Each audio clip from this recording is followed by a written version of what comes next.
Good morning, everyone, and thank you for being here. This Board of Commissioners zoning hearing on May 21st, 2024. I'm pleased today that we have Reverend Dana Ezell providing our invocation. She is with St. Andrew's United Methodist Church. I will lead us in the pledge following our invocation. For those of you who are willing and able, please arise for both our invocation and our pledge. Good morning. Let us now take on a posture of prayer. Let us pray.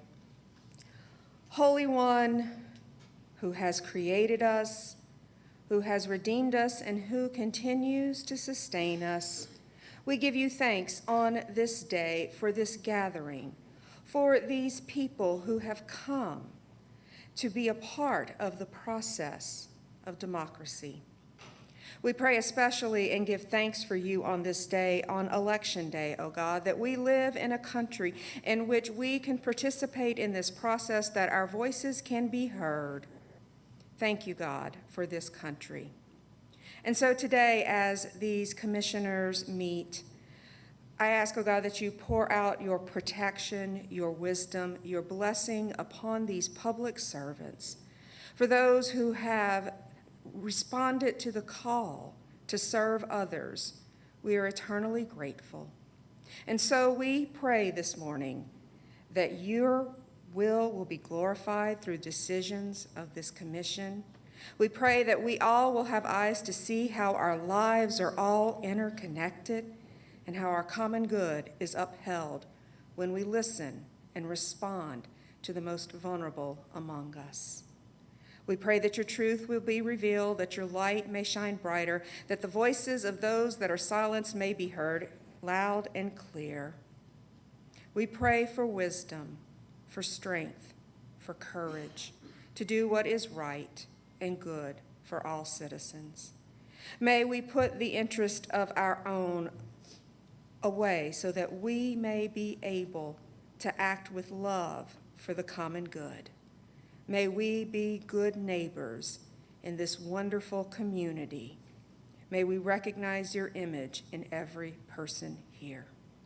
It is in your holy name we pray. Amen.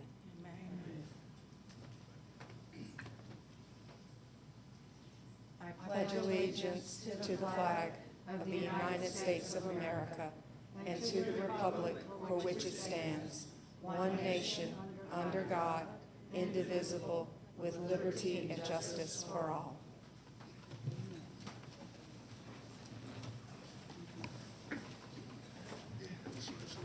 Thank you, Reverend Ezell, for that powerful invocation. All right. I will be turning things over to John Peterson, our zoning manager, and he will walk us through today's agenda. Our meeting is now called to order. Thank you, Madam Chair and Board. Today's hearing will be conducted with the following process and procedure. Each case will be called in numerical order. When the case is called, we would ask that the applicant please stand and raise their hand to show that they are in attendance. After that, we're going to call to see if there's anyone here opposed to that specific case. We would also ask that the opposition please stand and raise their hand so they can be counted for the record. And after that point, both parties will be asked to come forward to be sworn in. The applicant will testify first, and then the opposition, if any, would testify second. It's important to note that each side only gets 10 minutes to state their case or concerns. There's not a rebuttal process, and there's not a process to reserve your time.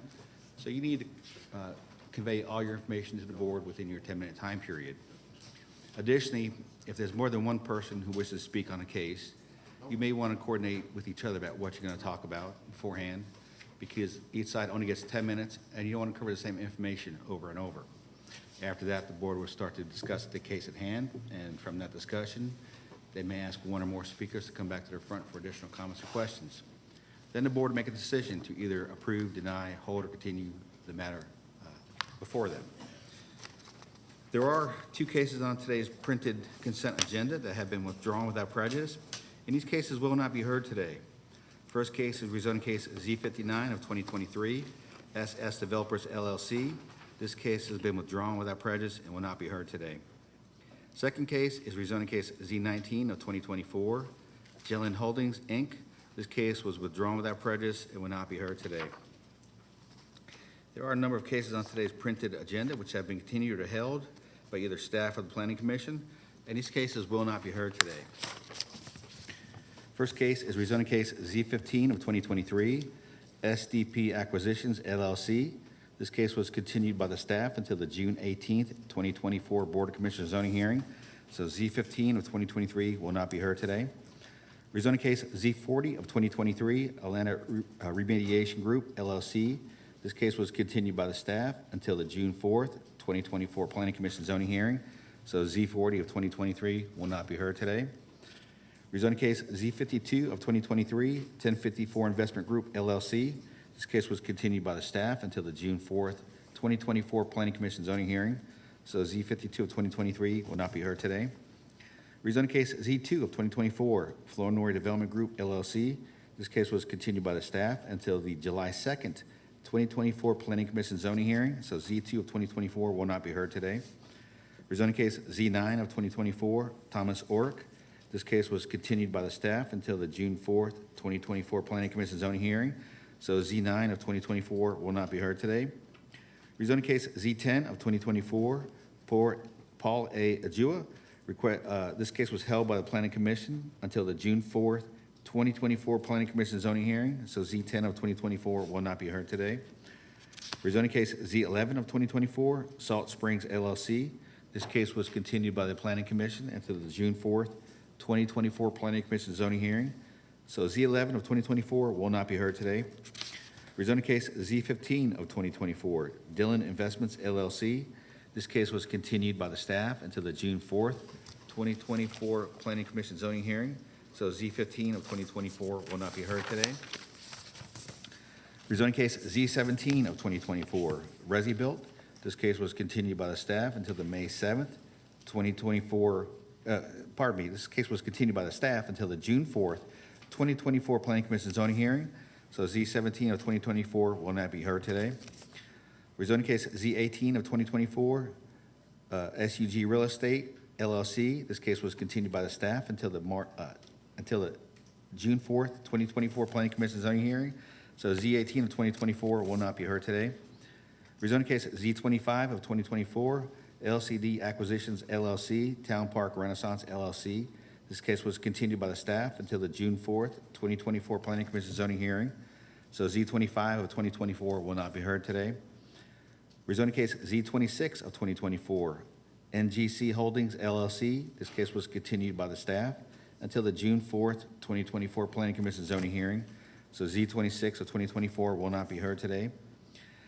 LEP 12 of 2024, Reginald A. Rutherford, was held by the Planning Commission until the June 4th, 2024 Planning Commission zoning hearing. So LEP 12 of 2024 will not be heard today. LEP 14 of 2024, Flora Esmeralda Gonzalez, was continued by the Planning Commission until the June 4th, 2024 Planning Commission zoning hearing. So LEP 14 of 2024 will not be heard today.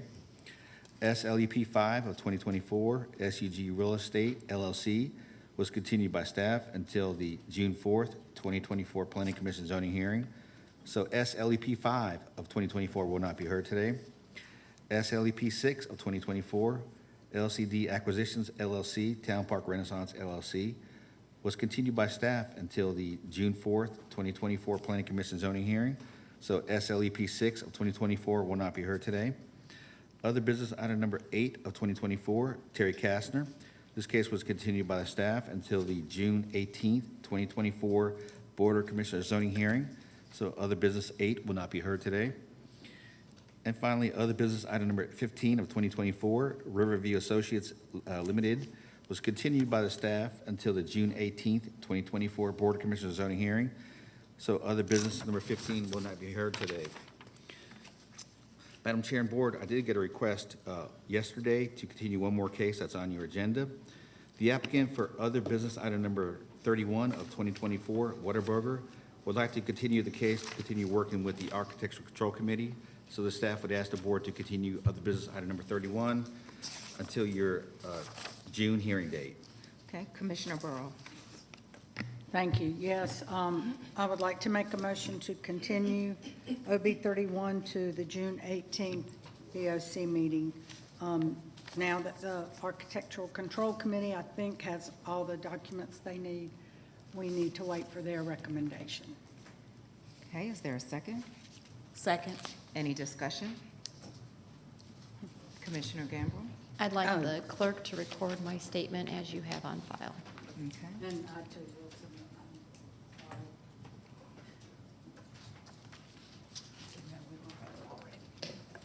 Thank you. You're welcome. Are there any other comments? Okay, call the question. The motion carries 5-0. All right. And I want to ask the audience, if you have a cell phone, please turn the volume on mute for your cell phone. When the phones ring, it does interfere with the broadcast and presentations. And I want to remind applicants, opposition, or any interested party that information is due to this board the Wednesday prior to this hearing. Any information submitted after the Wednesday due date may or may not be considered by the board at their discretion. And at this point, Madam Chair and Board, I'm ready to start the consent agenda. Okay, thank you. And before I read the consent agenda, Madam Chair and Board, there is one change we're going to make. Other business, item number 25 of 2024, Sherrod A. Conyers. We're going to pull that off consent because I think there's some discussion that needs to be had, Madam Chair and Board. So we're going to pull OB 25 off consent agenda. OB 25 of 24 or OB 24? Just OB 25. Okay, I already have that off of consent. And other, I have it listed under other business? It's in other business, but it's on the consent agenda. Okay. Okay, that's helpful to know that all of these other business items then, Yeah, when Maybe when on it comes up consent. in its order. okay, Madam Chair, can I ask if Okay. there's any opposition in the audience? okay, yes, we'll ask that. Okay. Yes, we do, I don't know if you heard that, John. Commissioner Burrow is asking if there's anyone in opposition Okay. to this matter in the audience. Is there anyone here in the audience today that's opposed to other business, item number 25 of 2024, Sherrod N. Conyers? Is the applicant present for this case? The applicant is present, and there's no one opposed. Okay, John, let me just check my agenda compared to Okay. what's going on.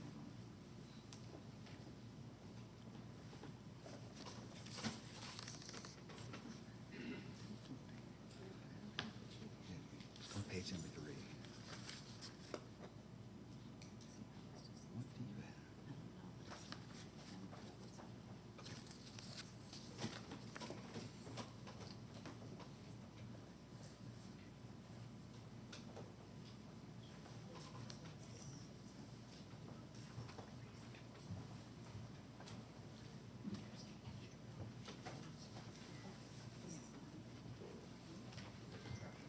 Yes.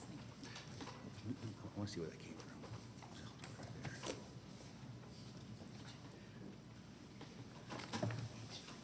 Okay, thank you for your patience as we reconcile agendas.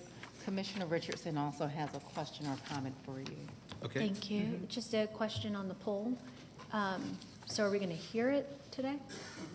Okay. And if there's no opposition, we're just going to hear from the applicant, see if questions directed to the applicant? Yeah, Okay. I have additional comments and emails for the record to submit Understood. during the hearing. Understood. Thank you. I just wanted that clarity. Okay, are there any other comments or questions?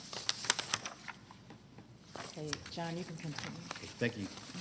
Okay, Cobb County Board of Commissioners zoning hearing consent agenda for May 21st, 2024. First case on consent is rezoning case Z60 of 2023. MRE Canton LLC request rezoning from ZC to NRC for convenience store fuel sales in land lot 60 of the 16th district. The property is located on the east side of Canton Road and on the north side of Jamerson Road. The Planning Commission recommends approval of Z60 to the NRC zoning district, subject to the following conditions. Number 1, letter of agreeable conditions from Mr. Kevin Moore dated April 29th, 2024, which includes the site plan. Number 2, District Commissioner to approve the final building architecture and final site plan. Number 3, variances as stated in the zoning division comments and recommendations. Number 4, adherence to the Kent Road design guidelines. Number 5, fire department comments and recommendations. Number 6, stormwater management division comments and recommendations. Number 7, water and sewer division comments and recommendations. And number 8, Department of Transportation comments and recommendations, last revised April 29th, 2024. The applicant is present. Is there anyone here opposed to rezoning case Z60? Let the record show there's no one opposed. Rezoning case Z23 of 2024, Michael L. Davis requests rezoning from R30 to R20 for a single-family subdivision in land lot 341 of the 20th District. The property is located on the east side of Antioch Road, south of Due West Road. The Planning Commission recommends approval of Z23 to the R20 zoning district, subject to the following conditions. Number 1, letter of agreeable conditions from Mr. Kevin Moore dated April 29th, 2024. Number 2, District Commissioner to approve the final site plan and final elevations. Number 3, no variance to the zoning code. Number 4, Fire Department comments and recommendations. Number 5, Water and Sewer Division comments and recommendations. Number 6, Stormwater Management Division comments and recommendations. And number 7, Department of Transportation comments and recommendations. The applicant is present. Is there anyone here opposed to rezoning case Z23? Let the record show there's no one opposed.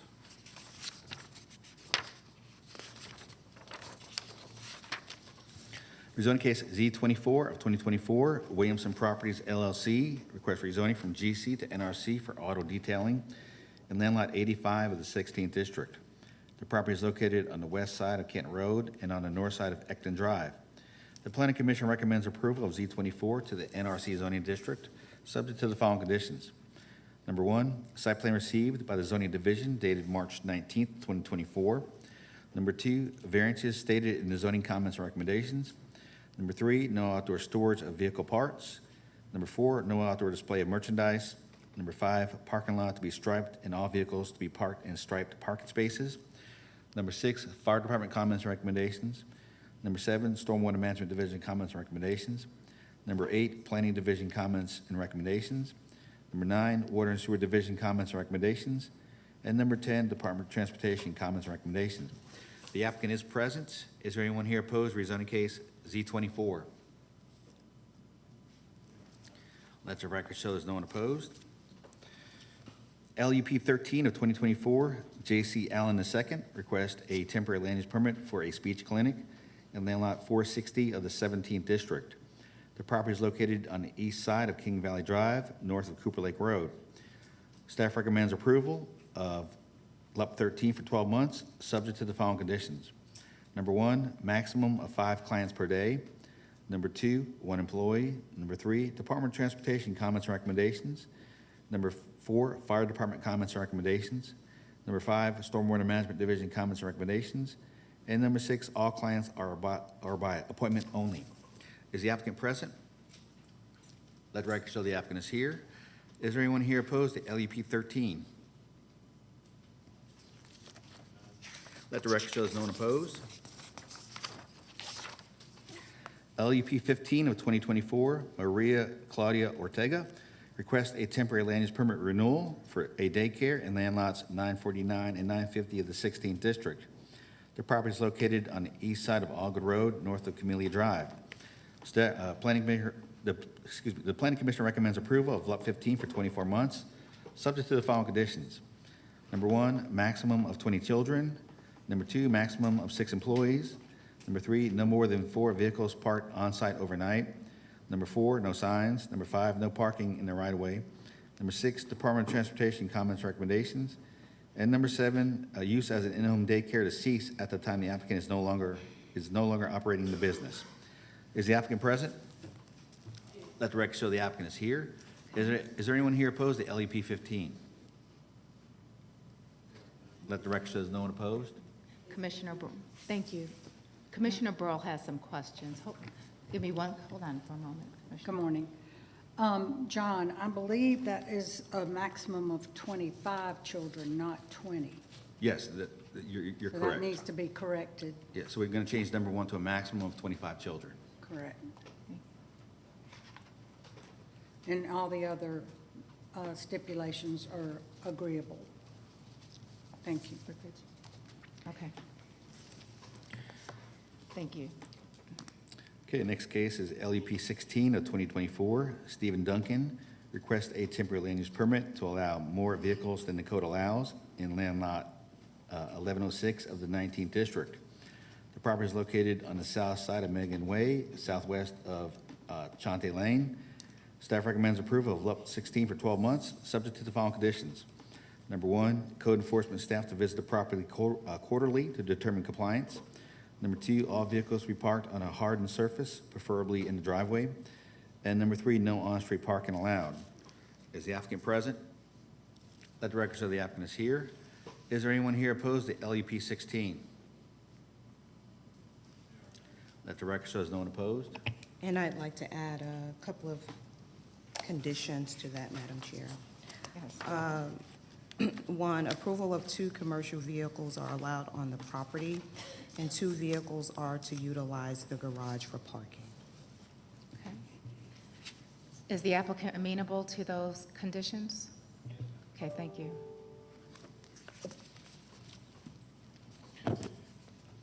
Okay, next part is the other business cases on consent. First case is other business item number 18 of 2024, which is to consider a site plan and stipulation amendment for Dennis Venzia regarding rezoning application Z56 of 2017. The property is located at the end of Sterling Sky Lane, east of Treeside Terrace, in land lot 46 of the 16th district. Staff recommends approval, subject to the following conditions. Number one, stormwater management comments contained in the other business packet. Number two, fire department comments contained in the other business packet. Number three, site plan review comments contained in the other business packet. And number four, all previous stipulations not in conflict with this amendment to remain in effect. Is the applicant present? The applicant is here. Is there anyone here opposed to other business number 18? Okay, let the record show there's no one opposed. Okay. Commissioner Burrow? Yes, thank you, Madam Chair. When this was zoned, this parcel of 38 acres was zoned for 15 homes, and this application is for the second home, and any other development that comes back after this, the applicant will have to meet all county developmental standards that remain for the 13 homes remaining. So he'll need to go back through plan review and all that. All right, is the applicant aware of those conditions that were just shared? And you're amenable to those? Okay, thank you. Thank you, sir.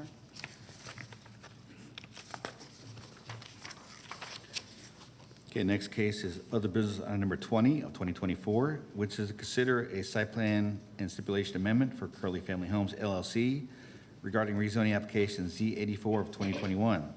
The property is located on the south side of Ford's Road, west of Red Rock Road, in land lot 265 of the 20th district. Staff recommends approval, subject to the following conditions. Number one, site plan received by the zoning division on April 10th, 2024. Number two, site plan review comments. Number three, fire department comments. Number four, Cobb DOT comments. And number five, all previous stipulations not in conflict with this amendment to remain in effect. Is the applicant present? Let the record show the applicant is here. Is there anyone here opposed to other business item number 20? You do have one. So we have one, so we'll pull that one off consent and put it into regular order. Okay. Okay, next case is other business item number 21 of 2024, which is to consider a site plan and stipulation amendment for Ashley Newman regarding other business item number 46 of 2021. The property is located on the south side of Liberty Hill Road, west of Morgan Road, in land lot 662 of the 16th district. Staff recommends approval, subject to the following conditions. Number one, stormwater management comments. Number two, site plan review comments. And number three, fire department comments. Is the applicant present? Let the record show the applicant is here. Is there anyone here opposed to other business item number 21? Let the record show there's no one opposed. Next case is other business item number 22 of 2024, which is to consider a stipulation amendment for Southern Communication Services, Inc. regarding SLEP 34 of 1997. The property is located on the north side of White Circle, northeast of Cobb Parkway, in land lots 790, 791, 794, and 795 of the 16th District. Staff recommends approval, subject to number one, a lattice tower is permitted, and number two, all previous stipulations not in conflict with this amendment to remain in effect. Is the applicant present? Let the record show the applicant is here. Is there anyone here opposed to other business item number 22? Let the record show there's no one opposed. Other business item number 23 of 2024 is to consider a reduction of required public road frontage from 75 feet to 0 feet for Hario A. Morilla. The property is located on the south side of Shelley Court in land lot 817 of the 16th District. Staff recommends approval, subject to the following conditions. Number one, fire department comments. Number two, Cobb DOT comments. And number three, site plan review comments. Is the applicant present? Let the record show the applicant is here. Is there anyone here opposed to other business item number 23? Let the record show there's no one opposed. Other business item number 24 of 2024 is to consider a stipulation and site plan amendment for Goldenrod Services LLC regarding rezoning case Z69 of 2020 in land lots 914, 915, 945, and 946 of the 17th District. The property is located on the southwest side of I-75, northeast of Cobb Parkway, and on the northwest side of I-285. Staff recommends approval, subject to the following conditions. Number one, updated shared parking study dated April 11th, 2024 by May S. Smith. Number two, site plans for Phase 2 contained in the other business packet, received by the Zoning Division on April 15th, 2024. Number three, fire department comments. Number four, Cobb DOT comments. And number five, all previous stipulations not in conflict with this amendment to remain in effect. Is the applicant present? Let the record show the applicant is here. Is there anyone here opposed to other business item number 24? Let the record show there's no one opposed. 25 is off. Next item is other business item number 26 of 2024, which is to consider a reduction of required public road frontage from 75 feet to 0 feet, and to consider variances for accessory structures and a gravel driveway for Christoph Jones. The property is located on the south side of South Gordon Road, east of Shady Ridge Lane, in land lot 382 of the 18th District. Staff recommends approval, subject to the following conditions. Number one, the parcel may not be subdivided in the future. Number two, the parcel is restricted to a single-family home. Number three, road frontage reduced to 0 feet. Number four, variances approved for accessory structure, detached garage, and gravel driveway. Number five, fire department comments. And number six, Cobb DOT comments. Is the applicant present? Let the record show the applicant is here. Is there anyone here opposed to other business item number 26? Let the record show there's no one opposed. Other business item number 27 is to consider a reduction of required public road frontage from 75 feet to 0 feet, and to consider a variance to allow gravel driveway for Mitchell Galloway. The property is located on the north side of Sullivan Road, east of Sullivan Point Drive, in land lot 14 of the 18th District. Staff recommends approval, subject to the following conditions. Number one, road frontage reduced to 0 feet. Number two, variance approved for the gravel driveway. Number three, fire department comments. Number four, Cobb DOT comments. Number five, water and sewer comments. And number six, stormwater management comments. Is the applicant here for other business item number 27? Let the record show the applicant is here. Is there anyone here opposed to other business item number 27? Yes, sir. Okay, we have one opposed, so we'll pull that one off and put it in its regular order.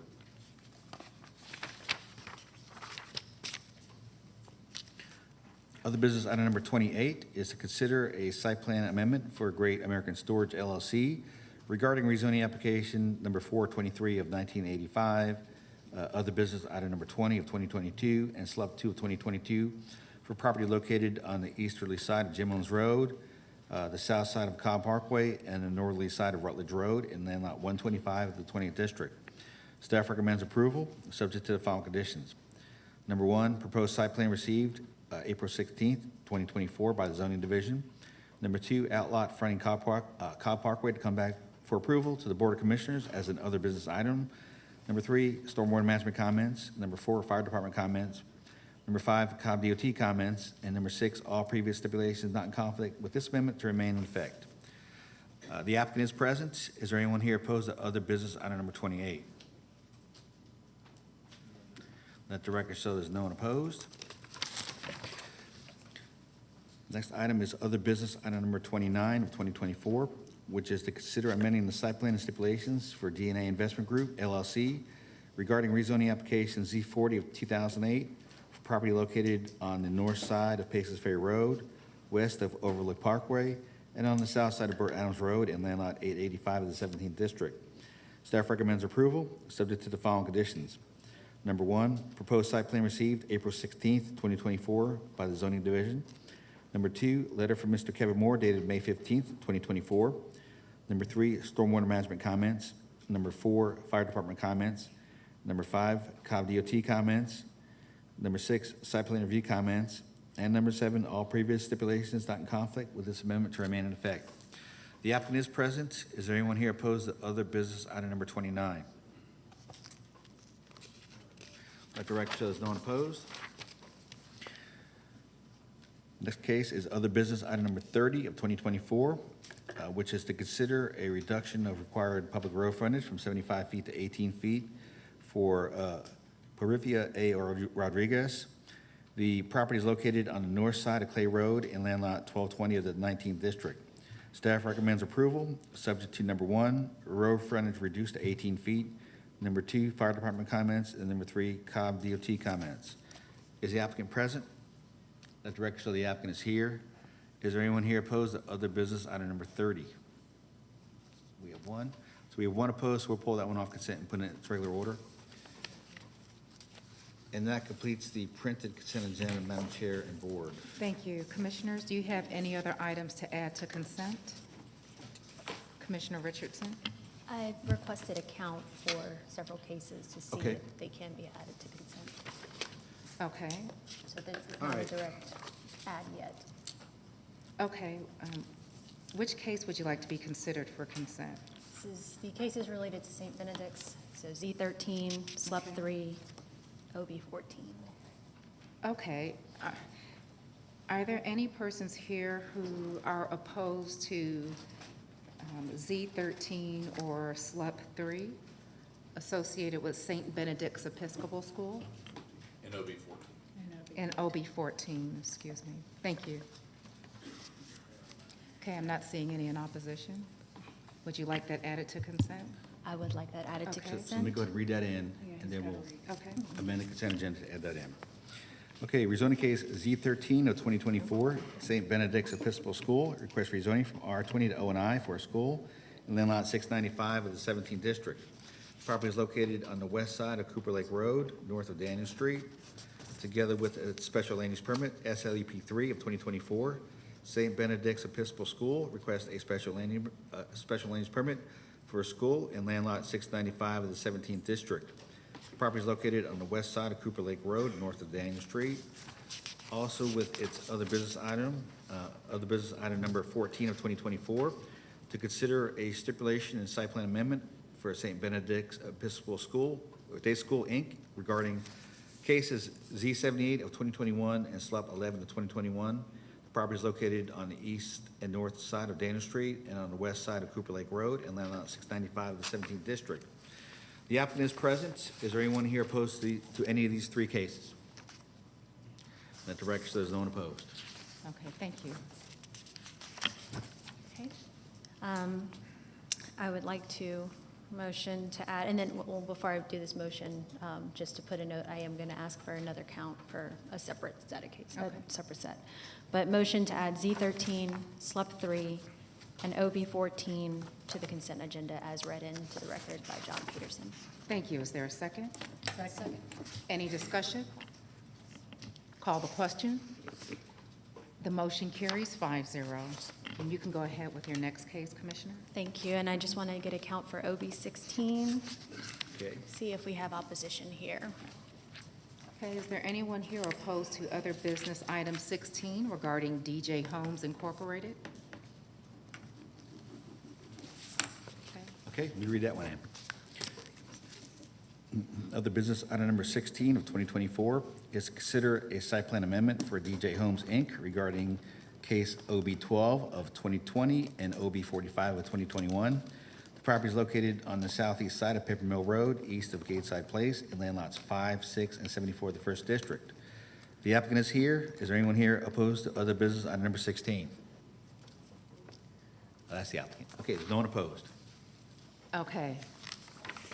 All right, you can go ahead with your motion. Thank you. I was going to say, we're in for an interesting hearing if the applicant is opposed to his application.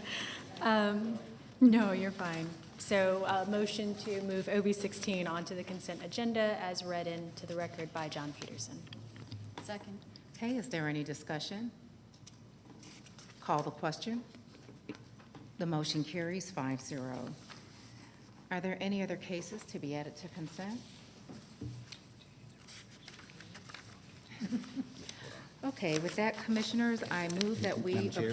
Yes, go ahead. For the cases that we added in District 2 to consent, did we add any conditions to those?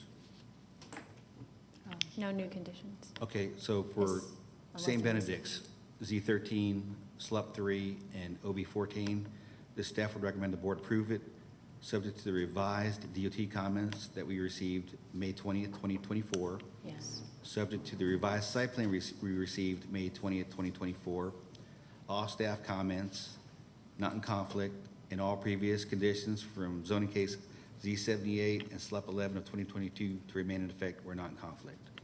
Thank you. Because yes, I know there was a lot of discussion to close those last parts out. Do I need to add that for each one with staff comments or just for that one?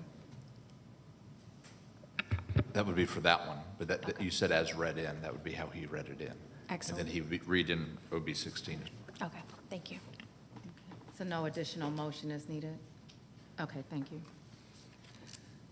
All right, Commissioners, I move that we approve the consent agenda. Yes, another? We have to do OB 16 now, which was a separate one. So for, Okay, are we going to add those conditions to each one? well, those were the conditions for St. Benedict's I just read in for all three cases. And for OB 16, we need to add some conditions to it. Are you with those cases? Your Honors, I apologize for interrupting you. I'm here for the site plan and stipulation amendment for 2-56-2017. Okay. All right, sir, if you can help me and speak to one of our zoning staff members on the side? I just came in late. Okay, thank you. Mhm. Okay. Go ahead. Okay, so for other business, item number 16, DJ Homes, Inc., staff would recommend approval, subject to the site plan contained in the other business packet, and subject to all the staff comments contained in the other business packet, and all previous conditions not in conflict to remain in effect. Okay. That's the second one, OB 16. Okay. Any other changes needed, John? That's it.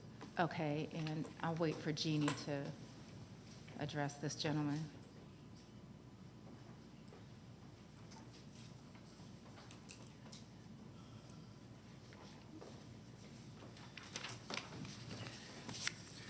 Okay, Madam Chair and Board, the gentleman that just came in and approached to the front, he's actually opposed to other business item number 18, Dennis Vincentia. Okay, give me one. That's in- Okay, that's so in we'll district- pull that from consent. Okay, so pull that one off consent and put it in its regular order. Okay. OB 18. So off the consent agenda, I have OB 18, OB 20, OB 25, and OB 27 are all off consent agenda. Yep. Okay. All right, so with that, Commissioners, I move that we approve the consent agenda as it has been revised, pulling, again, matters OB 18, OB 20, OB 25, OB 27, and OB 30 off of the consent agenda.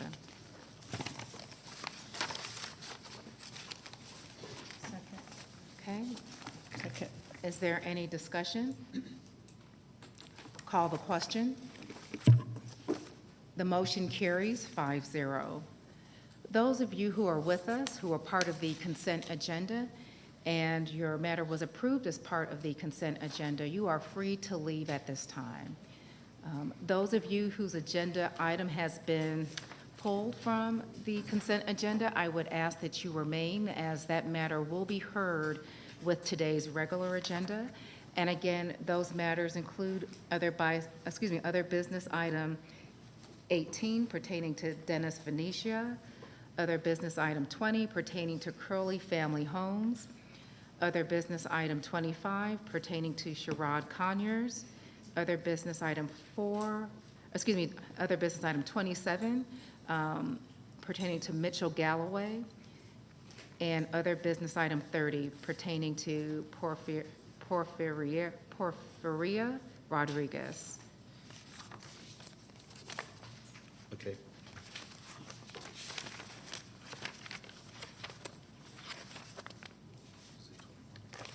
Yep, okay.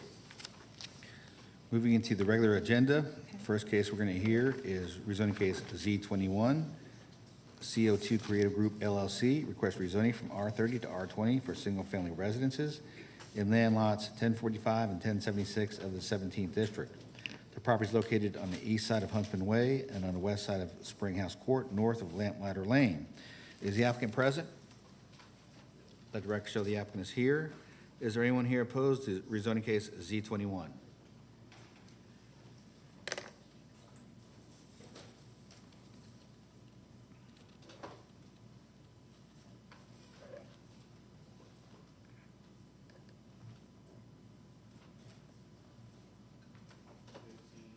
Okay, let the record show there's 15 people here in opposition to rezoning case Z21. All those who wish to address the board, please come forward. You can do a count of who's here in support. Sure. Thank you. Is there anyone here in support of rezoning case Z21, COT Creative Group? Okay. Okay, let the record show there's no one here in support. Would the applicant in opposition please come forward and be sworn in?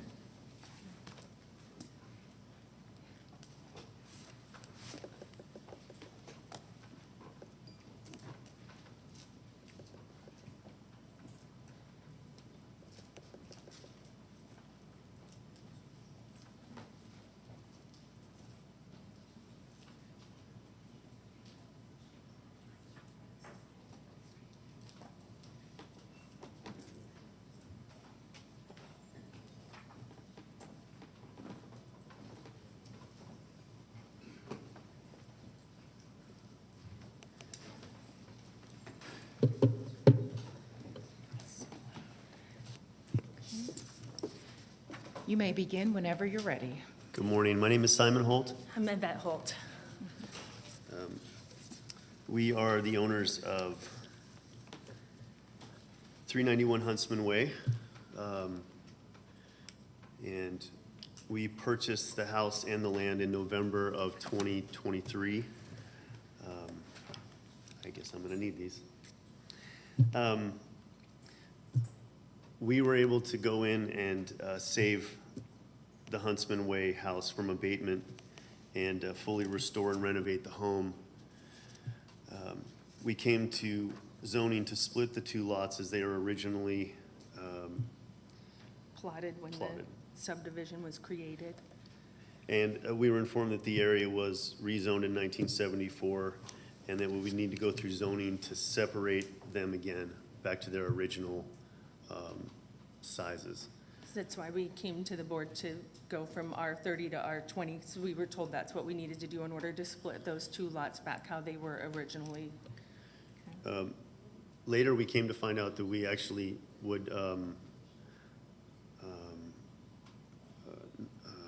we don't need to rezone. We just were looking for A variance. a variance so that we could build our house on that back lot.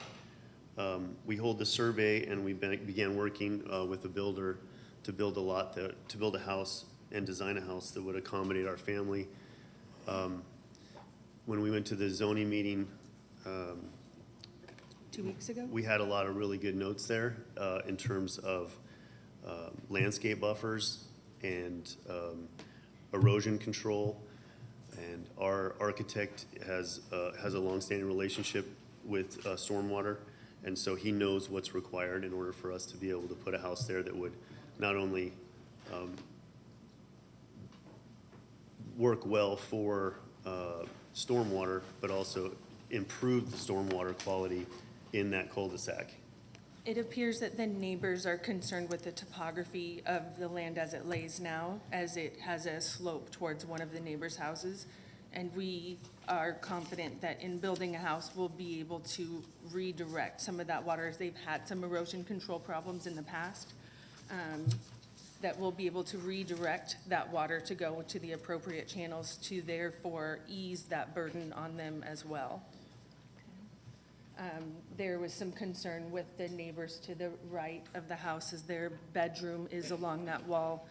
We knew this in designing the house. The rooms along that house, along that side of the house, are bathrooms. The only windows on that side of the house are high transom windows that provide light in over a shower, as to keep privacy between both houses, as well as put a landscape buffer there to keep that privacy. We also spoke with them after the meeting, and they were concerned if there were going to be any light shining into their house, and we assured them, no, we would be providing light towards the front of our house or the back of our house to provide safety, but we have no intention of, disrupting their peace. We're trying to take, if you don't mind, I'm gonna just put this up. This is currently what that lot looks like, looking back towards our Huntsman house. So there's really not a lot of privacy in there. So by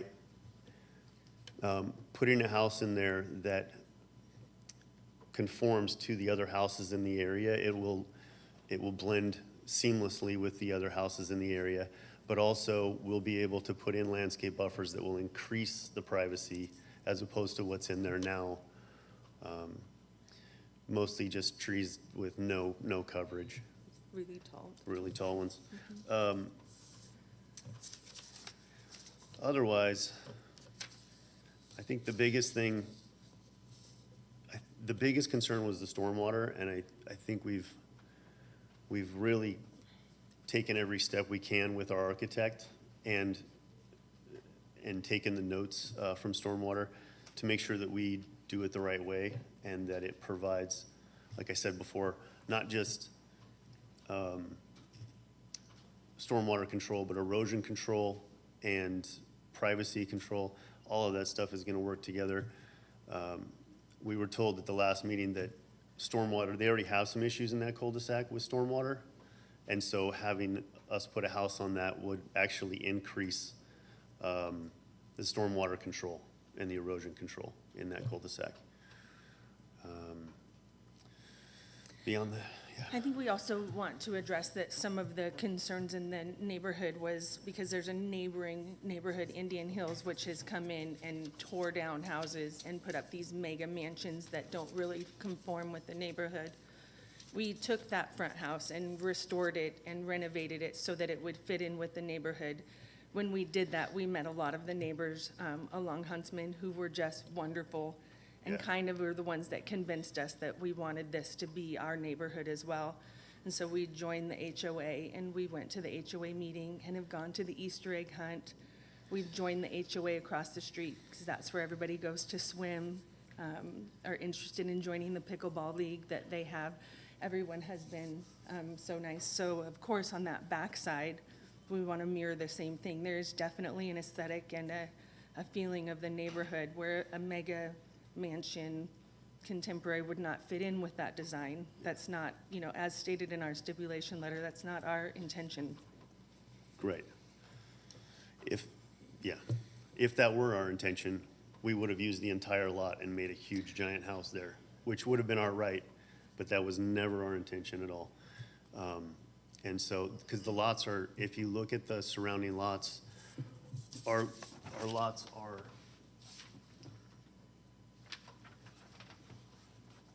the lots are some of the biggest lots in the area. And so, So as it stands, that lot is about 45,000 square feet, which is It's just over double an the acre. size of anybody else around there. because it was supposed to be used as two separate lots. But to lend to yours, we definitely could have, if our intention was to build a mega mansion, we could have demoed the house on Huntsman and been within our right to build a mega mansion, but that's not our intention. At all, not at all. I think that's it. We just really want to put a nice house on this lot and do everything we can to help the neighbors feel assured that we're not coming in to mess up the neighborhood. We're just trying to do something nice and good. Thank you so much. Thank you. Thank you.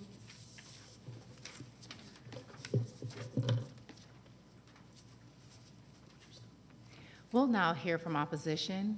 Keep in mind, you have 10 minutes total, and there were multiple people that stood up in opposition. So just want to be mindful of others who may desire to speak as you speak, that others have time to do so as well. Chair, too, if I could remind them, there's timers on the podium, so you're able to watch your time. Thank you.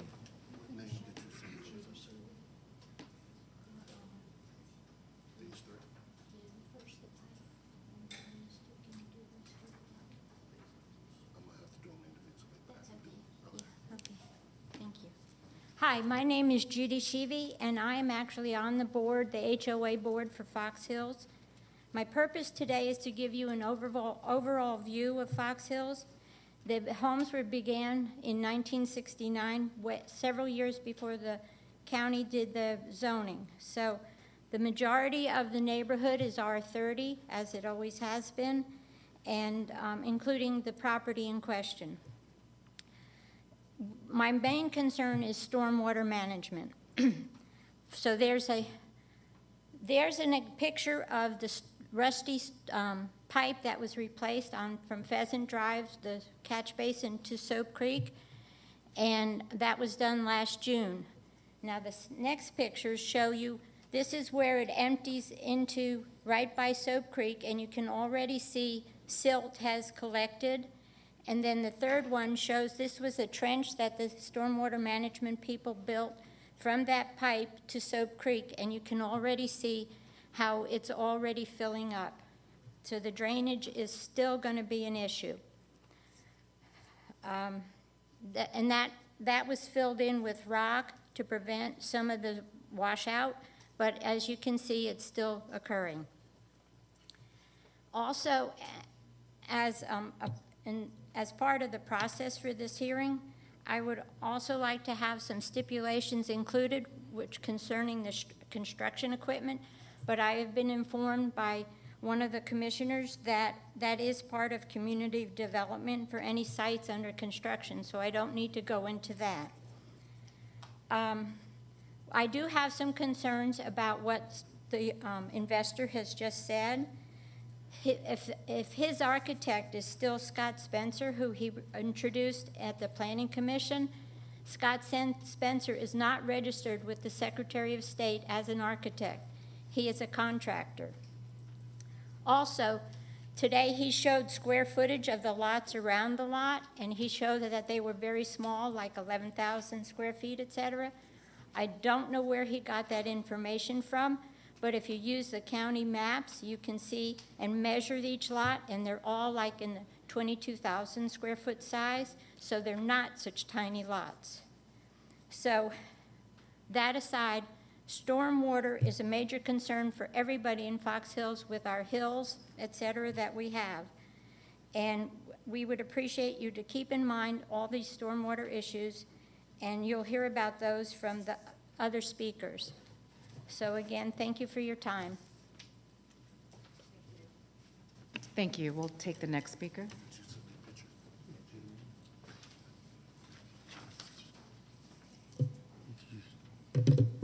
Good morning, Commissioners. My name is Jim Nee. My wife and I have lived at 3750 Spring House Court since May of 1980. That's 44 years, if my math's okay. We are opposed to the spot zoning, but we think that issue's gone now, I hope. The Planning Commission has recommended deleting to R30. This will allow the building of a house on this lot next to us. Okay. Next picture, please. This is a view from my front door up to the property line. As you can see, there's a bit of a slope there. Next picture. This is the view from the property line down to my house. As you can see, I'm almost at a level with my roof at this point. So I am very concerned about this stormwater. I expressed some of the concerns regarding this at the Planning Commission, and Stormwater Management has revised their recommendations, and we appreciate that. I feel like that does give us some protection. My concern with this is paragraph 3 of their recommendation states that the responsibility for the maintenance, repair, and inspection of the stormwater control issues rests with the homeowner. My concern is down the road, who is going to oversee this? And if it's not overseen, if it's not handled properly, we could be faced with a catastrophic event. Next picture, please. This is a view out from my basement during construction. When they pushed the wet earth up against the basement wall, the whole thing imploded. So in case you're wondering why I'm concerned about stormwater, take a look at that picture, all right? So hopefully the mitigation that you put into the requirements for this house continue to protect me. Thank you.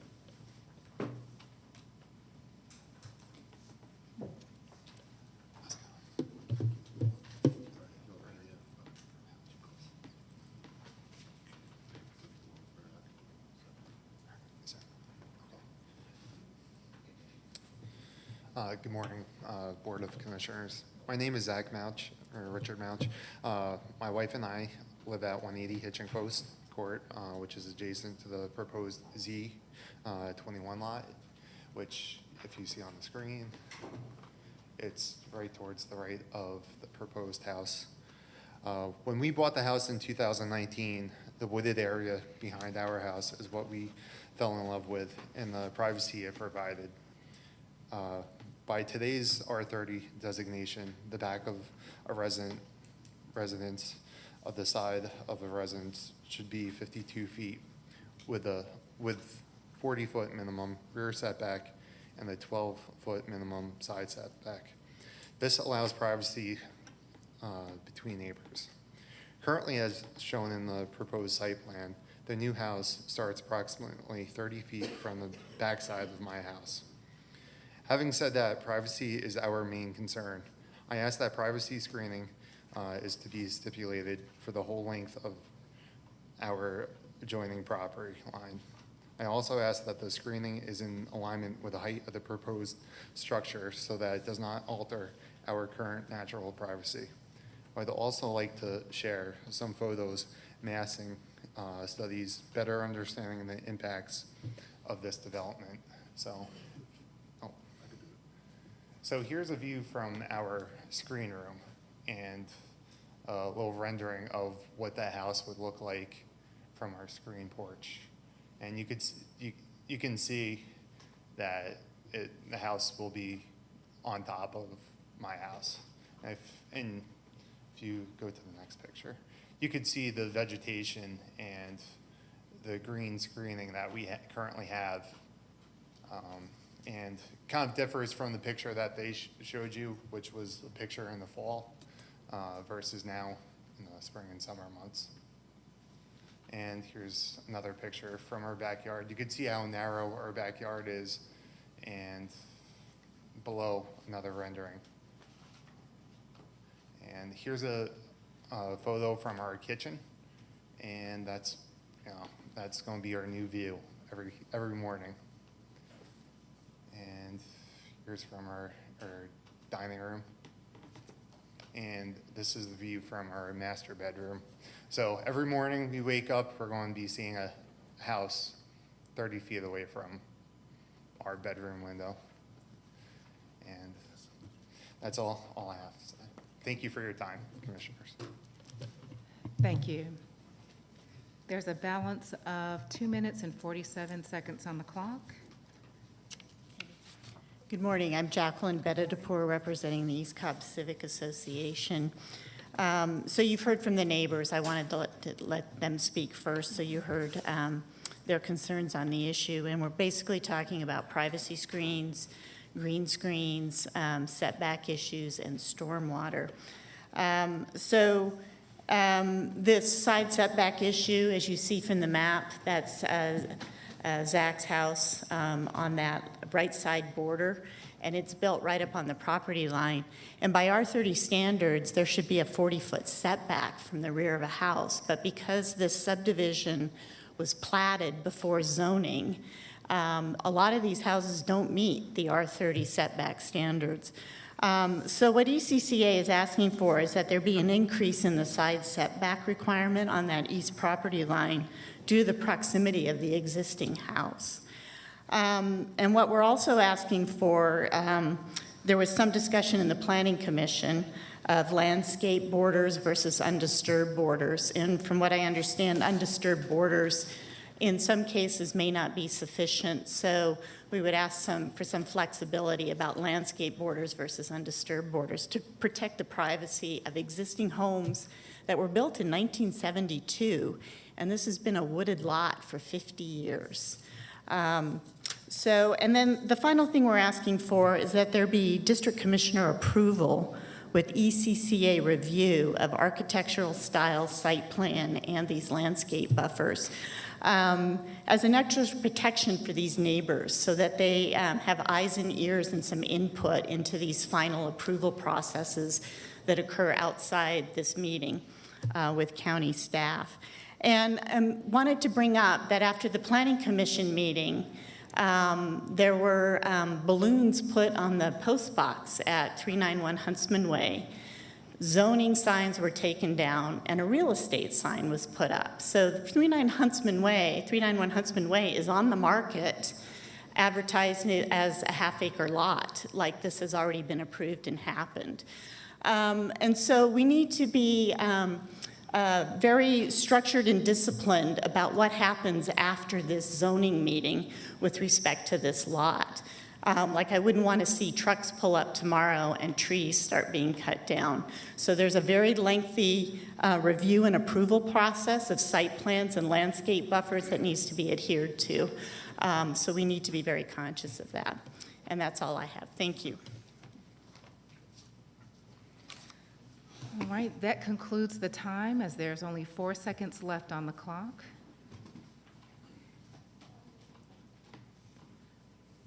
Since we've heard from both the proponents and opposition, I'll now turn things over to the district commissioner. Thank you. There was certainly a lot brought up, and C21 is certainly tricky. I think it would be worthwhile to first just go down the list of some of the procedural questions that have come up and to tackle the stormwater discussion. So if stormwater can approach, please. Thank you.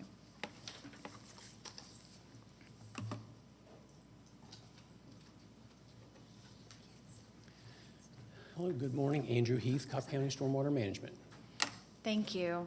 So there were several questions or points brought up about the stormwater issues regarding this lot and that the comments have been revisited. So if you can just describe what some of those enhanced features are, and then what the process is like if this application is approved, what happens then in terms of the analysis related to stormwater?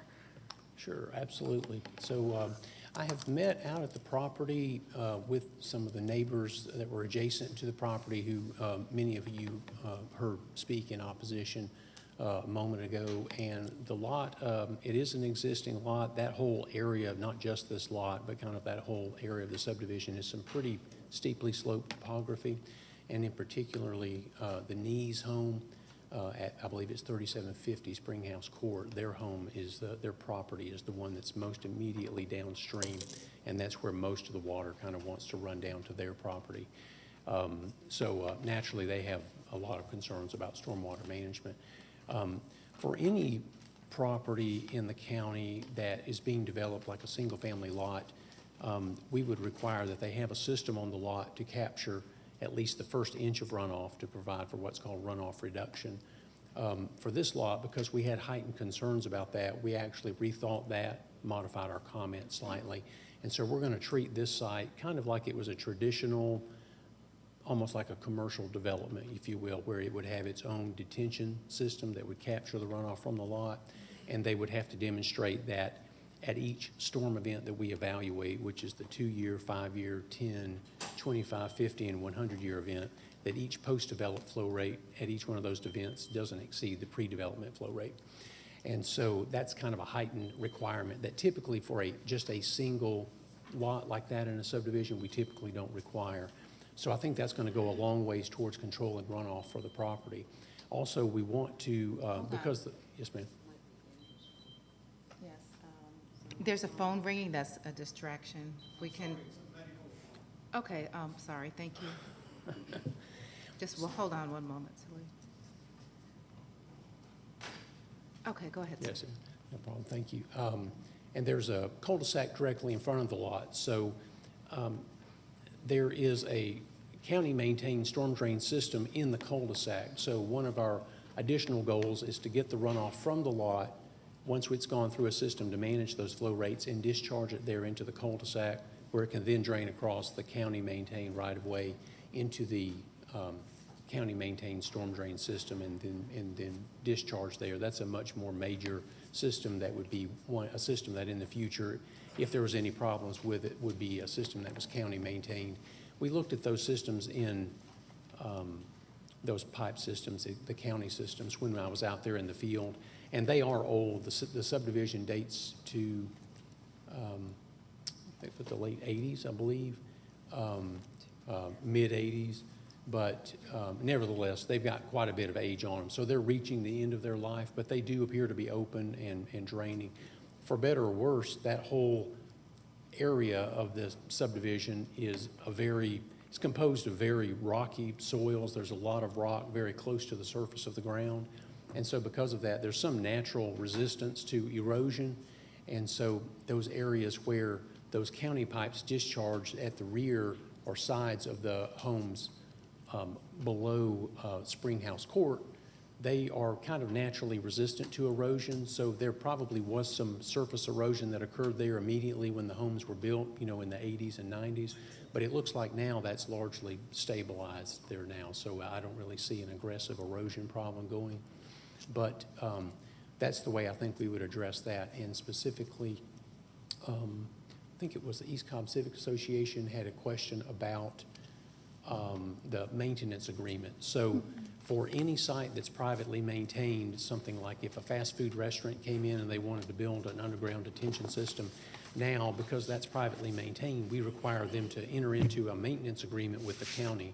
And the maintenance agreement describes a schedule of maintenance, when things are supposed to be inspected, how frequently, and it gives the county the right in the future, if the homeowner or business owner, whoever, just were unavailable or it was really creating a real public safety hazard, the county could utilize that easement to go in and take whatever measures were necessary, if that were really necessary to really, prevent some sort of like public health hazard from occurring.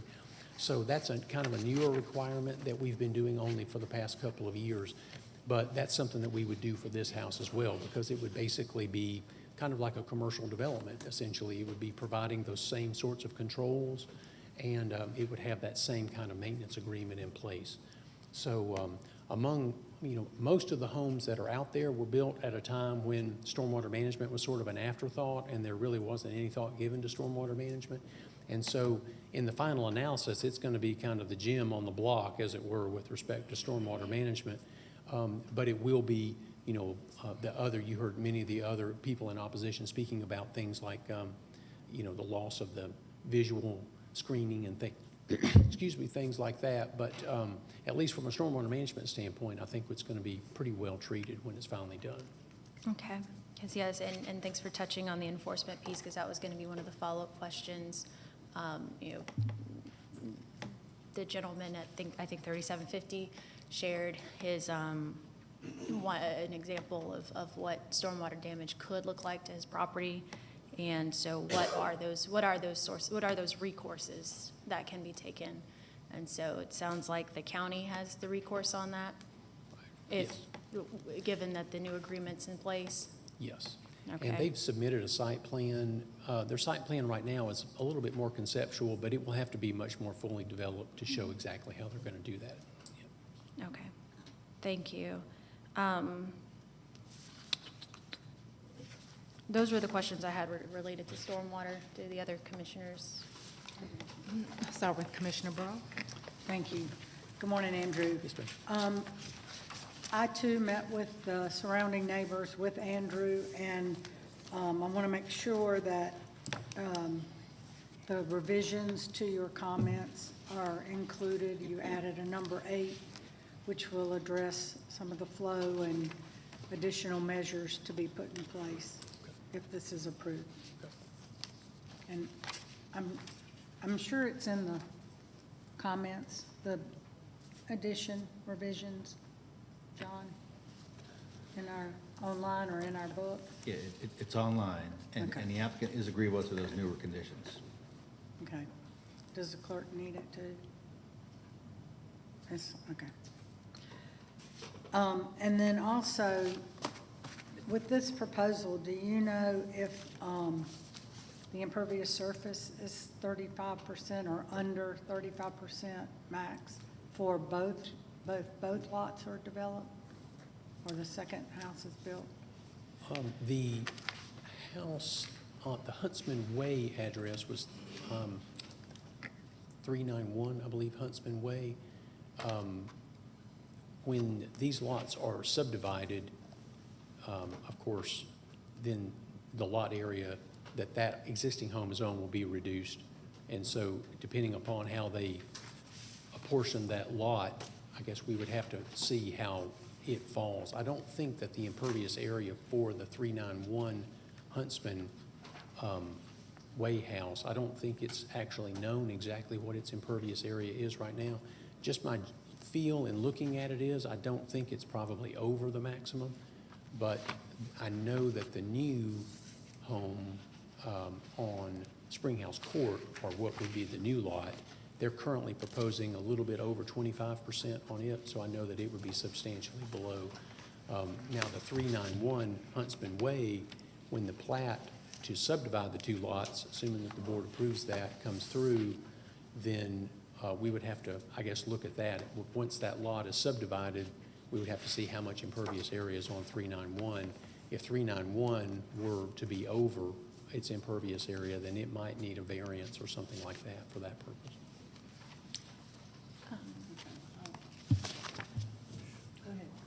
And I believe the stipulation on it is to cap at 25%. So no matter how it's done, they'll have to cap at 25%, which is less than the 35% that they're permitted. That is a question I'll ask the applicant for both parcels, what the intent is. Okay, yeah, I have some questions too for the applicant. Yeah. I'm good. Thank you, Andrew. Yeah, just, no, I'm not seeing any variances for this applicant. Okay. Commissioner I Chester. have a question for Andrew. There was a reference in the opposition comments regarding the runoff in the cul-de-sac, and you mentioned in your comments a short while ago, you also referenced a cul-de-sac. Is that the same point of reference? Yes, ma'am. Okay. And I believe it was the applicant that mentioned that building the house would mitigate the runoff and the cul-de-sac. If you can just spend a little time just explaining that and how that would work. Right. As it is right now, some of the lots, front drainage goes directly to the cul-de-sac, and a lot of the lot drains down onto the 3750 property where the Knees live, who spoke in opposition earlier. So one of our goals was to try to not only manage the rate of runoff from the lot, but to direct that runoff toward the cul-de-sac as opposed to the Knees property. The Knees have had to do some work to their property to try to prevent water from running down toward their home. And so the best place for that to go is to the cul-de-sac, because that's where the county's drainage system is there in the street, and that's what's most capable of conveying that, safely away. So that's where we want to try to direct that to. Okay, thank you. Are there any other comments or questions for stormwater? Okay. Thank you. Thank you. And I did, for the sake of the GIS map, want to see if staff can help in understanding what the lot sizes were for, based upon what was displayed by the applicant.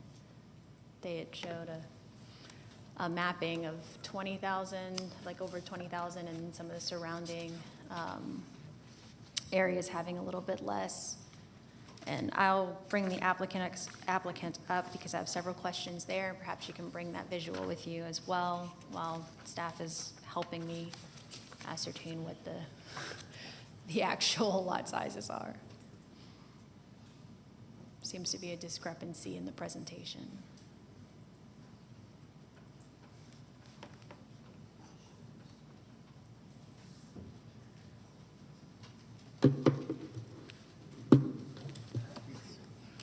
Thank you. Okay, while we're working on that, one of the questions that came up that I just wanted to get some clarity on, so the architect that you mentioned, it was shared that they're not registered or certified, or? I'm not sure where she came up with that name. That's not the name of our builder. Okay. His name is Troy Spencer, and he is absolutely a builder, an architect and a builder.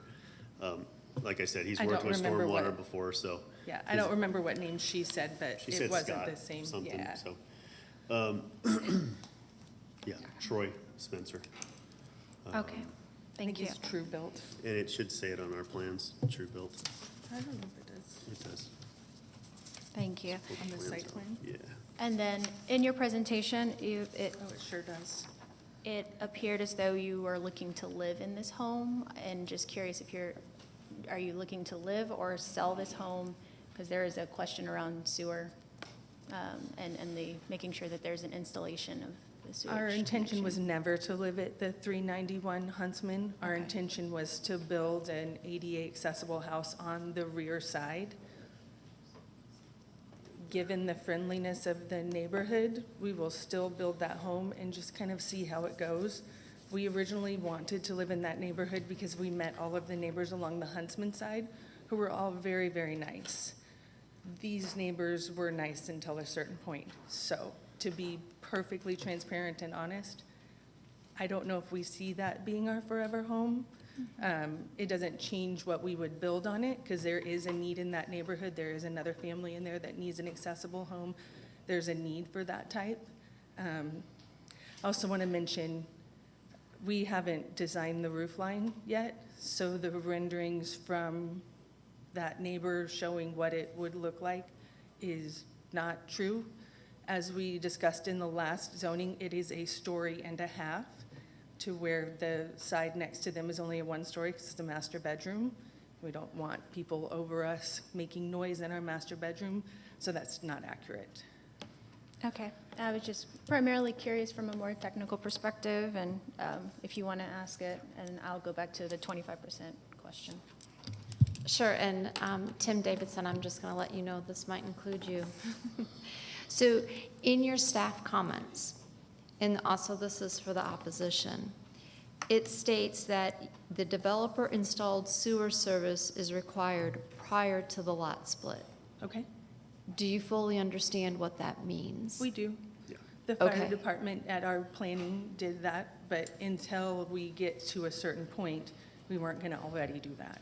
Our architect is already planning on giving us the plans of where the sewer will be. So they can stamp it? We'll have it stamped by zoning and.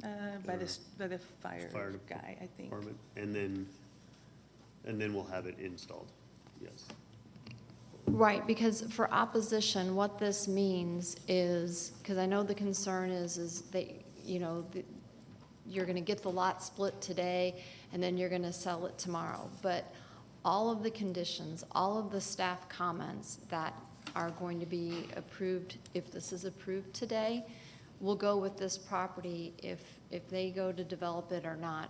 But, and Tim, correct me if I'm wrong here, but the lot split won't be official until the sewer line is put in. And Tim is shaking his head yes. So that means they are going to be responsible for all the engineering, all the design, the final home approval prior to a sale of that lot ever happening. Okay, understood. Great, thank you. Hey, And- John, I just want staff to respond to that, to verify those comments. Yeah, the final plat would not be signed until Water and Sewer signs off on it, that it meets our requirements. Okay. All right. Great. Thank you.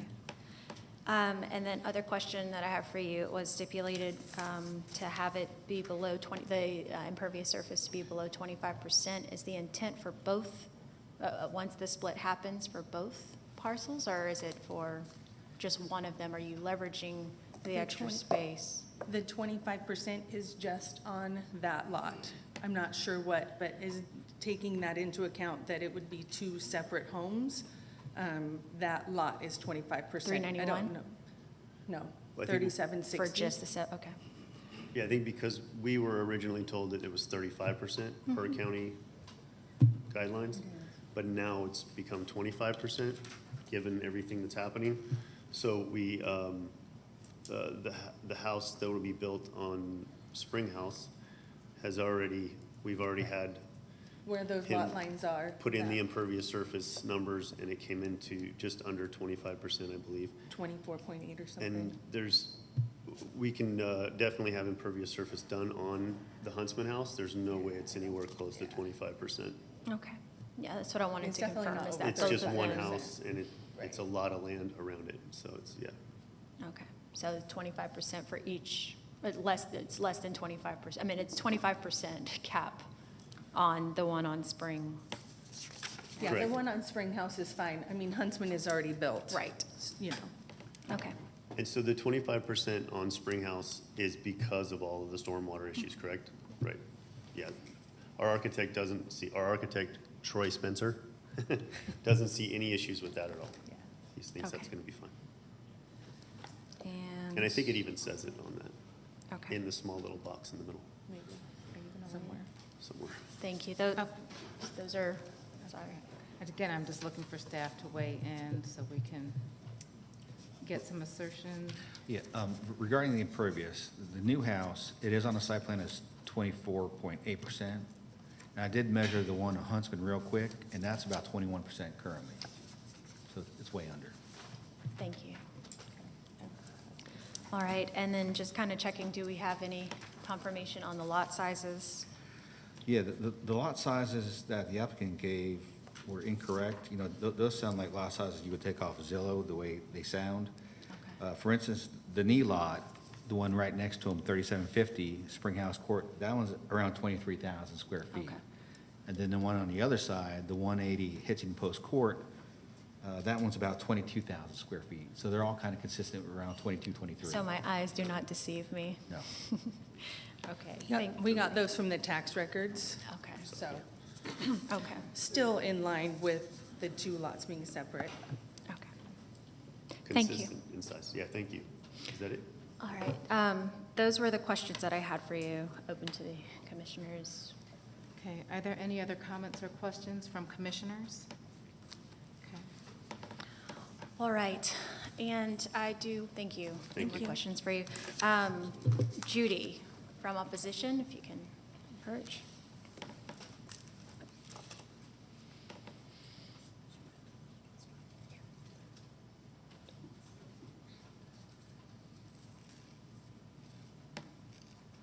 Can't do that. Yes. Hi there. You had referenced the construction equipment suggestions that you wanted to make. You can go ahead and make those Oh, okay. suggestions so I can.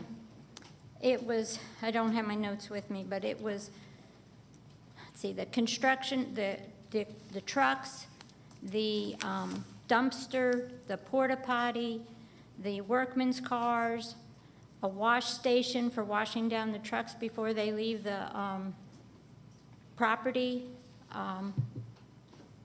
Everything that is involved in building a house needs to be stored on the property rather than on the cul-de-sac, because it's a very tiny cul-de-sac.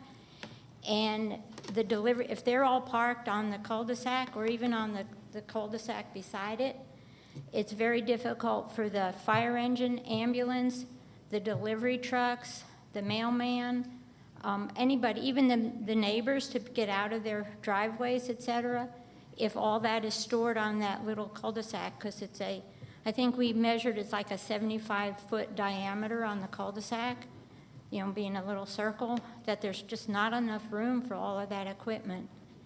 And so that's what I want to do. And I also want to apologize. I used the wrong name for the architect. It was Troy Spencer, and I can show you where he is registered with the Secretary of State as a contractor, not an architect. Okay? Anything else? No, I do not. Thank you. Hi, Judy. Hi. You also said that the majority of the houses in here are R30? That's correct. My understanding is when the county decided to do the zoning, they did like a blanket, and the majority of the home, more than say 60%, somebody I think even knows the percentage, were set at R30, and the actual original two parts were set as R20, which is kind of funny because I know several lots that are at least an acre in size that are zoned R20. So you can see where the county just made a decision to just a blanket, this area will be this and this area will be that. So yeah, everything around 391 Huntsman and the cul-de-sacs, they're all R30. Whether the lots are bigger or smaller, it's just what the county did. Yeah, and that's what I'm struggling with, an R30 subdivision with 22,000 lots that are under 30,000, but. It's kind of, it is like what here it we are. is. Yeah. So that's all I was going to ask for you, but I do have a question for staff. Okay. Legally, have we ever rezoned a whole subdivision like this? If it's zoned R30 back in the, 70s? Yeah, 1972, I think, is when you all did the zoning. Okay. Bill or John? Well, the county has done that, and the last time the board did that was probably 4 years ago when we did Clarkdale Mill Village. All that was zoned future commercial and industrial, and the board zoned that RE5. We zoned the entire subdivision. I think it was 30 or 40 houses. So we zoned the entire thing RE5, so it would be consistent with residential zoning. But we've never zoned one like this where it's just dropping it in one category. You know, the Clarkdale Mill Village was way out of line with the zoning and the use. This it's similar except for the lot size.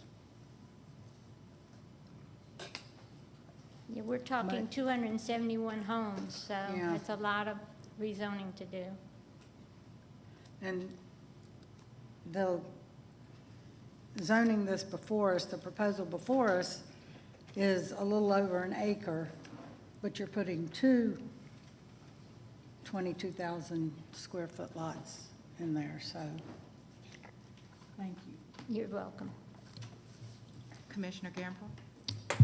But John, just for clarification, my understanding when this subdivision was first platted, these two lots were separate. Correct. Thank you.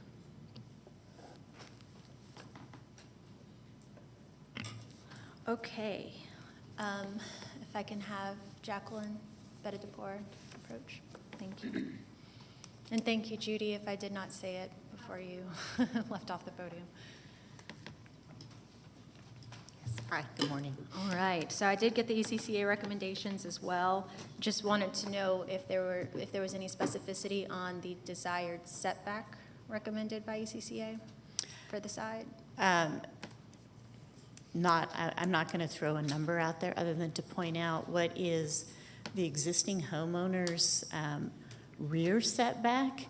It should be 40 feet according to R30 standards. It's only 12 feet. And what's considered his rear property line, we are talking about a side property line for the proposal in front of us. R30 standards dictate a 12-foot side setback. So I would think that it should be at the very least doubled, maybe a 24-foot side setback, or maybe even a 30-foot side setback. Just to, if you look, rear property line, 39 Huntsman Way, the rear property line abuts what we're considering the rear property line for this proposal. And so they're going to have 80 feet of separation between those houses. And so I think there needs to be a very generous side setback set on this proposed construction that we're discussing today. Thank you. Anyone have any questions for Jacqueline? Okay, thank you. Thank you.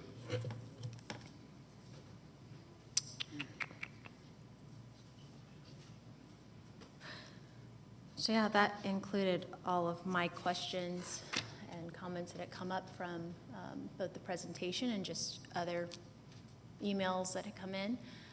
Anything else from the commissioners? Any other staff members or comments? I don't necessarily have any questions, just some comments in recognizing this was originally 2 lots. I think there's opportunity to consider the concerns of the residents, but also the original nature of the subdivision. As was shared, if this were split, the lot size would still be consistent with the adjacent lot sizes. And so I just ask for some consideration with respect to that. I know there's some sensitivity from the last speaker with respect to the view from his lot, and it is a beautiful view from the pictures that were shown. However, there's no legally protected right to a view. And so I would just be mindful of that, as I think there was a request, maybe it was not responded to with respect to privacy and some trees that were desired that, again, considering that's not a legally protected right, it's difficult to acquire any additional planting, but maybe there could be some sensitivity. I don't know if the property owner considered some sensitivity with respect to that, but that perhaps is something that could be negotiated instead of stipulated without them being amenable to that. Thank you. And yes, there was certainly conversation related to this. Oh, go ahead. Yeah, so we didn't hear from one gentleman. Maybe I had some concern with respect to the second speaker in opposition that had a basement view and some bricks that were dislocated. I don't know if that happened in result of clearing of the adjacent property. That was very concerning if that did occur. And I don't know what would help to prevent that should there be additional construction. I didn't hear that addressed. Well, we can get some clarification on exactly what prompted that scenario on his house, if Jim, you would join us.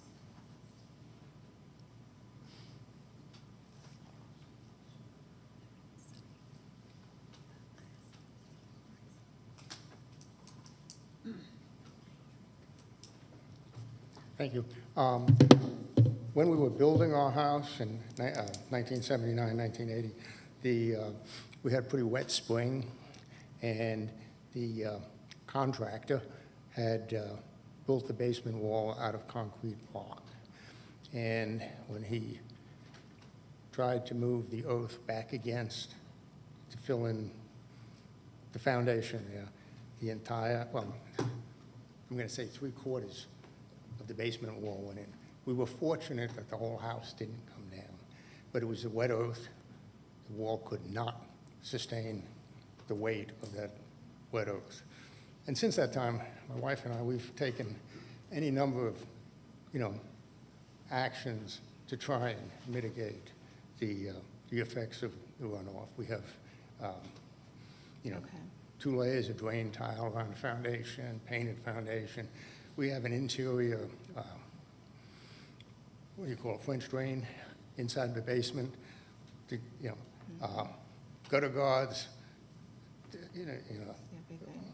a whole slew of little things, and right now, everything's working, okay? Everything's working, so let's keep it that way. Amen. Any other question? That's all. I Okay. have, but thank you. And I have the, I think I have the email here with the, yeah, I can't find it right now. I'm not good with phones. Thank you Thank for you. sharing that. So May- it seems as if the additional stormwater protections Andrew shared could help to mitigate that from recurring. Okay. And I just have a follow-up question regarding the view shed, and this is probably a part of the negotiation, but is there an opportunity to just leave that as a protected buffer? By having an undisturbed buffer, because I have other areas around my district that are running into issues with undisturbed buffers because they can't necessarily be maintained when things happen or go Gotcha. wrong. So that was part of the conversation, and I figured as much. I think the leaning for a possible stipulation was more around screening, which I know that there had been ample conversation around that. I will be calling the applicant up as well to ask for about some other things that may be opportunities. But hopefully that answers your question. Oh, it did, thank you. Awesome. Other? Okay, applicant, rejoin.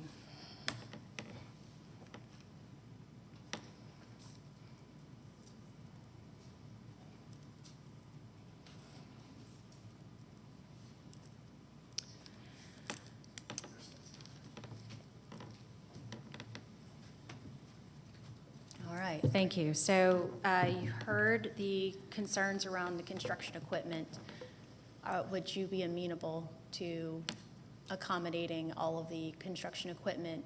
The list, obviously it's not limited to this, but things related to the construction of the house to stay on the property, be stored on the property. I don't see any issues. I think currently the other homeowners park their cars in the cul-de-sac, and so it's already pretty congested. And so I don't think we would want to add to that. We're hoping that it kind of clears out, that those homeowners will start to utilize their own driveways versus the cul-de-sac. So that is something that we are already a little sensitive to, because we don't think that looks very good either. But that being said, we will talk to our totally. contractor and have them There's plenty of put the room equipment up Yeah. on the property. if there's equipment that needs to be left. Yeah. Okay, thank you. Obviously, privacy is a big concern as well with regards to screening, and I know that there were conversations about, not having seedlings in the screening, but to make sure that they're mature trees that are placed within the setback areas, or basically between the homes. So is that something that Absolutely. I think we've got that in our stipulation letter as Right. well, that, we would work with the county arborist. None of that has ever been an issue. We, of course, want privacy as well. Okay. And I think you mentioned something interesting, from a Legally from a protected. maintaining Oh. standpoint, like an undisturbed barrier is gonna be much harder to maintain, and overgrowth is gonna be rampant. So if we can put in landscape buffers that are controlled, that will really help. Right. And then the last one, which is new, is related to the setbacks. I am looking to do a 24 24-foot side setback for the house, and I do understand that will impact the drawing and scaling, but I believe the setbacks on his property, although they've got that room to the back and consider that the back of their home, their setbacks are on the front and the back is where their setbacks went. And so that's their choice where they wanted to build that house on that lot, respectfully. If we move over, then suddenly that interferes with our ability to control that runoff and where the erosion control is gonna be and those things that stormwater wants. That's why the house is purposely placed where it is to be able to work with the topography and to be able to address that runoff and put it to where it needs to be. is there an increased setback that you could accommodate? Well, I think we're already accommodating an R30 setback. Right. So, which is 12 side. feet, yeah. We could The maybe. problem is it's an accessible home. And so there is a certain amount of square footage that needs to be on that main floor in order to allow my son's wheelchair into the house. And so it makes it harder to build smaller and taller, which is why we built a little bit wider and shorter to be able to accommodate those things. I imagine if we were gonna talk about coming to some place in between, that's not 24 and that's not 12, if we can cut that in half, or if we can. Maybe 15? Maybe 15. We would love to be able to help and give them a little more space and to be able to adjust. We just want to make sure that it Without taking doesn't away the adjust function of the reason that we're all of the building the Understood. house. Understood. I would like to go with 18 for 18? the sake of negotiation Okay. and get us there Okay. through site plan review. If it gets us there, yes. Plan review, you Yeah. give them minimum and see what they can do. That's another one. Is there, can I ask one thing? Because we are using R30 setbacks. The buildable area that we have, I don't know if you have that one. Can you pull up the site map? very This- original. The site plan for the house? Yeah. Yeah. If we could, if there was any way to adjust the back set line, if we could adjust the buildable area 'Cause it- away from them, Right. we would absolutely do that. It's just that the buildable area on that lot is so weird because It's of real skinny right there, so it doesn't, it gives there's a huge backyard and a huge sort of side backyard. If we could adjust that slightly then we'd have to no allow, problem sliding it over. more Right. space on the right side, we would absolutely do that and make that adjustment. Yeah, I don't really want to touch the other Yeah, setbacks because then you're falling into variance territory. right. That could be decided in plan review. Yeah, I'm just trying to think of how to create the most, because I know that there's still going to be more due diligence done Sure. during site plan review. I would consider, instead of perhaps requiring the 18-foot setback, give them some flexibility if they're willing to try to build out. Do a And minimum. let perhaps staff see how they can accommodate that within the requirements, so that they don't get that variance, but there's some flexibility. And if perhaps you're willing to consider increasing that side setback, if it could be accommodated in site plan review, that's the interest of the commissioner. But I think, that you should at least require what they've committed to, that 12-foot R30 setback. But if we look at the site plan as it's shown here, only the front corner of their proposed home is on that 12-foot building line. The rest of it Is off. is off.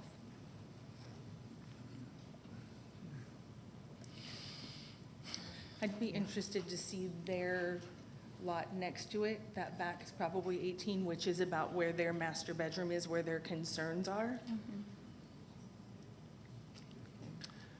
I don't know, but I know when we walked it, we're considerably further, our houses don't line straight up together. Right. Okay. I mean, the other route we could go is set a minimum. If you are willing to, if you are willing to do 15, we could set it minimum 15, and then from there, see where it goes.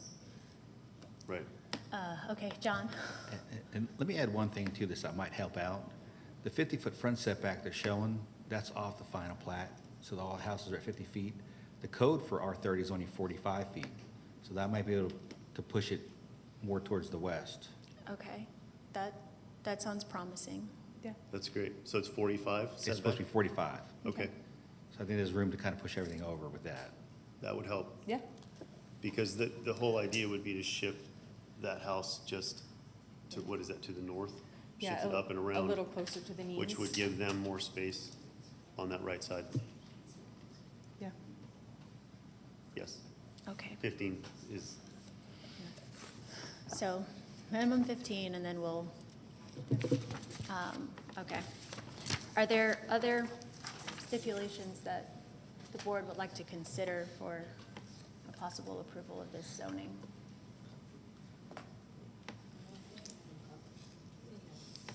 Okay. All right. So certainly, thank you. Thank you.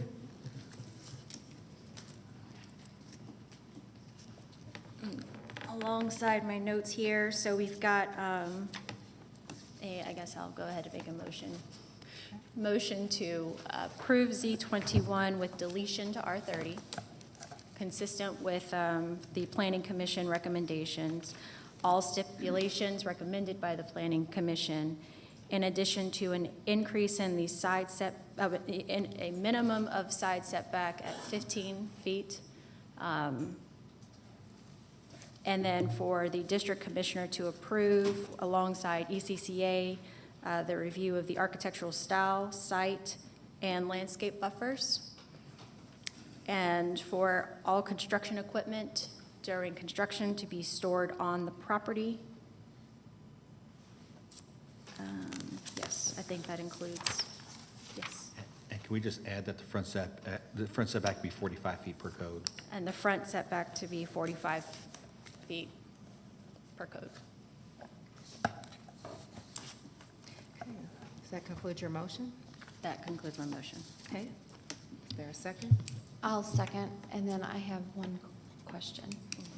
On the architectural approval being you and ECCA, are the members of this subdivision members of ECCA? So they are not technical, oh, yes, they are. They are members of ECCA. Okay, And okay. they have been working in partnership with ECCA through this. Okay, because that was my only concern is, you know, if it should be the neighbors, if you're going to have input, it should be from the neighbors, not necessarily ECCA. Right. It's more of having something that's going to be definitely steady because neighbors come and go. So it's having that structure there. So they've been involved in this, engaged in this process throughout.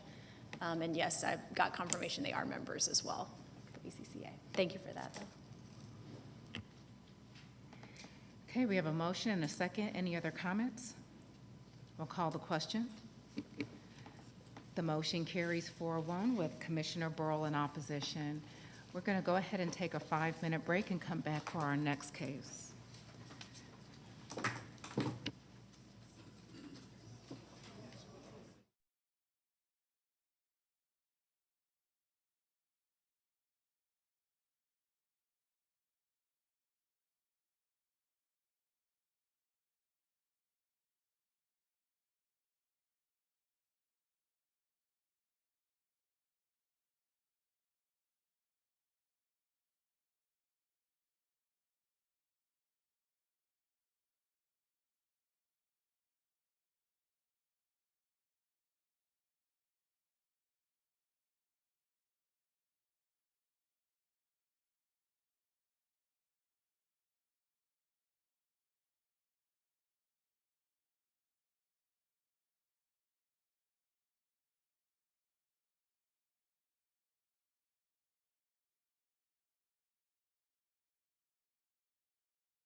Meeting this May 21st, 2024. We will resume our zoning agenda. Sean? Okay. Yeah, and before we get going on the next case, Madam Chair and Board, I got word that OB number 20 of 2024, Curley Family Homes LLC, it may need some more work with the neighbor or the person opposed, so the board may want to consider continuing that to your next hearing. And with that being said, I would like to make a motion to continue OB 20 until the June Board of Commissioner hearing date. Second. Give me 1 second. Okay, are there any comments or questions with respect to pulling this item? All right, we'll call the question. The motion carries 5-0. Thank you. Madam Chair, if I may. My assistant just approached me that someone came in late that was in opposition to OB 21. So. It's what do already I- been approved. We've already Too voted late. on consent. Okay, Yes, thank you. thank you. Okay. All right, John. Next case is rezoning case Z22, Lounge 234, request rezoning from LI to NRC for a restaurant in land lots 370 and 423 of the 17th District. The property is located on the west side of Atlanta Road, north of Mosley Drive. Is the applicant present? Let the record show the applicant is here. Is there anyone here opposed to rezoning case Z22? None? Okay, let the record show there's no one opposed. Would the applicant please come forward to be sworn in?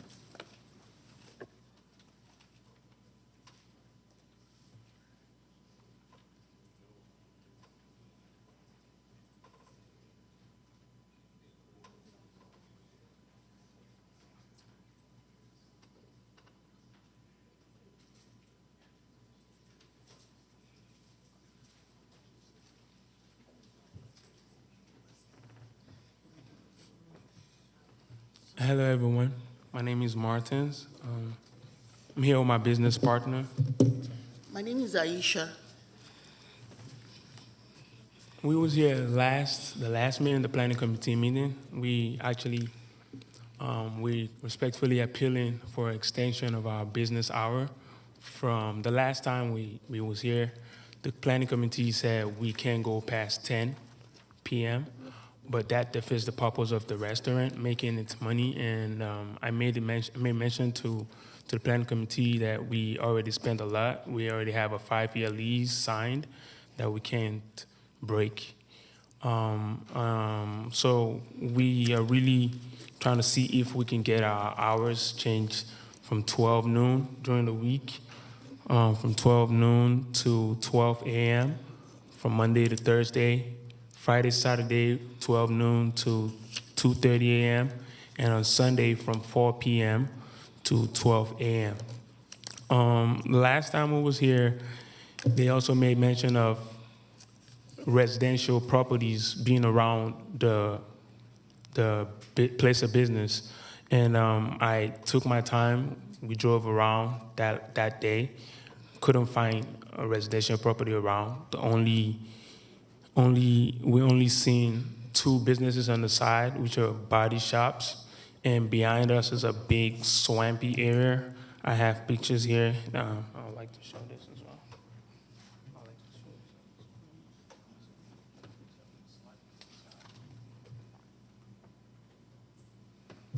I'm sorry, my iPad is dead, so I have to use my phone. So that's the back of the property. That's a big tree, and I think we was able to drive all the way back, and there was no property. The only property we seen was, okay, I'll come back to that. This is also the back. This is the side, the right side of the property. That's a body shop. That's the right side as well. It's a body shop. That's the left side. It's a body shop. Keep going. It's the left side. That's the body shop on the left side. That's the front of the building. That's a railway line. Still the front of the building. The front of the building. That's a video showing the front of the building. It's just a railway line. There's no residential property around it. That's the back of the left side, the building behind the left side, sorry, the right side. That's also a body shop and a mechanic shop. Can you go? That's behind that property we just seen. It's just a swampy area. Keep going, still. So that's the only property we was able to see, but that was way, way behind. And it looks to me like an abandoned property because the door is blocked up. So this is what the property looks like right now. The property we're trying to turn into a restaurant. It's not looking good when we got there, but we've been able to do a lot of landscaping work. We've been able to do some cosmetic work inside, like painting it, and we're trying to paint the external part as well, but we're waiting on the zoner approval. This is what we're looking to have the property look like by the time we're done. So we're just here to appeal respectfully our extension. Thank you. Okay, thank you. Considering there's no opposition, unless the commissioner has any immediate questions, can they be seated while you go through? No, I do have some questions. Okay, so we're going to go ahead and turn things over to the district commissioner.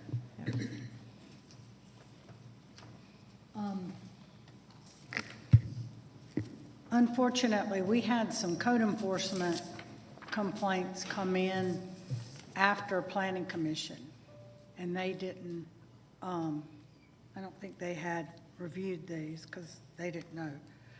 And our code enforcement director is here, but the pictures that were sent in with code enforcement complaints was a lot of cars. And is that on this property too? Yeah, that's on the property, and that's with that's the previous person who was there. That's the deal with the landlord. But we already told them that all of that gotta leave, but they're waiting on us to get a zoner approval. That's what the landlord said. As soon as the zoning is approved, he's gonna take all of that out. It's the person who was there before that has all that car, not ours. Okay, so you're leasing this building for your restaurant? Correct. So you need to get with code enforcement to, remove the other, or the landlord will have to remove Correct. We already the other cars. Correct. I already reached out to Commissioner Chris Lindstrom, and I guess she made a call to the code enforcement and about the vehicles being packed in the building. And also we talked to the landlord, so he assured us that they're all gonna be taken out as soon as we get our zoner approval. Okay.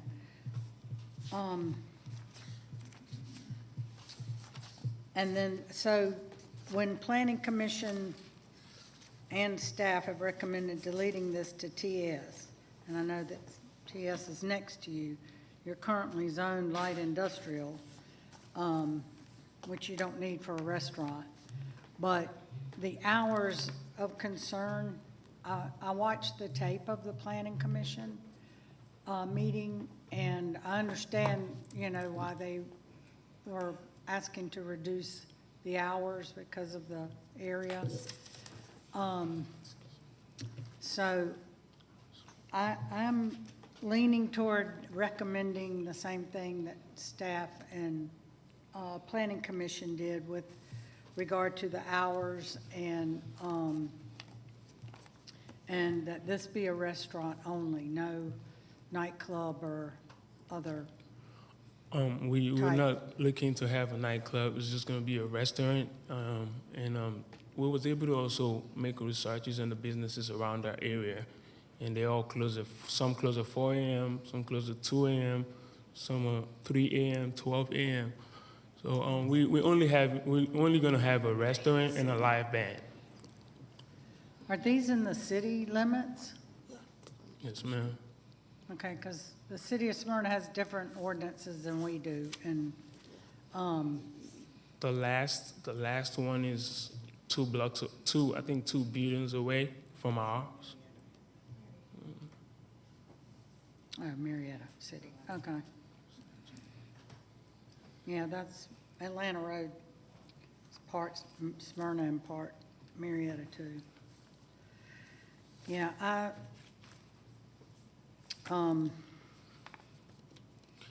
I'm not looking to court you, but this 10 p.m. really defeats the purpose because our main aim is to target those coming back from work and during the weekend, those coming back from the club who are really hungry. You know, they're drunk and want something to eat.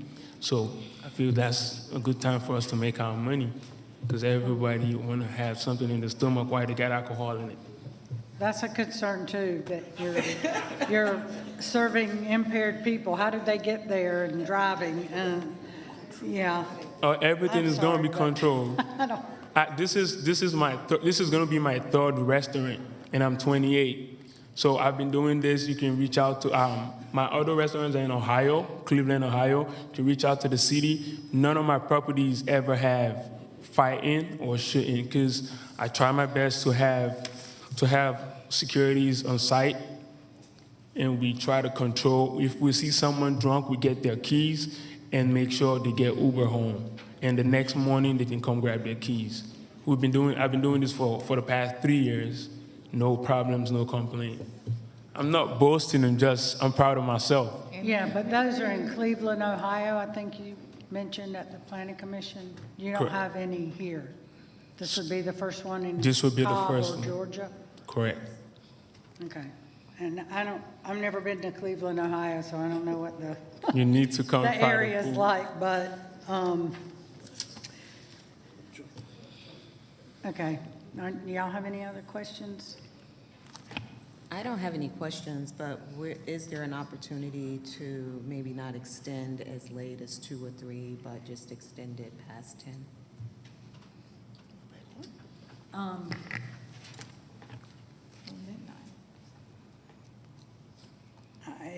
I don't know that that would help if he's set on 2 a.m. I mean, what would be a good compromise? 11? I'm just, I don't. I'm leery of 2 a.m. in this area. Over the years of me being in the restaurant business, I never seen a restaurant that stays open to 11, like an African restaurant. Like we try to have our food are authentic and it's a diverse, crowd we pull in, and I promise this. I don't know what to say anymore, but I just want this to work. We're gonna control it. We are. I'll let Sheffield follow up and then Richardson on her suggestion. This is for John with the TS zoning category, which is tourist service. And since this lot is rezoned as TS, I'm not sure if that carries any conditions with respect to how late a business can be opened, since it's designated as a tourist location. Well, tourist services is the zoning district that would permit the applicant's use, but the board can put conditions on the property that mitigate the negative effects to the area, which would include hours. Okay. I just wasn't sure with the tourist designation if that carried some additional conditions with respect to hours of operation. I just wanted to clarify that. All right, thank you. Richardson? Thank you. I was going to say, I am amenable to a little bit later. It does remind me of kind of Mazzy's in the district, and just, I know that they're open later as well as a restaurant. So I don't, my phone is dead, so I can't pull up when they close, but I know that they've been open later because I've gone after one of these late board meetings. So, maybe something comparable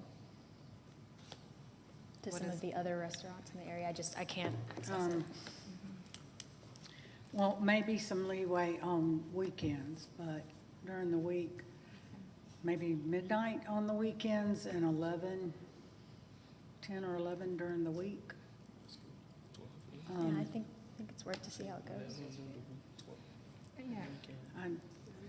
Okay, there's, CP, can you move the GIS up for me to see that R20 lot, the full?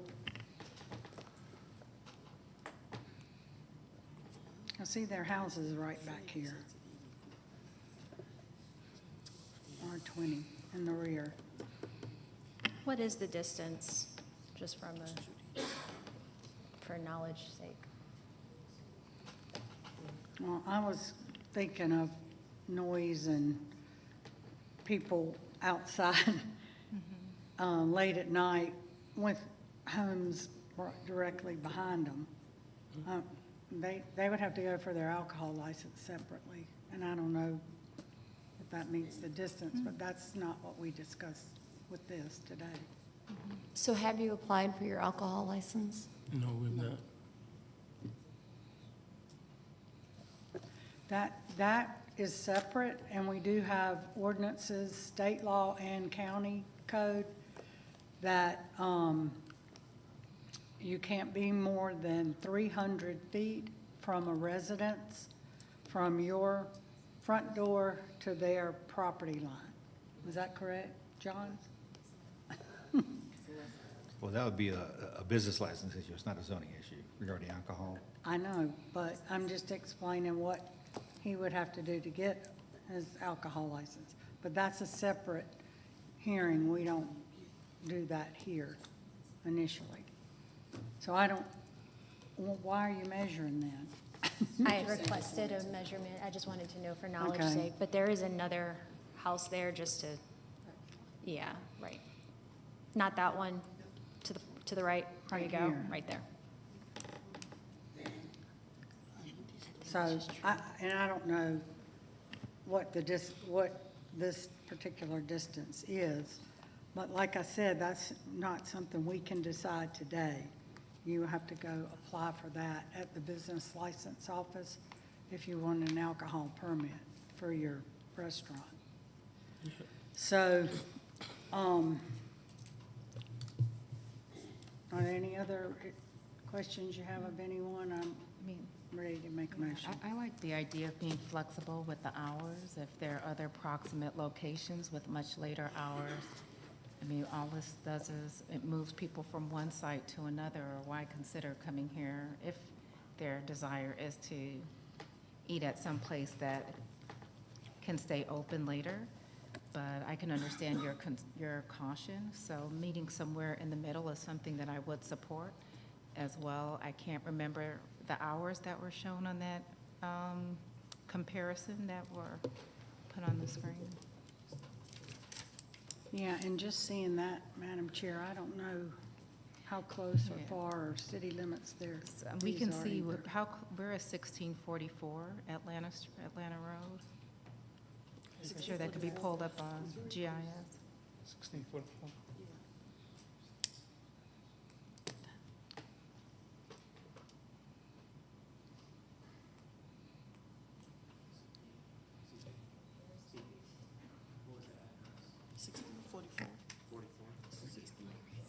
That's where tracks is at. It takes money. It's not.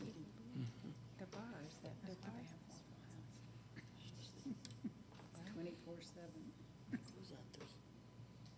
Okay, so I'm sorry, okay. And then the other property, I think she's talking about this one. That was the last one. And that's homes behind that too. yes, immediately. And is that within the county or is that within the city? That's county property. Okay, so they have a proximate example of a county property I see. that's open later and is closer to residents. Or as close. No, closer. close, sir. Okay, well, I'm ready to make a motion to make some concessions on the hours. Okay. But there are other issues here that I need to address. Sure. From Planning Commission. Okay. Okay, they can have a seat. Thank you. You can be seated. Thank you. Okay, there were also some issues with impervious, but that was already with the property, existing property, correct, John? And so they're remodeling the existing building, they're not expanding the footprint? No, they're not. Okay. So I would make a motion to delete Z22 to the TS zoning district, subject to site plan received by zoning division on March 4th, 2024. Applicant to strike parking area to meet parking regulations. The variances as stated in the zoning analysis necessary for the existing structure to remain and any new development to meet code regulations without any additional variances. Restaurant use only, no nightclub. Hours limited from 7 a.m. until 11 p.m.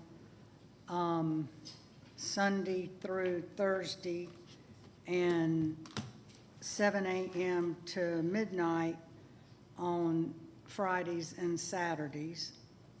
Fire Department comments and recommendations, Water and Sewer Division comments and recommendations, Stormwater Management Division comments and recommendations, and DOT comments and recommendations. And staff comments and recommendations. And that would be my motion. Second.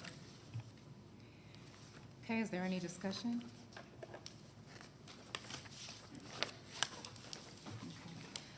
For the applicant, I just want to let you know that you did a great job in cleaning up this site, and it's good to see another use here along Atlanta Road.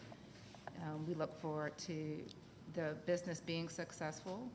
You have the opportunity, should you have that track record of success, to apply for another business item with respect to the hours. But I think that the district commissioner has been flexible to consider at least extended hours. And I think if you can show that track record of success, that there is an open window for you to have those hours extended. So again, through application of other business. So with that, the motion is second. Are there any other additional comments? Call the question. The motion carries 5-0. Okay, moving into the other business agenda for today. First case is other business item number 17 of 2024, which is to consider a settlement of litigation for ADP Terra Mill LLC and the estate of Ruby Inez Friedel regarding case Z66 of 2022 and SLUC 14 of 2022. The property is located on the south side of Delk Road and on the west side of Terra Mill Road in land lot 936 of the 17th District. The county attorney is here to represent with the applicant. Is there anyone here who wishes to speak on this issue? Okay, we have one person. All right, we'll start with the county attorney first. Could you ask and poll if the person is in Okay. support or opposition? The person who stood up, are you opposed or in support? Opposition. Okay, she's opposed to the case. With that being the case, Chairwoman and members of the board, I will tee this up and then allow the attorney for the applicant to speak, and then, of course, the opposition to say a few words. But as you recall, this is a settlement of litigation that was discussed and vetted in executive session by this board, and this was originally Z66 and SLUP 14 from 2022. It was a request for a storage facility on the south side of Delk Road, the west side of Terra Mill Road. There is commercial to the north and the west and residential to the east and the south. The settlement lands at a storage facility on the 2.55 acre site, rezoned to O&I. Some of the highlights of the settlement are a community space of up to 500 square feet and no variances on the site, and a very unique and aesthetic design for the storage facility. But again, since there is an opposition, I will open up the hearing and allow for the attorney to say a few words and the opposition to speak. But again, this was a settlement litigation discussed in executive session, and the letter of stipulation would still apply, and all the other comments to go forward as approved and discussed in executive session. Thank you.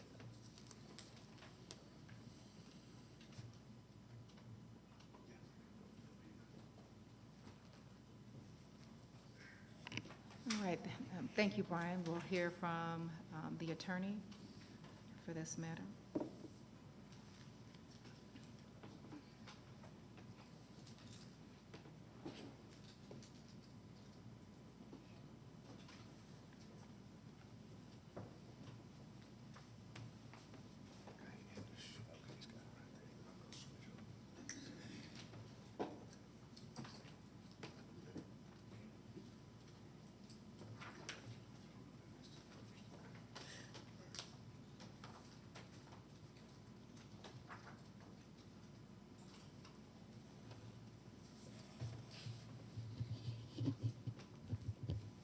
Whenever you're ready.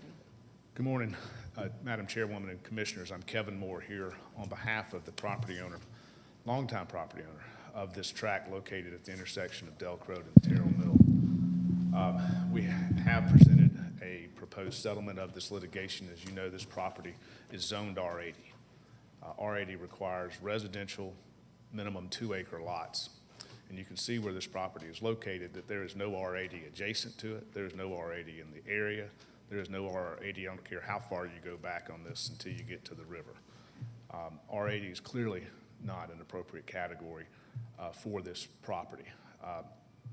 It's located at a signalized intersection and surrounded on 3 of its sides, or 2 of its sides, by commercial, the GC, LRC, and NRC uses that you see at this intersection. And then you have 2 subdivisions. You have a condominium townhome to the south, which is a developed residential use zone suburban condominium. And then you have the Mill Ridge subdivision, which is directly across Terrell Mill, that is zoned R15. If you recall, in continuing through our offer of settlement in this litigation, we worked tirelessly with those 2 communities to come up with and to arrive at a significant, substantial list of zoning conditions and stipulations. We worked tirelessly on the elevations of how this proposed climate-controlled self-storage facility would look, and came up with something that was very unique, so that the look and feel would be not of self-storage, but of office or townhomes that would be more appealing to this area and this community. With that context, I want to go through with you and just also show you again a couple of, number one, the area, and more specifically the uses, so you can see really where this property sits and how it sits, and why we believe self-storage is the absolute best proposal for this particular property. So first on your screen, rather than simply a zoning map, we've actually been able to put together what is adjacent to this property, so you can actually see its context if you're not familiar. Terrell Mill Road's on the right. You see the 2.6 acre site highlighted at the signalized intersection. You see Soap Creek Crossing. That's a public shopping center that has an Ace Hardware at the very end. That is the rear end of the Ace Hardware, as well as the public shopping center, which is a well-developed, heavily intense used commercial center, as it should be, and very successful. Directly across Delk Road are 3 drive-through uses, a Chase Bank branch, a Zaxby's, and a Walgreens. So you have a drugstore, a fast food restaurant, and a bank all having intense drive-through types of uses, which is entirely appropriate for the activity center where these properties are located. And now you have this property sitting on Delk Road. One of the issues that has been with this property has been, because it's so well developed around it, and where it sits. So access to this site can be problematic given how close it is to the two signals there on Delk Road and the one at Terrell Mill and Delk Road. In addition, you have the residents of both the suburban condominiums to our south, as well as Mill Ridge, who Terrell Mill Road is their residential street. And adding additional drive-through traffic and such coming out at this location was something that they were highly concerned about and opposed to, which again, why we turned to climate-controlled self-storage. If we go to that site plan. That's right underneath it. Thank you. So what has been developed and prepared is the updated site plan, which has far more detail as it relates to tree save, landscaping, and so forth. Primarily, a couple of things I just want to highlight for those who may not be familiar with this case from the prior time. We have single access on Terrell Mill and a single access on Delk Road. As you know, self-storage facilities such as this generate very, very little trips and traffic, very, very little. So from a traffic impact standpoint, nothing is better than self-storage.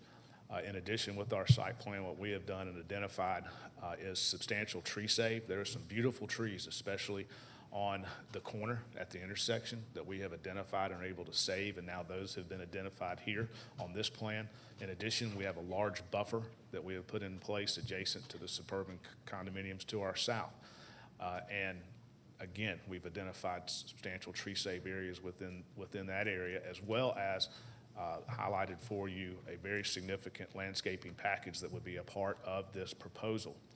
But I think the biggest winner for this proposal has been the elevations that were developed very meticulously with our two adjoining communities. And if you could help me, he'll scroll through those. And what we have for you to view are very detailed elevations of how this proposed self-storage would look from every angle, including the fencing, landscaping, highlighting the materials and use of mix of materials, the use of a mixing roof line so that you don't have a single flat roof. You have a mixture of roof lines so that as a passerby, it almost looks like just nice, really nice townhomes or an extremely nice office building.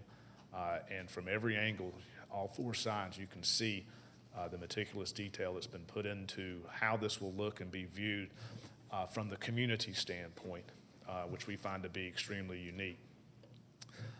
Lastly, what was also asked of us and what the applicant agreed to was a community room. Some of these renderings also show eventually the landscaping that would be installed as well as the existing trees to remain.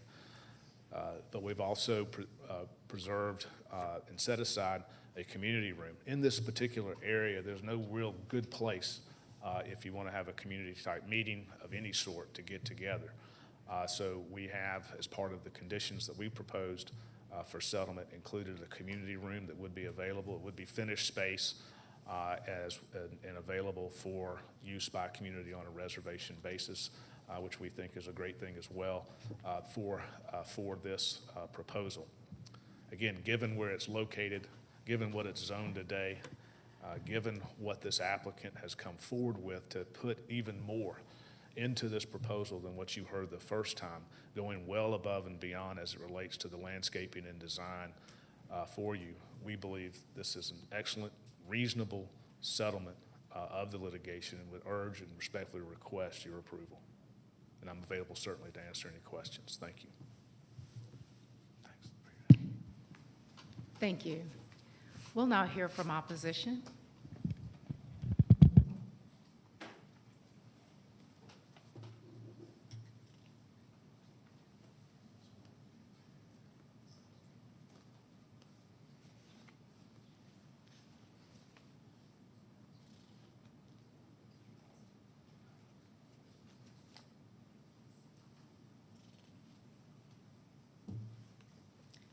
Hello, I'm Salme Fedor. I live in the Amberley Park community, and I think, Commissioner, you have received a number of correspondence. I'm going to go through some of my neighbors who are vehemently opposed to this development. The pictures were interesting. To say that Soap Creek Shopping Center with Publix is thriving, I would disagree. Most unfortunately, it is not. There is a big corner space that is empty. I have seen a decline in that area. with the need to have officers at that Publix that weren't there when I first moved in. And the thought of having to put now another storage facility in an area that is residential, the picture is convenient because it shows the nice corner. Everything going down is residential. We all walk our dogs, walk the street. I bought in that area for the residential nature of it. And now to put any way you look at it, it is a concrete storage unit in a residential area. And I think the emails, the correspondence you've gotten, Commissioner, show there are 15 storage units in a 3.5-mile area. I mean, do we need one right there? There's one, the picture doesn't show it. There's one right across the street. I think it might be a 1/4 mile, a gigantic one that was just put in. There's one right down the street the other way on Parallel. There's, I think, 2 or 3 down Powers Ferry there. Do we need a gigantic concrete storage facility there? No. And my neighbors have been very vocal, and not only in Amberley Park, but unfortunately, during the day, a lot of people can't leave work to come and express their views. I know that Mrs. Kasrai was here. She lives in the Stratford neighborhood. She and her husband are vehemently opposed to the changing of a residential lot to yet another storage facility. And I believe you heard from, and I'll just give some of the names, Martha Issa, she reached out this morning. Knox Burns reached out. Sarah Jones, I believe, reached out. Charles Cornwell, John Norlander. I'm quite sure you heard from Kevin Nichols. There is a lot of opposition, and what we don't see here today is anyone from any of the other communities in favor of this. I understand that the developers have a lot of money and are trying to pressure the commissioners with a lawsuit.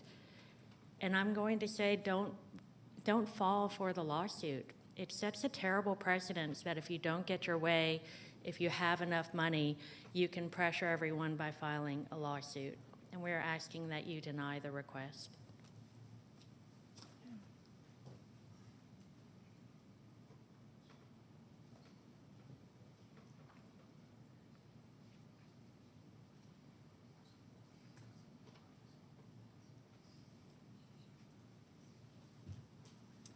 Hi there, my name is Sherry George. I live in Mill Ridge, and after my gut punch when I found out it was going to be a storage facility, I thought, what can I do? Because I know townhomes were out. They tried for almost a year to make townhomes work. It's just not a big enough property. So I went to Mr. Moore and said, can we make it look like a townhome community? That corner is terrible. Oh, how much time do I have left? You have 6 minutes and about 20 seconds. There's a timer that's up there for you to view. Thank you, ma'am. You're welcome. So when Mr. Moore's client was he gave us everything on that stipulation list. And that corner is very dangerous, and it's getting more and more dangerous every day. And I understand because my neighborhood, and then also Cobblestone Walk, Tom was not able to be here today because he is working the elections. But we're the two neighborhoods that are most important. My neighborhood, Mill Ridge, we face it directly. And they have to live adjacent to it. So we worked very hard, and his client Mr. Burke works so hard with us to give us everything we asked for, everything. We have tree save areas. Excuse me, ma'am, are you here in support or opposition? Oh, support, I'm sorry. Okay, this is opposition. Oh, okay, he said I could say something. There was a balance of time that was here for support, but I said I'll hear from opposition. I didn't ask if there was anyone else here in support. What I can do is, the clock was running for about a minute. If there's anyone else who would like to speak in opposition, we can credit that time back to opposition. But when the attorney spoke, there was about a balance of 2 minutes and 45 seconds. Okay. So I'll honor that time. Okay. Okay? So right now, you have about 1 minute and 45 seconds remaining. Yes, ma'am. Okay, thank I don't really have that much to say, except that my community, my neighborhood, a Cobblestone Walk neighborhood, is very pleased with this result. And anything else would be too intense. It's very dangerous. And in saving the trees, with townhomes, the trees would not have been saved. It would have been cleared, you know, edge to edge. So we really do, and I personally do believe that this is the best that we can do. It looks like a townhome. We get the best of both worlds. It looks like a townhome, has entrances like a townhome, but yet it's a storage facility that is useful in a community, not usually next to neighborhoods, but all the other storage facilities that she was speaking of, I checked into it myself, doing all this research because I'm very thorough. They're pretty much so 90% full. And so I just think, I hope y'all consider passing this. Thank you. Thank you. Thank you for giving me the time. Thank you. Okay, is there anyone else here in opposition? Again, there's a balance of over 6 minutes. There's a balance of probably adding in that additional amount of time, about 6 minutes and 45 seconds for anyone who would like to speak in opposition to this matter.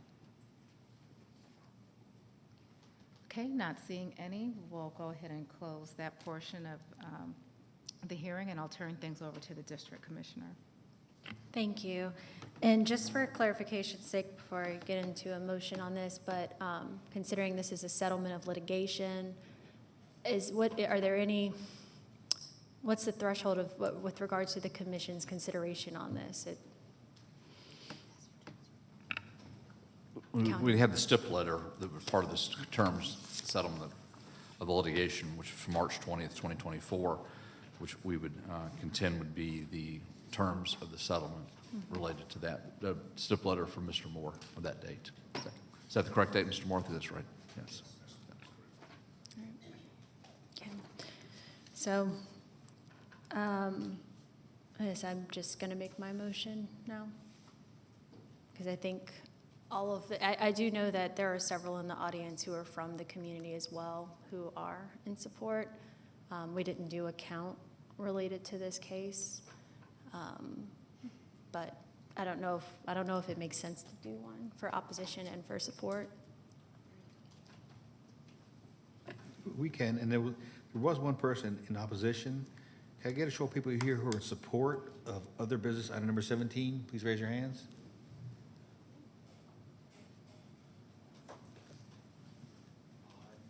There's 5 people here in support. Thank you. And can you do an account? Of the opposition. Can I get a show of people here who are opposed to other business item number 17? I got 2. Okay, there's 2 people here opposed. Thank you. So when this first came to us, this was certainly an interesting case between the recommendations from Planning Commission, recommendations from staff as well, and then certainly what was voiced by the adjacent neighbors, and then what was articulated by neighbors kind of in the area, just to talk about basically the constraints related to this parcel and kind of the history of what it could be and how we could get there.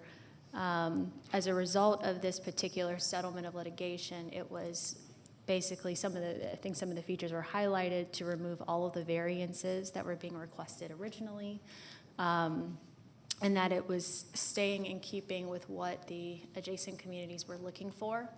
And so in that negotiation, it was the desire to go ahead and move forward to avoid any kind of additional legal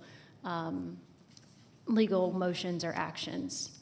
So with that, I will be motioning to approve this settlement of litigation And I do need we don't do these all the time, so just to make sure I get the language right on that, but to approve the settlement of litigation regarding OB 17, 2024, And that'd be subject to the letter from, and including the latest, or most recent stipulation letter for March 20th, 2024. And any staff comments and not then in all conflict, staff comments. and recommendations not in Any item that are conflict. not- Thank you. Okay. Okay, is there a second? Second. Okay, any discussion?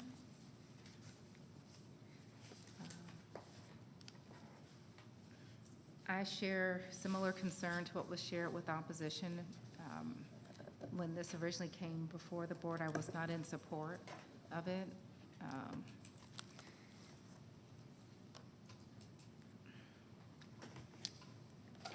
Looking at how a number of the concerns have been mitigated, I've shared that I will support the commissioner in the reduction of intensity of how this will be built. And I believe that the roadway through the neighborhood behind it has been removed. Is that correct? John, was there not a passage to go to get? I think they're still, let me check here. Can we see the site plan? Yes, please.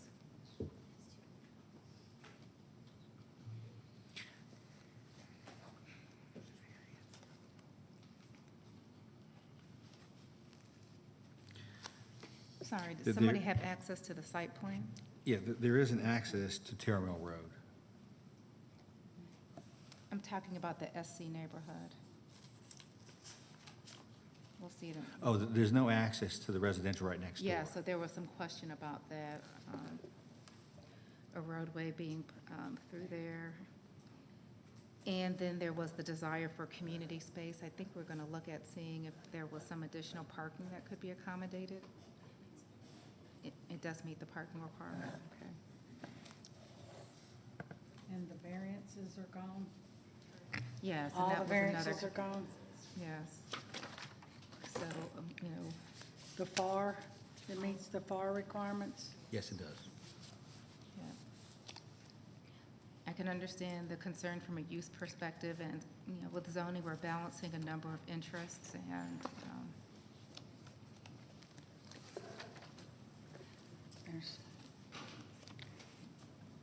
We have received a lot of opposition that it stay residential.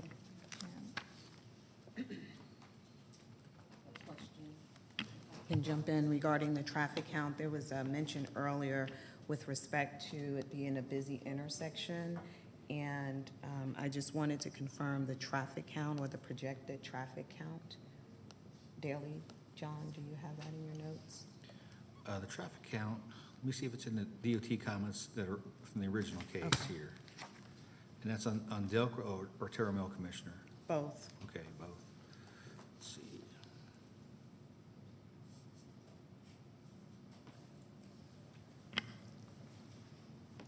Now, with regarding the use, this parcel it's been attempted to use it as residential for Okay. a lot of times. In the original case on Delk Road, there was 23,100 average daily trips, and on Terrell Mill, there was 19,800 average daily trips. As the current use? No, for the trips, total trips on the public roads. Okay, gotcha. As far gotcha, as, gotcha. Okay. you know, as far as the use, I think it's 156 trips per day. Okay. Thank you.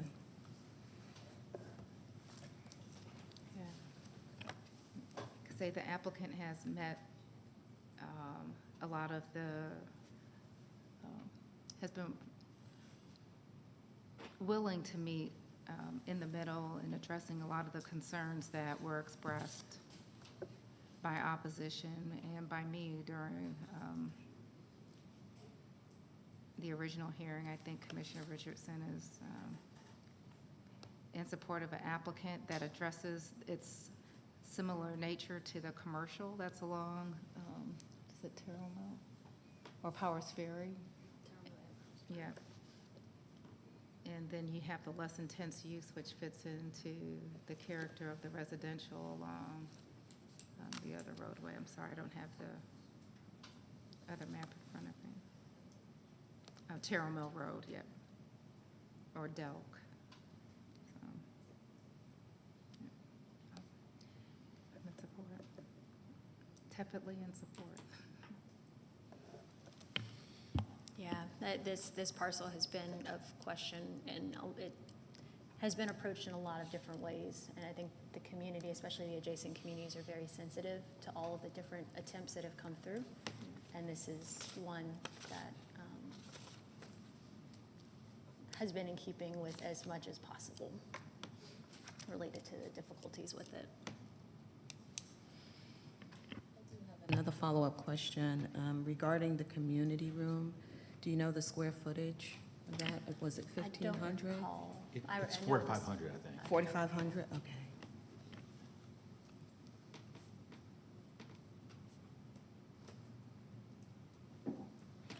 And with access to the community room, how would the community access it? Will they be issued a fob, or how would they access that space? But I think the applicant is the best to answer that question, but I do know that they have like a reservation process for it.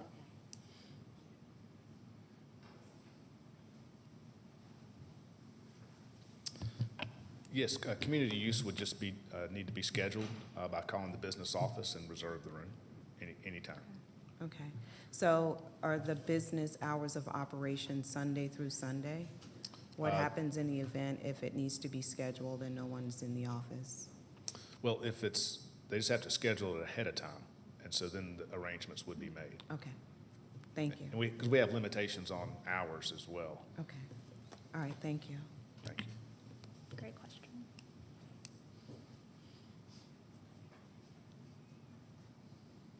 Other questions? Okay, so we have a motion and a second, right? Okay, yep. Any other questions before I call the question? All right, call the question. The motion carries 4-1 with Commissioner Burrow in opposition. Okay. Okay, next item on the agenda is other business item number 18 of 2024, which is to consider a site plan and stipulation amendment for Dennis Benzia regarding rezoning application Z56 of 2017. The property is located at the end of Sterling Sky Lane, east of Treeside Terrace, in the lot 46 of the 16th. Earlier, the applicant was present, and there's one person opposed. All those who wish to address the board, please come forward to be sworn in.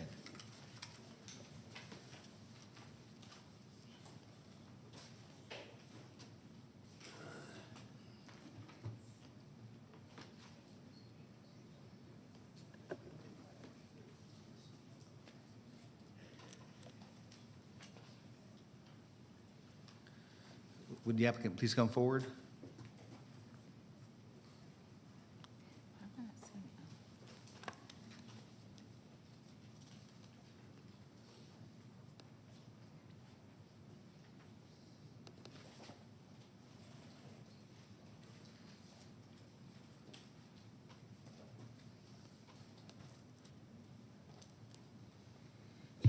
Hello, everybody. Hello, you can go ahead. I am, Sir, if you please state your name for the record. Dennis Venezia. I have a 38-acre lot off of what used to be called Wiggly Road, and I want to put my personal residence on it. I'm kind of not understanding exactly. I'd probably like to hear from the opposition what exactly they're opposed to. I'm not sure. I'm trying to work it out with them right now. They'd like to have a meeting with me, and I'm okay with that. I said I'll come meet you on Sunday. I did send a letter out to the subdivision below me, and heard back from a few people on the phone, and they said, no problem, do what you want. But today we have somebody from the subdivision here, so I would imagine the best thing is to hear what their concerns are. It's a single home, my personal home on 38 acres. It's a no-brainer, in my opinion. I'm not building a subdivision, even though I could. I have that zoning for 15 lots, and I'm not doing that, so I'm Okay. a little baffled. Well, let me turn things over to the district commissioner to see what she'd like to do. I would like Mr. Peterson, since this is another business, to kind of give us a history here. And I actually did add a stipulation that was for this house only. And he would have to go back through plan review and meet all the developmental standards if he decides to complete the subdivision as currently zoned for 15 homes. The remaining 13 would have to come back. So can you kind of shed some light, and then we'll hear from the opposition? Okay, one moment then. Are we going to hear the case then? Is that the plan, to hear, or, okay. Well, we have to. It was pulled off consent. We're hearing it now. Okay, it was pulled, but I didn't know if there was going to be a request, considering what he just shared, to perhaps hold it so he can have that discussion offline, or if we just hear it and then perhaps either move forward or hold it. So if we're going to hear the case, you do have 10 minutes to present. If you're willing to waive that, we'll go ahead and hear from opposition. Yeah, I don't really have anything to add unless, can I reply to the opposition if he has an issue afterwards? I can call him back on. You follow what I'm saying? Let him Oh, speak. okay, so. Yeah. All right, it'll be a little bit out of order, but would you be amenable to have opposition and then have him come back so he can hear those issues? Yes. Okay, why don't we go ahead and do that? Thank you.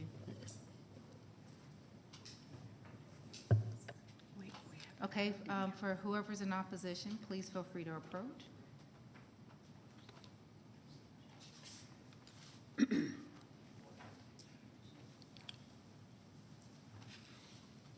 Good morning, Good Madam morning. Chairwoman. Thank you for your time. Thank you. Just state your name for the record for us, please. David Mitchell Torbett.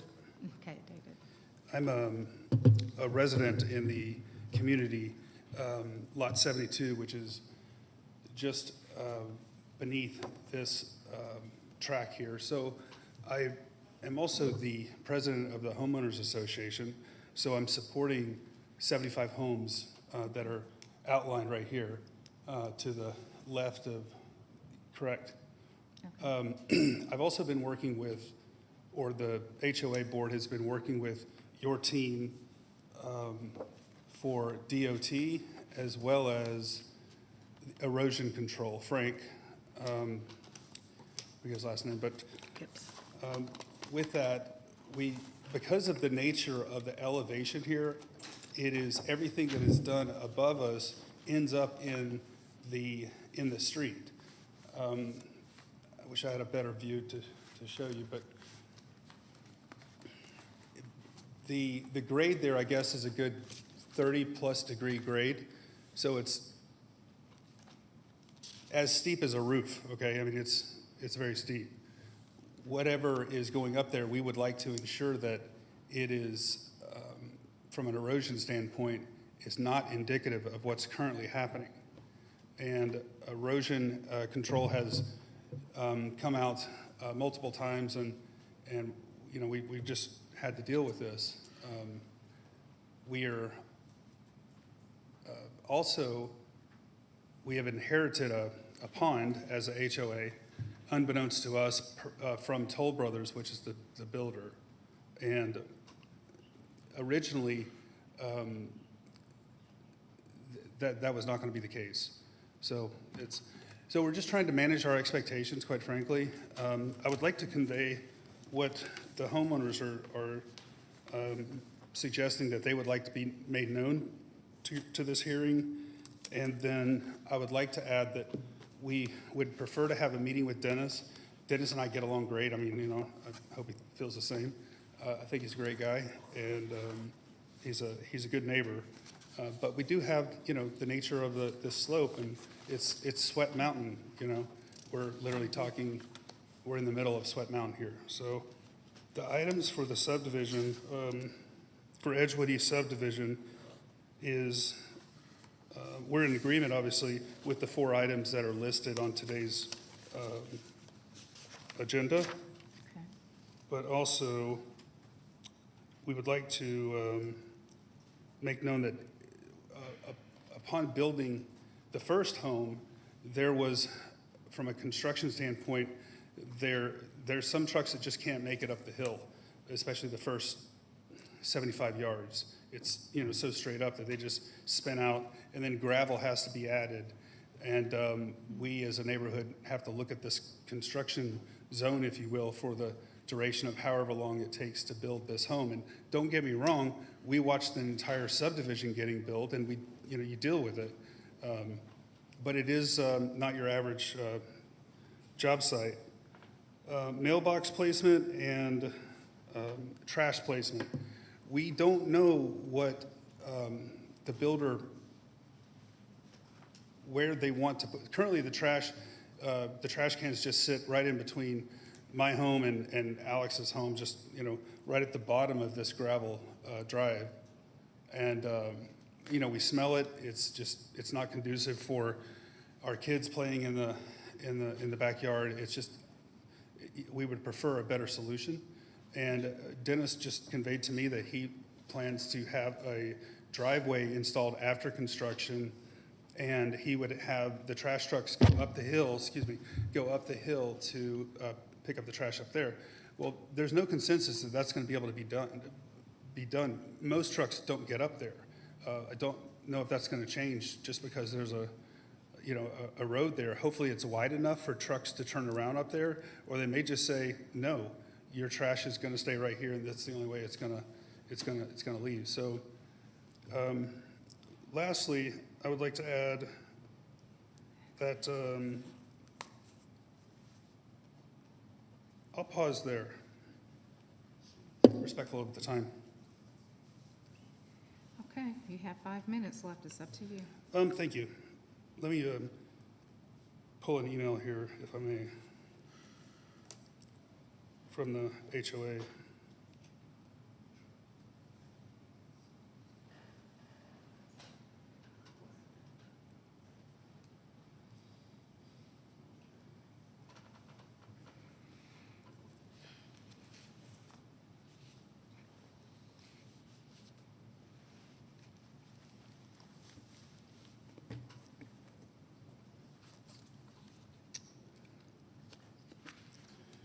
Okay, so paving of the street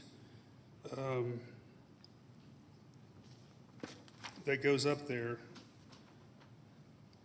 we would like to understand when that's going to be done. How are we assured that it's not going to be like building the first home and there is no street installed? I get it. It's a gravel drive and it's meant for trucks to get up there, but we would like to ensure that there actually is going to be at the end of the day an actual road that goes up there from a standpoint of erosion control. We also plan to meet with DOT, I think Thursday of this week, and we would like to hear what they have to say, of course, before we, just proceed with anything that maybe DOT has something to add to this, as they've also been working with erosion control.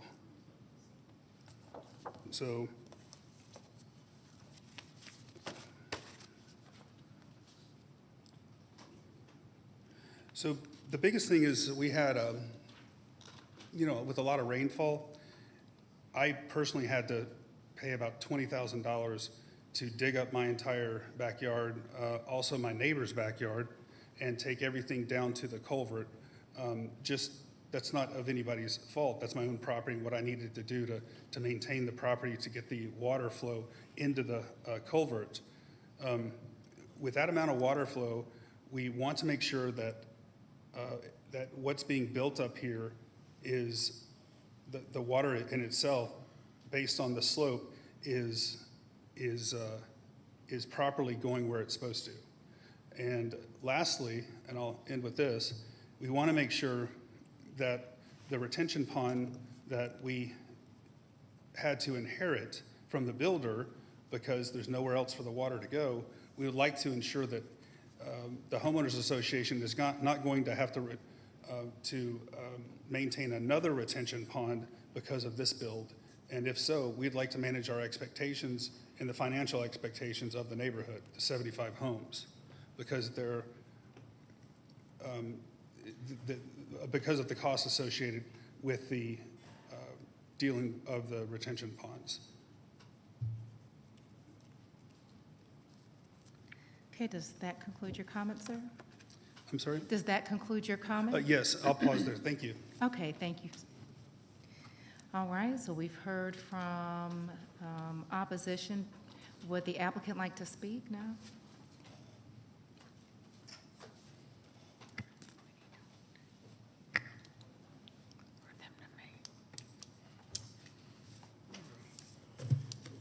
Okay, do we have a site plan?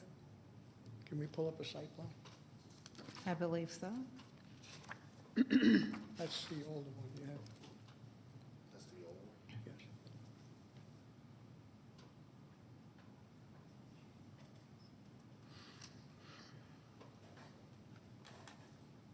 What's on there? What happened? That was the old site plan. Data one.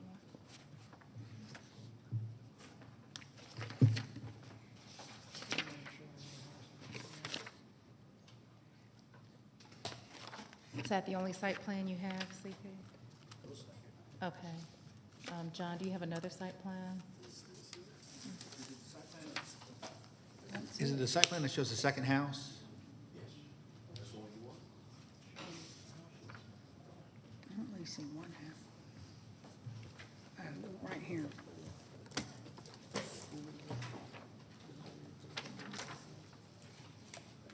Okay, it's on the screen.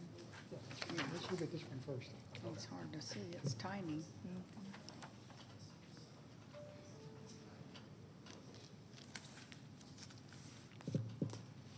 Put that one first. Okay.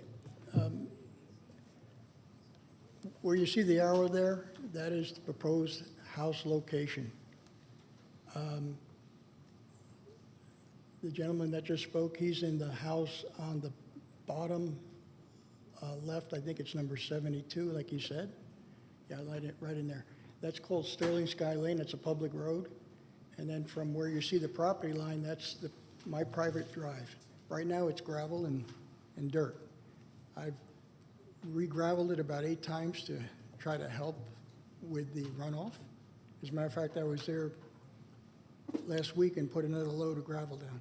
My plan is to blacktop that past my house. But the best thing to do is to build first, and then, of course, come in at the end and run the driveway. I've told the gentleman that, and that's my plan. What I want to do is maintain as much of the natural forest that's there now. So that's why I built it on that side versus the other side of the road. From that point to the bottom of my driveway is roughly about 450 foot, or maybe a little bit more. And then my personal driveway off the house is another 80 foot. So you're about 500 to 600 feet away from the end of Sterling Sky Lane, which is a public road. All that between that subdivision and where the house is all natural forest, and it will stay that way. In addition, I'm probably going to run some natural buffer if I have to make some room for a septic field. And you know, I'm going to make it beautiful. It's going to be my personal residence. So I mentioned to the gentleman I definitely would meet with these people below me. I have no qualms about that, but I said, why don't we just not hold this up and let me get going so I can get that road in. And I said to them, I'll meet them Sunday if they wanted to. And again, we did send a letter out to everybody in that subdivision. I heard back from a few of them saying, everything's fine, go ahead, do what you want. And I would have met sooner with them if I would have known. I mean, I'm not trying to hide anything or do anything wrong here. I will make sure erosion measures are as best as can be for that property. And the natural buffer is a fantastic buffer, basically. When I built the other house up there at 4910, same thing. I didn't clear any more than I needed to. And it's got tremendous buffer. I want to maintain that mountain as almost like a park. I love the woods. I grew up on 72 acres in New York State, and I want to die on 40 acres in Georgia. So that's my plan. I mean, seriously. I know I could do 15 lots. I actually owned all the property below. I sold that to that subdivision, so now we have all these neighbors. They're very nice people. And that's basically my goal. I'm not going to do anything to make anybody below aggravated. When they called the other day, Dave Miller called me. He said, hey, come and put in a load. I went down immediately the next day, dropped a load of gravel. I went down last Thursday, the first day we had a break in the rain, myself personally, and I swept off any dirt that I saw on Sterling Sky Lane. So I'm going to be a good neighbor. It's nothing there, nothing wrong there. And I don't plan on doing anything but being accommodated to the people below, and I just want to live my life and enjoy. Thank you very much. Thank you, sir. Is there anyone else to speak in support of this application? Okay, not seeing any. I'll ask you, John, what staff's recommendation is, and I believe Commissioner Burrow was looking for some history to also be shared with the site. Okay.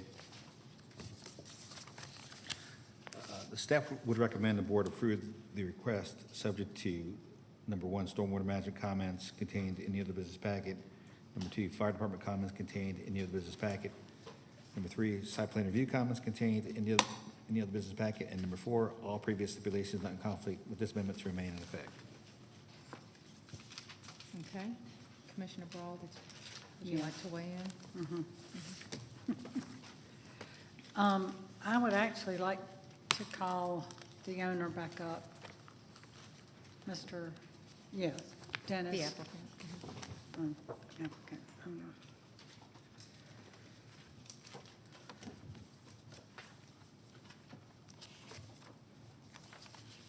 owner. Do you plan on developing this? Of No, what ma'am. was approved at zoning for 15 homes? No, ma'am, not at all. Okay, so we do have renderings of what your residence would look like. The 4910 is your current residence? No, ma'am, it's my son. Okay, but it's existing, it's built? Yes. And lived in? Yes. So the house that you're proposing, you're not planning on developing down the road, the 15 lots? No, I want to keep it for my personal. Like I said, I grew up on 72 acres. We had a nice spread, and Okay, I want to do so the same. it will just be these two homes? Yes, ma'am. So I think the question was about the driveway. And John, you may have to help me out here, but it was my understanding that there would be 13 remaining lots, and that's when he would have to comply with developmental standards, paving, and all the. Yes, and I think even in the site plan review comments that are made part of this, that they state that this is the last one built like this. Any other house after this has to meet the zoning requirements and the development standards as far as a public road and whatever else is required for public development. But this can stay, not be paved or a public road? Yes. Okay, but, I will pave it for sure. It's going to be blacktopped. pardon? It's going to be blacktopped, similar to what's down below. I'm just going to continue it up. Okay. Let me make another statement. I took the property, this is how serious I am about not developing it right, is I put it into the tax conservation V5 zoning, which is a penalty if you were to build a subdivision of double the tax, whatever you would normally pay for tax. So I did that knowing that I want to hold on to it. Okay, so do you have a problem if we hold this for 30 days to the June 18th meeting so that you can meet with the neighbors, stormwater management, and DOT can work, y'all can Well, work I mean, together with staff? There And are I'll be happy to come There are to. stipulations, as stated, and there's steps I still need to go through. It just delays the process quite a bit, and trying to get built before the winter, because that's what I'm worried about. I told them I'd meet them Sunday. I mean, that's not a problem. I don't know, you guys decide what you think is best, but just FYI, I mean, we have the fire marshal, we have the erosion, we have the stormwater, I have all these people I'm going to meet with anyway, and we're gonna do it to code or better. That's all, only way I've ever built things, and I'm a builder by trade. It's up to you. Have you met with the neighbors? Because This when gentleman, this, yeah, I see him quite often, because I drive over, he's there at the bottom of the hill, and I spoke to him last Thursday because I was sweeping the road as per Dave Miller's request. okay, so when would you be putting the blacktop on the driveway? Well, that would be, first of all. After the construction? Yeah, I'd gotta meet with everybody that was on the stipulation list, and then I would then pull a permit, do the grading, get the house in, get all the heavy equipment out of there, for instance, cement truck, whatever, lumber truck. After it gets to a certain point where there's no more heavy equipment, then I would run the driveway down and connect to the other. In the meantime, I'd maintain it, as I'm doing with the number 34 stone, which is on there Yeah, now. Gravel. Yes.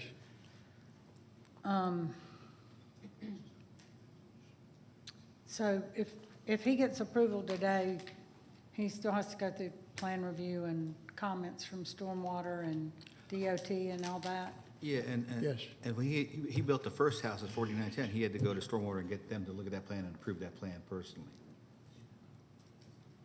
Okay. I had not heard from anyone in support or opposition by email. So I was kind of surprised when Mr. Mitchell came today. Exactly. But I do want his concerns addressed. I will. And I don't want to hold you up, but I will address his concerns, believe me. he will have to comply with the zoning that was passed, but also developmental standards with county staff when he goes through plan review before he'll get a permit. So that would probably give y'all time to meet as well. Yeah, it takes If that's time. okay. Okay. John? And just a suggestion to kind of help meet both sides' needs, maybe the board could put a condition on it that he meet with the neighbor and address their concerns, and then you approve the final permit after that meeting has occurred. Will that work? Come up. Yeah, I have to call you up. And you have to go to the podium.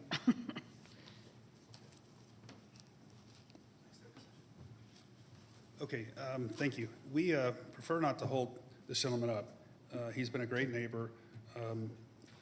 We would like, however, to have a consensus with the HOA board that consists of myself, the president, our secretary, and our treasurer. Upon signing off on this, can we make that just one stipulation that he does have the meeting with us? I'm actually going on vacation this Saturday, but the rest of the board can meet with him and any other neighbors at our pool house. You know, we'll identify that time. Sure. It'll be this week. But if that could be signed off on by our board of directors, that would be great. Just because we're not against him building on his own land. He's the best neighbor you could ask for, right? But we just want to make sure it's done right and we don't skip any steps, especially as it pertains to erosion control. And we've not yet addressed the trash, but I'm sure that we can discuss this in our meeting and come up with some solutions. Sure. Thank you. I have a question for Mr. Porter. You mentioned that the board of directors or your HOA board would sign off on it. What exactly do you anticipate them signing off? Just 3 signatures that we've met, that we've had our meeting. That's all, that we actually go through with that meeting. Okay. And I we just adjourn. wasn't sure if you Well- were anticipating them signing off on some other type of stipulation, but it's just to confirm that you all met. Yeah. To Okay. confirm that you know that we've met. Okay. So he would come forth with our signatures and that you know that we've carried out that meeting. We'd like to add that to our minutes as well. Gotcha. You know, Okay. Right. Thank And you. I will require that, and that he can do that before plan review, and then once before any thing is issued, any permits are issued, I have to sign off on it, but I will give review to the HOA Perfect, to thank you. look at it. Thank you. Thank you for your time. Will that work? Yeah, I'll be glad to meet him on Sunday, that'd be fine. Okay. Okay. Thank you Well, very I much. think he wants a meeting with the board, the Yes. HOA board, I for the live very close neighboring by, so I can property. certainly go on Sunday if they want to meet me Sunday. Okay. Thank you. Thank you, sir. Thank you. Okay, with that, unless there's any other discussion, I'm ready to make a motion. I make a motion to approve other business item number 18.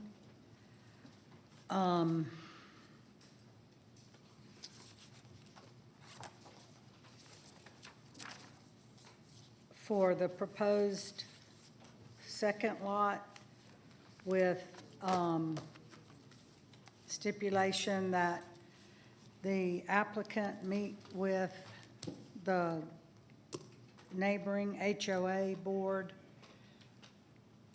specifically Mr. Porter, is it? T-O-R-B-E-T-T, Torbett. Torbett, sorry, thank you. And y'all will arrange that meeting with the board. And any site plan and site plan to be reviewed by the HOA board prior to approval by the district commissioner. And all other staff comments, recommendations, not otherwise in conflict. Thank you. Is there a second? Second. Any further discussion? Call the question. The motion carries 5-0. Commissioners, the time is 12:16. We do have what I perceive 4 more matters to hear. It is past lunchtime. Would you like to go ahead and work through any of the next cases, or would you like to adjourn for lunch and then come back? Okay, any other commissioner? Okay, I just want to know, better decisions are probably made when commissioners are less hangry. Can we do 30 minutes or no more than 30 minutes? 1 o'clock? You need longer than that? 40? Okay, would you like to adjourn now or wait for the next matter? I have a feeling the next matter might be a lengthy one. Yeah, let's adjourn now and come back about 1 o'clock. Okay, okay. Why don't we adjourn now in light of compromise? Commissioner Gamble did ask for an hour. I would say 45 minutes. Why don't we come back at 1:05? I know last time we came back, nobody was here at the time, so I just want to be realistic. We'll come back at 1:05. Our commissioner's zoning hearing is adjourned until 1:05 p.m.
2024.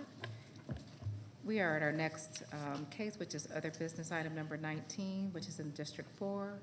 Commissioner, we only have 3 commissioners here. Would you like to give some time for the other commissioners to return, or would you like to go ahead and have the case heard? We can give just a few more minutes. Okay. I'm trying to see, what's the next other business matter after this one? OB 20. OB 20. OB 20? Oh, no, that one was pulled. We pulled Okay. that one? Okay.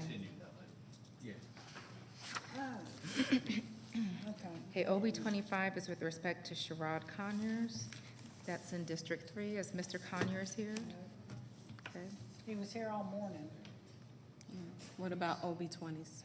Okay, so we have OB 27 is next with respect to Mitchell Galloway. Is Mr. Galloway here?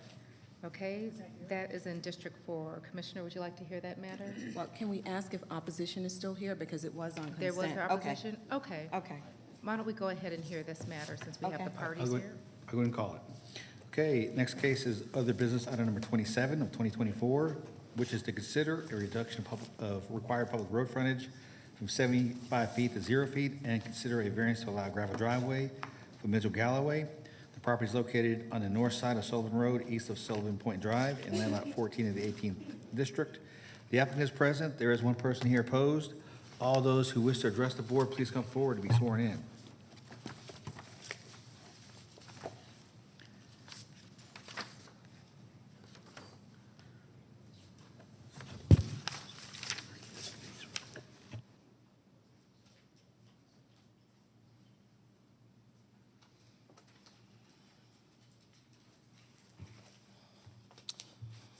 It's a pretty cut and dried request. Sir, if you would please state your name. This is a little Sir, bit different from excuse me. me, sir, would you please state your name? Oh, Mitchell Galloway. So we have a contract to purchase the property and build a single-family residence on it. It has a 14-foot easement from the property to Sullivan Road. It's 3.57 acres. And it's my personal residence. I'm a builder. And I also hold a blue card for stormwater conservation. So with respect to any of the conditions that you spoke of before, I'm completely familiar with that. So there's very little impact to the environment. We're going to keep as many trees as possible and, make the driveway kind of meander back in there. It's a gorgeous piece of property. Okay, if you can help us in just presenting the application as if we have not seen or heard it. Yes, can you to let us know what you're looking to do with the property? Yeah, we're looking to reduce the required frontage from 75 to 0 since it sits 200 feet off of Sullivan Road. But we do have a 14-foot easement from the property to the Sullivan. And this is for a build of additional properties? One single-family One residence. single-family home? Okay. And you have this is not really time for Q&A. I'm just trying to pull information out for a presentation so we can have some context for today's hearing. Okay. So does that conclude your presentation? Or do you have anything else? As far as I know. Okay. So what we'll do is I'm going to turn things over to opposition, and if we have any additional questions, we'll call you back up. Okay, thanks. Okay, thank you. Okay, we'll now hear from opposition, which will have a total of 10 minutes.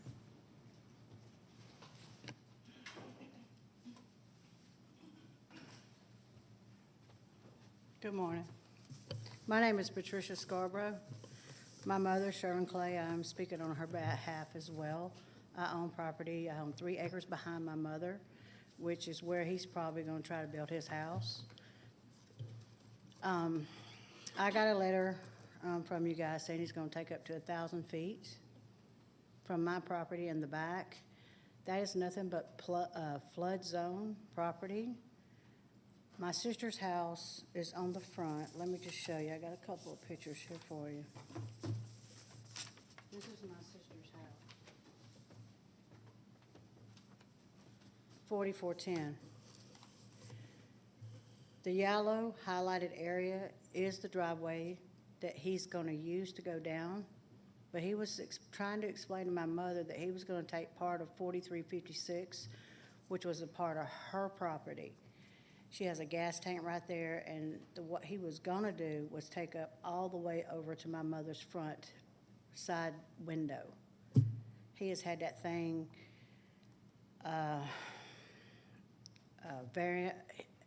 what do you call it? He's had it surveyed, I guess, 2 or 3 times, and he hasn't got it right yet. The only thing, this house right here was built in the 1940s, and behind it, the only thing that was there was a trailer. The trailer's gone on the front part of that property. Behind that one trailer that was there, it's all floodplain. I don't know how in the world that man's gonna build a house back there, but I wanna make sure that he is not on my property. Because back in 2006 and 2007, when I was starting to build my house, when I had it, they went straight back and went this way. It was on that property. So therefore, I could not build my house because of that. So I know that it's wrong. Okay? We just want to do the right thing. We don't mind giving him, because my mom owns that house, the one beside her, and 30-something more acres. Okay? We don't mind giving him that space going through there, but I don't want him all the way up on my sister's doorstep, you know, the side of the house. So they can you can fit 2 big cars going down that one driveway, side by side. So there's plenty of room. I just don't want him on top of my mother's, you know, property at 4356. And I don't want him to build that house on my property in the back. I don't know how when he had it surveyed, I don't know how his survey came out, but he's had it done 2 or 3 times, I know. I'm just concerned about it, that's all. Okay, yeah, just trying to understand. Thank you, ma'am, appreciate it. Yes, ma'am, thank you. Okay, John, what is staff's recommendation? Staff would recommend approval, Madam Chair. Let me get the notes here.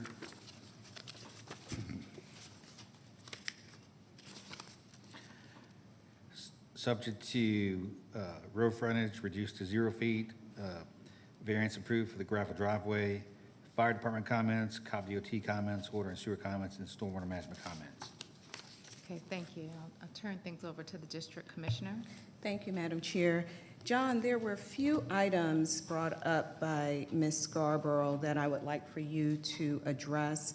And the first is the taking of 1,000 feet of her property. This is the first I'm learning of that claim. Can you share some insight on that, please? Yeah, and this is the first I'm hearing of that also. You know, this surveyor was done by Ken Nutt, who's been a surveyor in Cobb County for many decades. It looks like the survey was only done April this year. So he is showing the property lines for his lot, which is, it looks like it goes back about 500 feet. Yeah, 500 feet to the, to Sweetwater Creek. And it's about 164 feet wide. It does show an existing 14-foot wide easement that goes back to his lot from Sullivan Road along the eastern side of the Clay lot. So is that basically encroaching on her properties? Well, it's an access easement, so they're allowed to drive over her property to get back to their property. Okay. And do we know if there was permission to do that in advance?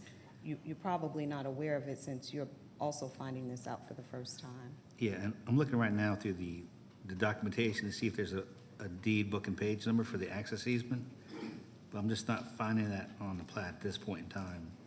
But the surveyor is indicating it is there. I just don't have that in front of me. Okay. And I'll call the applicant back up in a minute just to address that. But also, if you can address the floodplain area to the rear of the property. Yeah, I would say at least 50% of the property is in the floodplain, but it's on the very back part of the property. Where he's proposing to put the house is not in the 100-year flood. Okay, okay. Also, she mentioned that the property driveway is too close to her mom's property located at 4356 Clay. Was that the front of, and Cornelius, if you can just kind of scroll through, I'd like to see that driveway.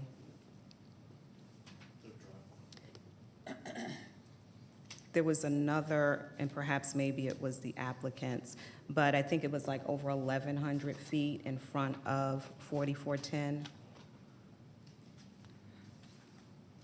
Yeah, I'm not sure what the 1,100 feet is, but the access easement to the subject property is in between 4410 and 4356. Okay, Yeah, it's right where the hand is.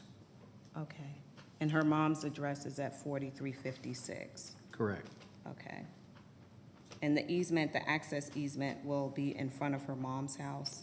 It's going to be down the east property line of 4410. Okay. So when we have these access easements, are we required to get signatures from the property owners? Well, you know, in order for the surveyor to put one on the plat, as if it's already there, it has to be recorded somewhere. So it's either recorded by a deed or a survey plat that it's already existing. You know, they just can't put it on there because it's proposed to be there in the future. It's got to be already on the property. Okay. And did we confirm that it's been recorded, or can we confirm that? Yeah, I'm trying to find out Okay. right now. All right.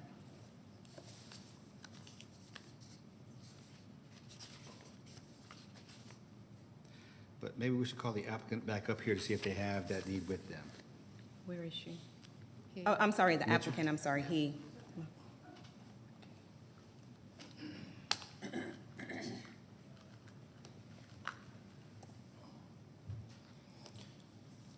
So we have the property under contract, and conditions of that are that we have an easement that's recorded, and he assured me it was. Ken Nutt and his son Roy is actually doing the survey now. Ken's in poor health, so I sell the property. And that we can get the variance for the 75-0. Those are two conditions of the closing of the sale. So what he gave me and what he submitted shows that easement. I'm not up on the zoning, you know, how that gets recorded, but that was a condition. And didn't I submit a site plan? You did, but we need to see the documentation that establishes the easement. So do you have a plat or a deed that shows the 14-foot easement on that property? Okay. I would assume that you'd make that a condition of the approval? No, it's Because got I to be would in have to place. ask him, I'd have to ask him about that. So you don't have that with you, is what you're confirming? I have what he gave me.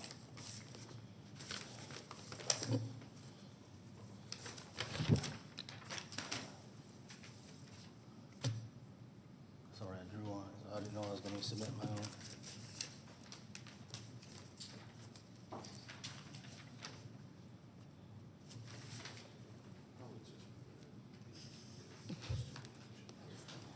But that's just the plat, John. While they're We need straightening an that out, actual I have no copy intention of the encroaching her deed, property right? whatsoever. It could be by deed or plat. Okay.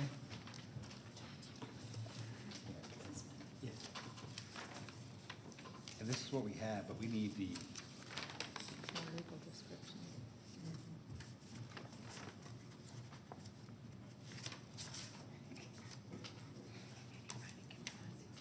yeah.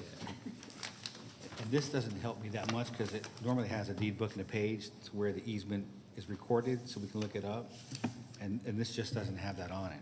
Okay. So this is from 2003. So, John, what then will he need to submit? Well, we need documentation that he can access that property, so we need to see either a deed or a plat that was recorded prior to this hearing that gives him access rights to that property. Okay. May it be helpful to hold it? Yeah, I mean, that's what I'm thinking, but I just wanted to get a few questions out for clarification for the applicant. Okay.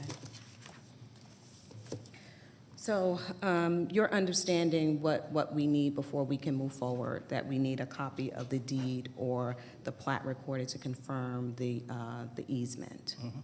You are, okay, all right. So with that, then, I will make a motion to hold this. I'm trying to find the date for June. I believe it's June 18th.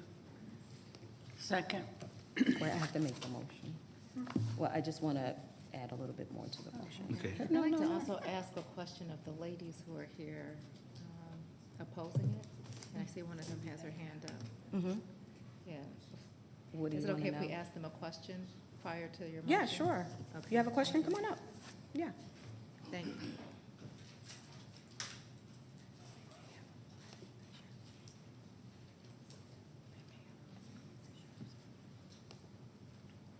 Thank you. I just want to make sure that everything's done and done right, okay? It shows on there that I'm in sorry. red, I'm I'm going sorry. to ask you a question because I don't want it to, No, if ma'am. you continue to provide testimony, then it just runs towards your time and that portion of the hearing is done. But I do have some questions for Yes, you. ma'am. Can you let us know where your property is? You're saying that you don't want this to be built on your property. Mhm.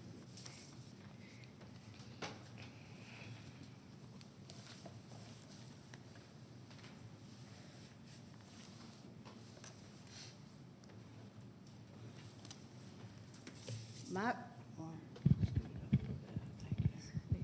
my property. CP, can you pull that up a little bit so we can see the road in Use the the front? mic. Okay, thank you, darling. That's her property. This is my mother's property I'm right sorry, here. CP, if you look at, there you go. All right. Okay, that's this is my mother's property right Okay. here. Mm-hmm.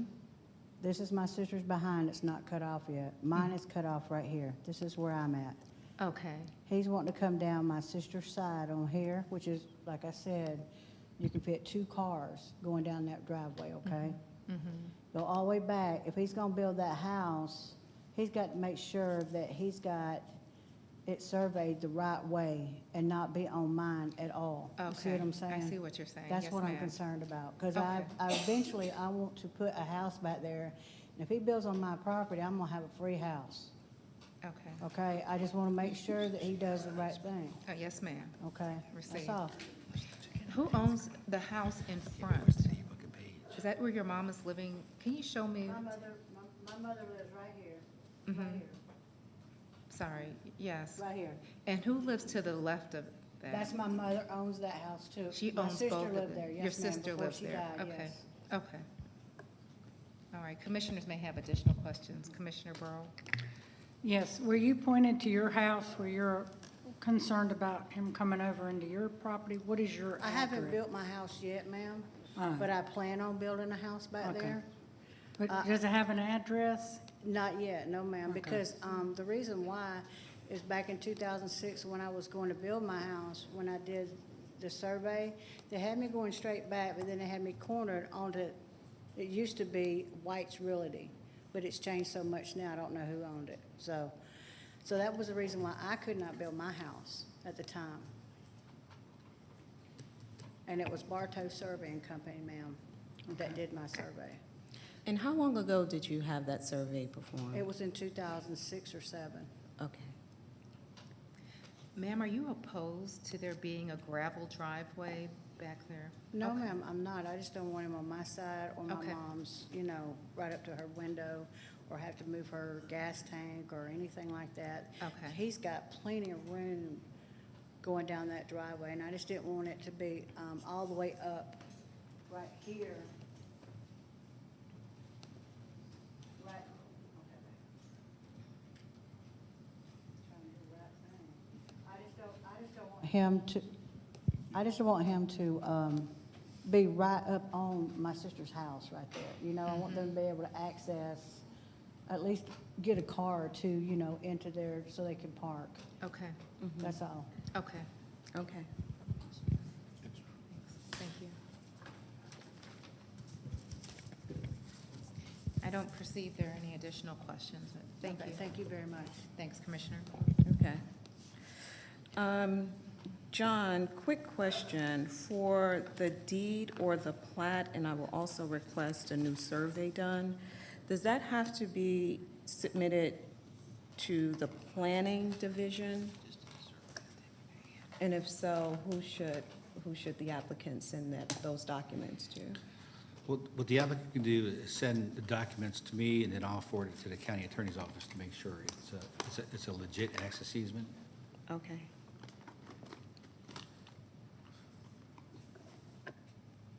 Okay. All right. Any other questions or anything? No? No? Okay. All right, so in that case, then I'm prepared to make a motion. And I make a motion to hold OB 27, 2024 to the June 18th Board of Commissioners meeting.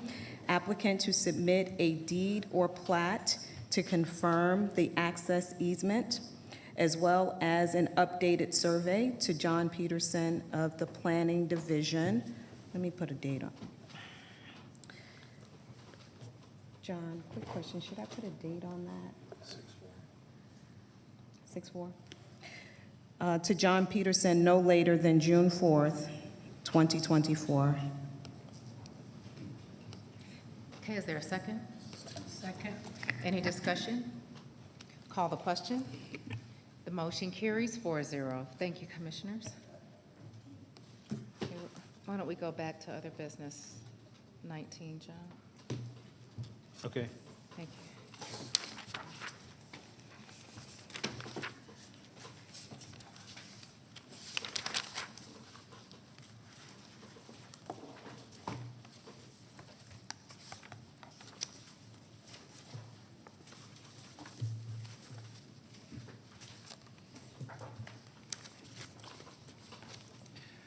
Okay, next case is other business item number 19 of 2024, which is to consider a settlement of litigation for Barnes Farms LLC regarding case Z38 of 2022. The property is located in land lots 8 and 9 of the 18th District, land lots 1251, 1266, 1267, 1268, 1269, 1322, 1323, 1324, and 1325 of the 19th District on the east and west side of Brown Road, north of Stout Parkway. The county attorney, Mr. Johnson, will present the item. The applicant is present. Is there anyone here opposed to other business item number 19? Got one opposed? We're 3 opposed? Okay, let the record show there's 3 opposed. All those who wish to address the board, please come forward and be sworn in.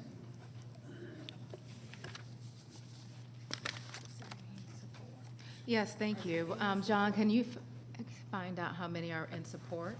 Okay. Can I get a show of people here who are in support of other business item number 19? Please raise your hands. We have one. We have one. The record shows one person in support. Okay.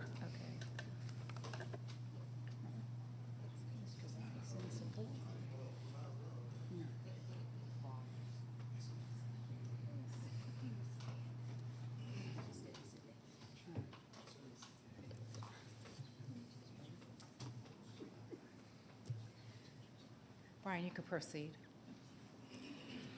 Good afternoon, Brian Johnson with the County Attorney's Office. This other business matter before you is a settlement of litigation for 2 pieces of litigation, both styled Barnes Farms LLC versus Cobb County. As you recall, this was discussed in executive session, and the copy of the March 14th, 2024 settlement letter is included in the OB packet.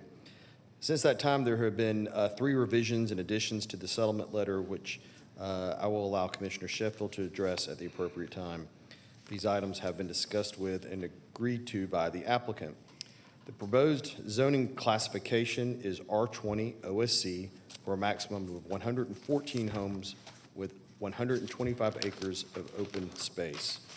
And at this time, I ask the public hearing be opened if anyone would like to speak in favor and opposition. Each side will have 10 minutes to speak regardless of the number of speakers. Thank you. Thank you, Brian. We'll go ahead and hear for the proponent for this applicant.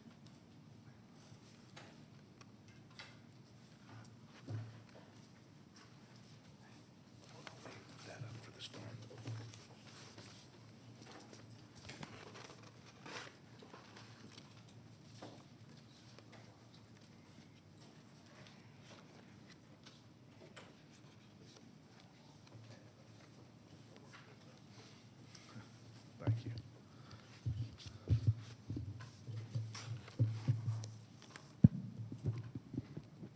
Whenever you're ready. Great. Thank you.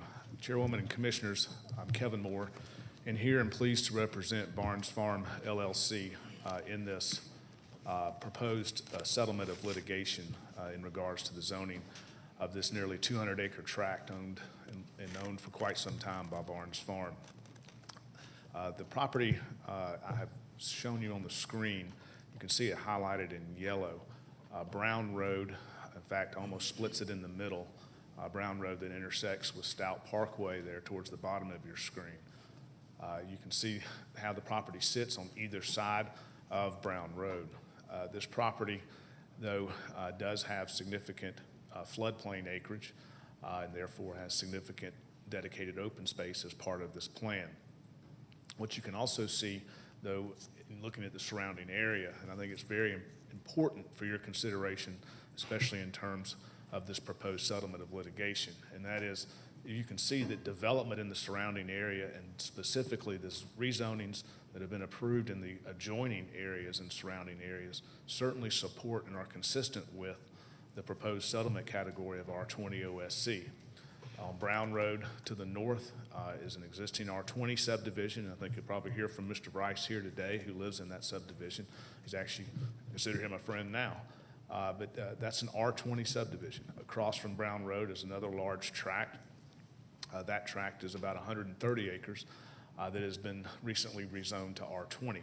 There's also existing R20 on Brown Road. All of those tracts that I just mentioned that are R20 are adjacent to this property off of Brown Road. But also in the area, you'll see just beyond there, adjacent to that R20 is an R15 OSC, R15 OSC that has been approved and developed in this particular area. Coming further south along the right-hand side, you'll also see there's a CS subdivision. That was the precursor to OSC. CS stands for Conservation Subdivision. And then also, as you fully come around in the circle around this R30 property, you'll see that the other developments to the left-hand side of your screen are also R20. The R30 that's in the area that is adjacent to this property is actually Stout Park. So that if you're familiar with where Stout Park is, that's the large R30 tract located off of Stout Parkway adjacent to this property. So I don't think there can be any question that R20 OSC is a consistent, compatible category with the surrounding zonings and surrounding zonings that have been approved in developments, which are all either R20, R15 OSC, or Conservation Subdivision. Turning to the site plan itself for your consideration as part of this settlement. And I'll also highlight for you and turn to some of the more summary issues of this portion of the settlement. But you see the site plan before you, and again, now you can really see that the Brown Road there in the middle bisects this property. You can see that the proposed development is a maximum of 114 single-family detached homes. You can see this also has a full amenity. This proposed community would be a traditional single-family detached home community with a full amenity and full and mandatory homeowners association as part of this community. And I think that's also very important as far as what is being proposed in this case. What you also note is while you see the property that's proposed for the lots, you also see the over 125 acres that would be dedicated open space. Much of that is in floodplain because there's Sweetwater Creek along our northern boundary of this property. And that 125 acres plus includes floodplain, a tremendous amount of floodplain on this property is likewise important for consideration in this case. And it's consideration because of stormwater concerns. And I really want to address that because what we've discussed with the community that we've had discussions with, much has been about stormwater concerns, and that is the #1 issue that they have consistently stated and stating that they would prefer this be R20, not R20 OSC. And I really want to direct that because I think that there are some important considerations for you and some important concessions that have been made by Barnes Farm in regard to that are different than what had been proposed to you initially. What had been proposed to you initially was R15 OSC, just like the tract that we pointed out that was R15 OSC for 132 homes. What's being proposed to you today is 114 homes at R20 OSC. The stormwater issues certainly are well known as along Sweetwater Creek, but a couple of things as well. 100-year floodplain, by its very nature and definition, is there for a reason. It's there along Sweetwater Creek as a 100-year floodplain because when it rains, it's there to hold that water. That's what a 100-year floodplain does. It does hold water, and it drains out. You see 100-year floodplain, sometimes it doesn't have water in it, if it hasn't rained, but it's still a 100-year floodplain. It serves that purpose that nature has provided for us.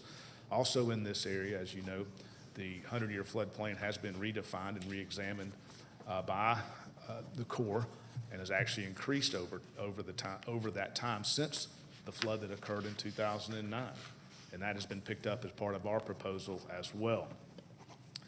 The key with OSC, especially in this instance, the very, very key with OSC as it relates to stormwater, is that with OSC, we are required that all lots have to be outside that 100-year floodplain.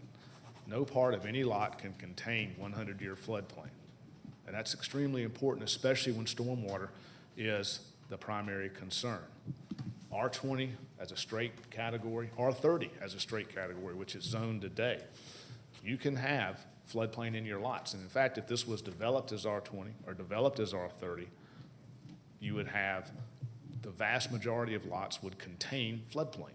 You would meet that 30,000 square foot or that 20,000 square foot if it's R20.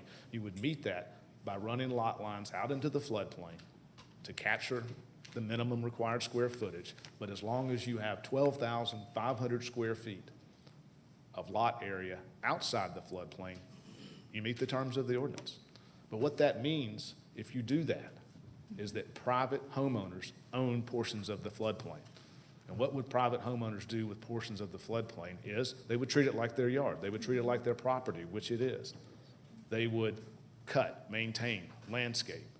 They would probably go out there and build structures. They would probably do all types of things with that floodplain. From a stormwater concern, though, the best thing you can do is leave the floodplain alone. The best thing you can do is ensure that floodplain is not included in anybody's private home ownership as part of a lot, which is what OSC is designed to do. All of these lots meet the specifications and minimum standards for the open space concept for OSC, that they contain a minimum of 13,000 square feet, and no lot will have any floodplain within it. From a density standpoint, the proposed density is 1.75, just under 1.75 units per acre. What is the density for R20? 1.75 units per acre. This is not a matter of R20 versus R20 OSC. Let's just do either one. Here, this is a matter of, we think, vitally important for stormwater concerns to be OSC because of how this property lays out. If you're looking at stormwater concerns as well, with OSC, we have three, I'll call them farm ponds that have been a part of this property. There's two located on the right-hand side, and you can see those highlighted, and one over to the left.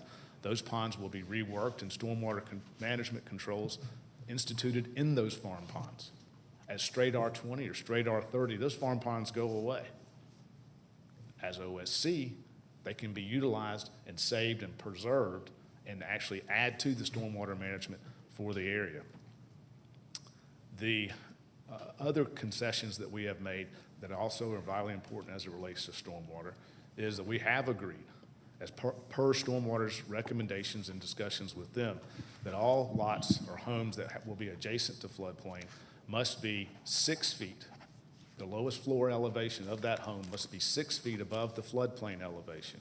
The minimum standard, or the standard in every other residential development in Cobb County, is 3 feet. So we're doubling that standard as it relates to how these homes are located on this property. This development, this community will continue to add to the overall area in terms of the types of traditional neighborhoods and communities with full amenities, full home ownership, strong homeowners associations, and single-family detached homes in this location. The settlement that's been offered, we think, again, is one that is very reasonable given the circumstances, and one that increases the stormwater management and the stormwater control for this property that otherwise would not occur absent this settlement. And we think that's extremely important. I'm here to answer any questions. As you've seen, the property owner's representative is also here, and he might be also to answer any questions that I cannot. And we would urge. Thank you. Your time is run, but thank you so much. We're just a little bit over. I was just looking at the clock. It had 10 seconds, so. Did you? Okay, I don't know. It was 10 over. Oh, was it? Sorry, is a Oh, countdown. okay, I'm sorry. It's Thank you for okay. cutting me off. No problem. All right, we will now hear from opposition. Note that there were multiple of persons in opposition, so just be mindful of each other as the time runs in case anybody else desires to speak.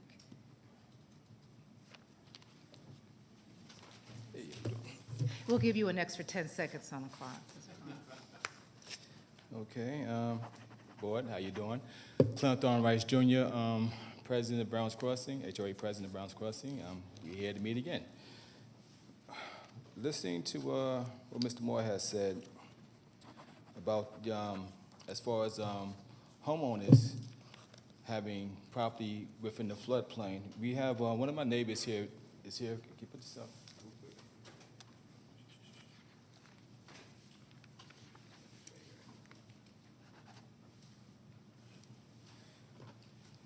Put it down here. There you go. All righty. Okay, the house on the left at the bottom, that's my neighbor Jerry Seagraves, who's actually here. As you see, this picture was taken in January. His backyard is basically Sweetwater Creek. He already owns floodland. You see how far, well, you can't, you lost it? Right. You see how far the flooding goes. That's like almost going all the way from Brown Road, going in the direction of Brownsville Road. That is extensive. I mean extensive. Go here real quick.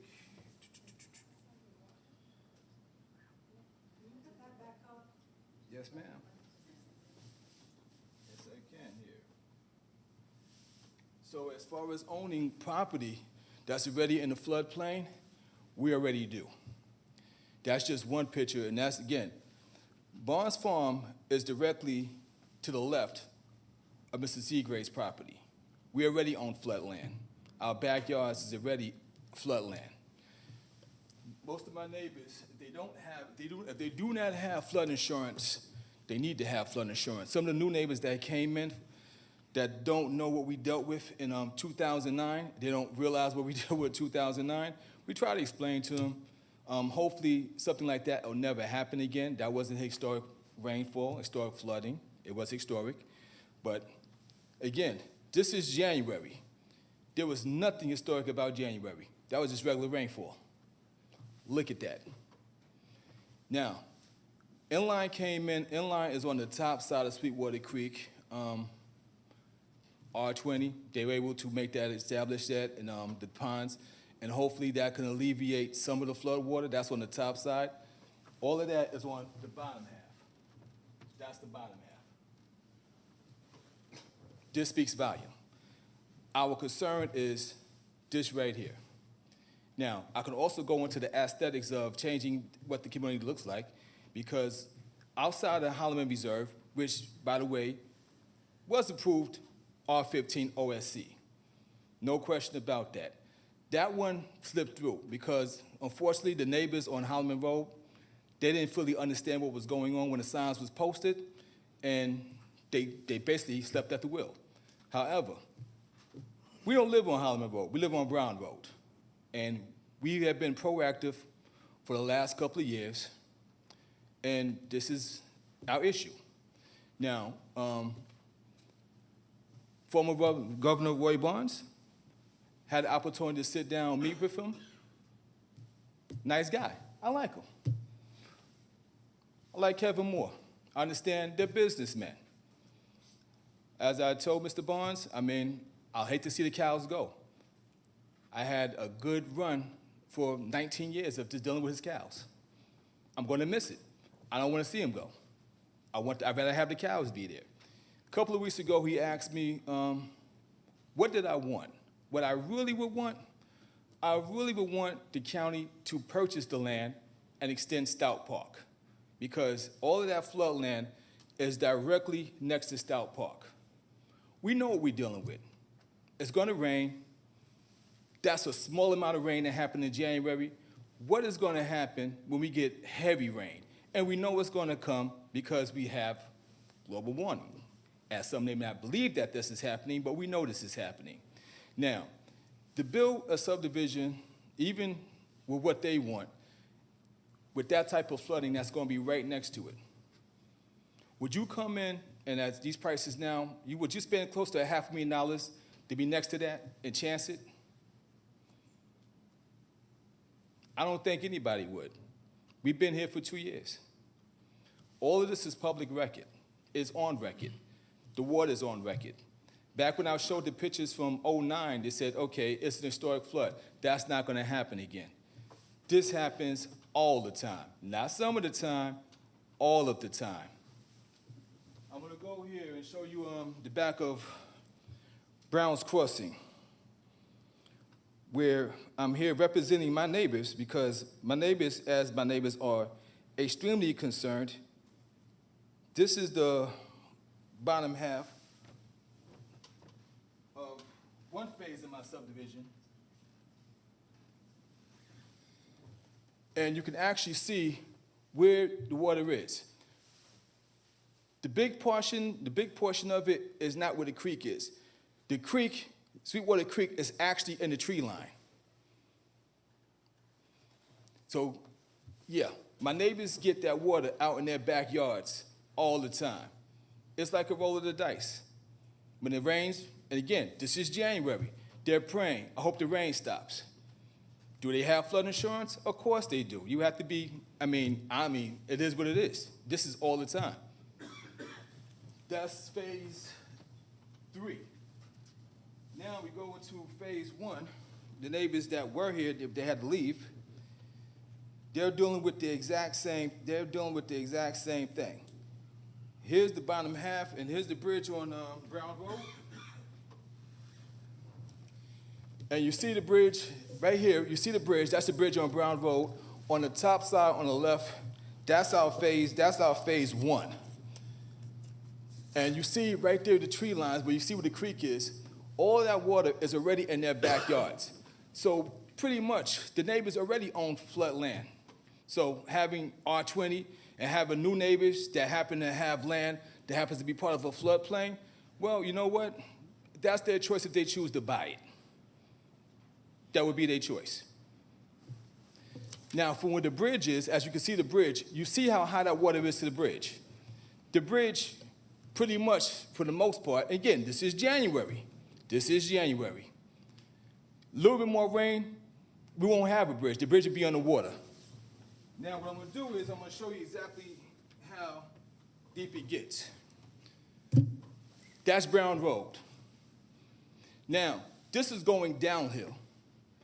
That's at the top part of the hill. So, yeah, you can still see the car. But going downhill going into phase 1, that water had to have been about maybe 12, 13 feet. We was out there getting our neighbors out of phase 1 in a boat. In a boat. It is what it is. We live here. Most of us, we're not going anywhere. We love it here. All we asking is, we're not against development. All we asking is keep it R20. Yeah, we know the water is not going anywhere. It's going to be there. At that point, anybody that chooses to buy a home knowing what it is, okay, that's their choice. But make them fully well aware of this is what it is. Now, with that being said, what I really would like, I really would like the county to buy the land, extend Stout Park, make something great for the county. That would make everybody happy, I think. I don't know what kind of budget that would be or what it would cost. You can speak to former Governor Barnes and maybe work that out, but that would make everybody happy. But I can tell you hands down, R20, OSC, nobody, and I mean nobody, in our section wants it. Nobody. Now, developer, of course, put as many homes with the land that you can use, it's profitable. If I was in a position, I'd probably do the same thing because it's good business. Why wouldn't you? But I'm on the other side. Thank you. All right, thank you. There are 45 seconds left on the clock. If anybody else in opposition would like to use that time. Okay, not seeing any. I will turn things over to our zoning manager to get staff's recommendation prior to turning it over to the commissioner. Well, for settlements, we normally don't give recommendations. Okay. All right, then I'll turn things over then to the commissioner. Okay, thank you. If Mr. Rice can approach, I just need clarification on a photo, a couple of your photos.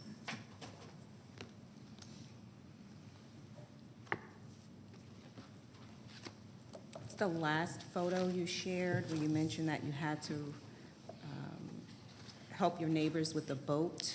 Yeah, that was the historic flooding, yes, that was the historic flooding in '09. Okay, so that was 2009, that was That not was January. right. That was the historic flooding in 2009. All of the other photos I showed, that was all in January. We didn't have any historic rain at all. That was light rain. But you see how much flooding that we have with just that little bit of rain. Okay, and that was January of this year? January of this Okay. year. And for those photos that you showed, was that the subject parcel, or that was just Yes, it is. floodplain next to, adjacent That's to the your? that's the subject's partial, and that's also part of my subdivision, on the bottom half of my subdivision, right next to the creek, and that's also neighbor Jerry Seagrave's home. That's right next to Barnes Farm, which is right to the left side of his Okay. home. All right, thank you. That's all I have for the applicant, unless you guys have questions for him. I do have a few, and John, if you, because I had an opportunity to speak with Mr. Rice, and he shared much of what he shared today, and that the community is not opposed to the development. The idea is to have it consistent with neighboring properties that are, or that are zoned R20. But if you would just, share with us why staff recommended OSC, and I know the original application was for R15 OSC, and staff deleted to R20 OSC. But if you can just share a little bit information on the OSC overlay district, I think that would be helpful. Sure, and as you said, when this originally came in, it was zoning it from R30 to R15 OSC for 132 lots. The staff looked at the area, didn't see a whole lot of R15, so the staff recommendation was to delete it to R20 OSC. We felt that the density of R20 OSC would be more consistent with the R20 that was in the area and the R20 that was going to be developed. So when you use OSC, you kind of cluster all the homes in one area to kind of help save the rest of the property from development. And, we felt that was the best plan forward for this property, which is so encumbered by the amount of floodplain and creek buffer that's on the property. Okay.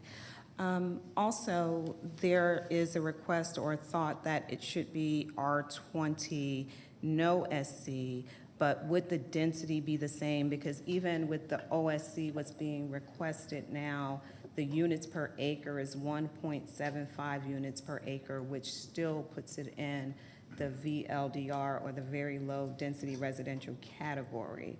So if it's R20 or R20 OSC, would there be a difference in the number of units? Yes, there could be a difference. The OSC code is unique in that the maximum density for OSC is the average density for R20. So it's 1.75, it's 1.75 units per acre for R20 OSC. Okay. So under a straight R20, it's possible to get more density than that. Depending on how they lay it out, they could get 1.8 or 1.9. It wouldn't look like your typical R20 subdivision, but the lots would be pretty much, as Kevin Moore said, kind of gerrymandered down to the creek to get the lot size. Okay. And part of my concern and the concern of the community is the floodplain. And unlike an application that was recently zoned at inline, their topography challenges were very different from the application that we have before us, where the majority of that was above grade. So with the OSC category, if it were R20, would the developer be allowed to have part of the parcel in a floodplain area? Yes. Okay, all right. With that, also, it would be a requirement of 12,500 feet minimum. So if a straight R20 is 20,000 square feet, only 12,500 square feet is required to clear the floodplain area. Correct. Which means that that difference can theoretically sit in the floodplain? That's right. Okay, all right. Hold on, I think I had another.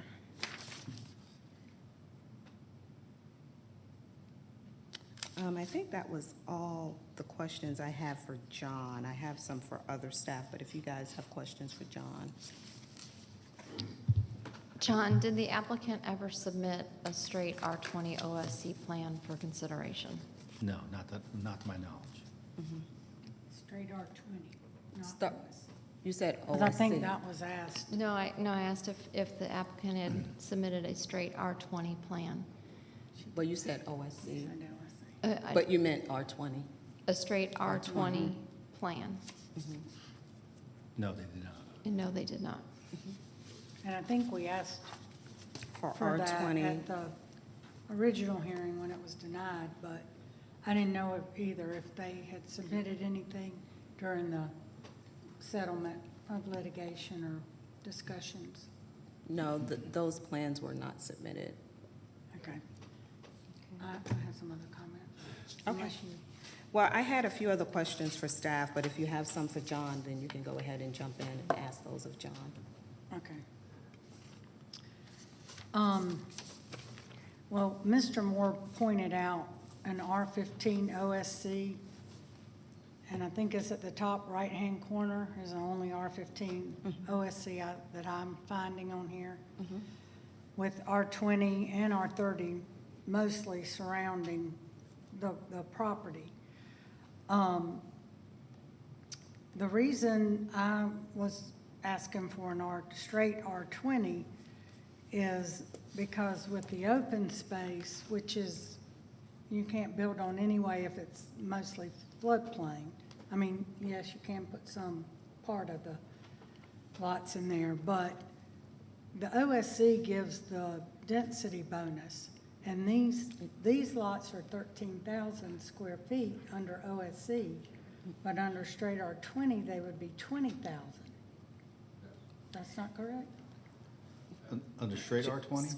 Straight R20 requires 20,000 square foot lots. Correct. And that's comparable to the R20 surrounding this property. Do you want to address that, John? There is R20 in the area, Commissioner Burrow, there's no doubt about it. You know, it's further up Browns Road, and there's some on Stout Parkway. You know, however the board decides to zone this, it's probably going to be developed in a way that the community may not like if it's zoned straight R20, because these lots will have an unusual configuration, and I think you would contribute more to the flooding under a straight plan than with this plan. Because when people own that property in the floodplain, they're going to want to build on it and use it, probably put a shed on it, or a treehouse, or something else. And we can't control that until it's too late. Right. And did you have another question? I just want to, make the point, and I hear what you're saying, and I think this was also a comment that was discussed with Mr. Rice and myself, that although it's R20, if it's straight R20, my issue and my concern is that part of the parcel can theoretically be in the floodplain, because they're only required to have 12,500 feet outside of it, which means that difference can really be in the floodplain. And with the OSC's overlay district, it provides a layer of protection to future homeowners. And Mr. Rice shared that, well, if they decide to purchase in the floodplain, then that will be on them. But unfortunately, I can't look through that lens to say it will be on them. I need to, view this in a way that would best serve not just the current residents, but also future homeowners of the property. And I believe that OSC would provide the greatest level of protection to the community. The density is still the same. The density is still the same, but my concern is if they did not have that OSC district, to John's point, I think it would be a hodgepodge of development that would be, that would have parcels in a floodplain. And John, I'm just saying, there's still a difference of the lot size.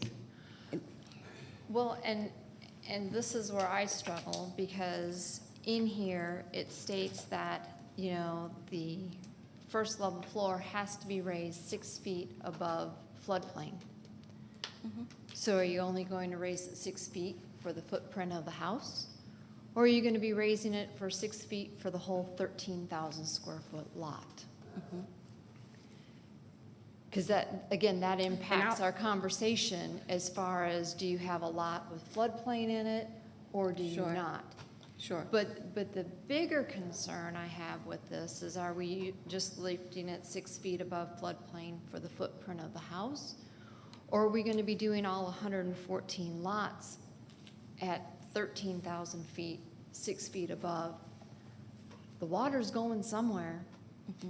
And we'll have, Where it used to be on this parcel, we're now going to be pushing it into other areas, and so these homes that we're seeing where the water was very close, they're going to be underwater now. So, you know, I understand the conversation of, oh, we don't want to include floodplain in the lot because you can build a building, but how are these people going to use their lots if A, we're only building up the house 6 feet above? What happens to the other 13,000 feet of the property? Or if we're going to have little, essentially blocks with houses on top of them throughout the whole development. and we'll have Andrew to address those stormwater challenges.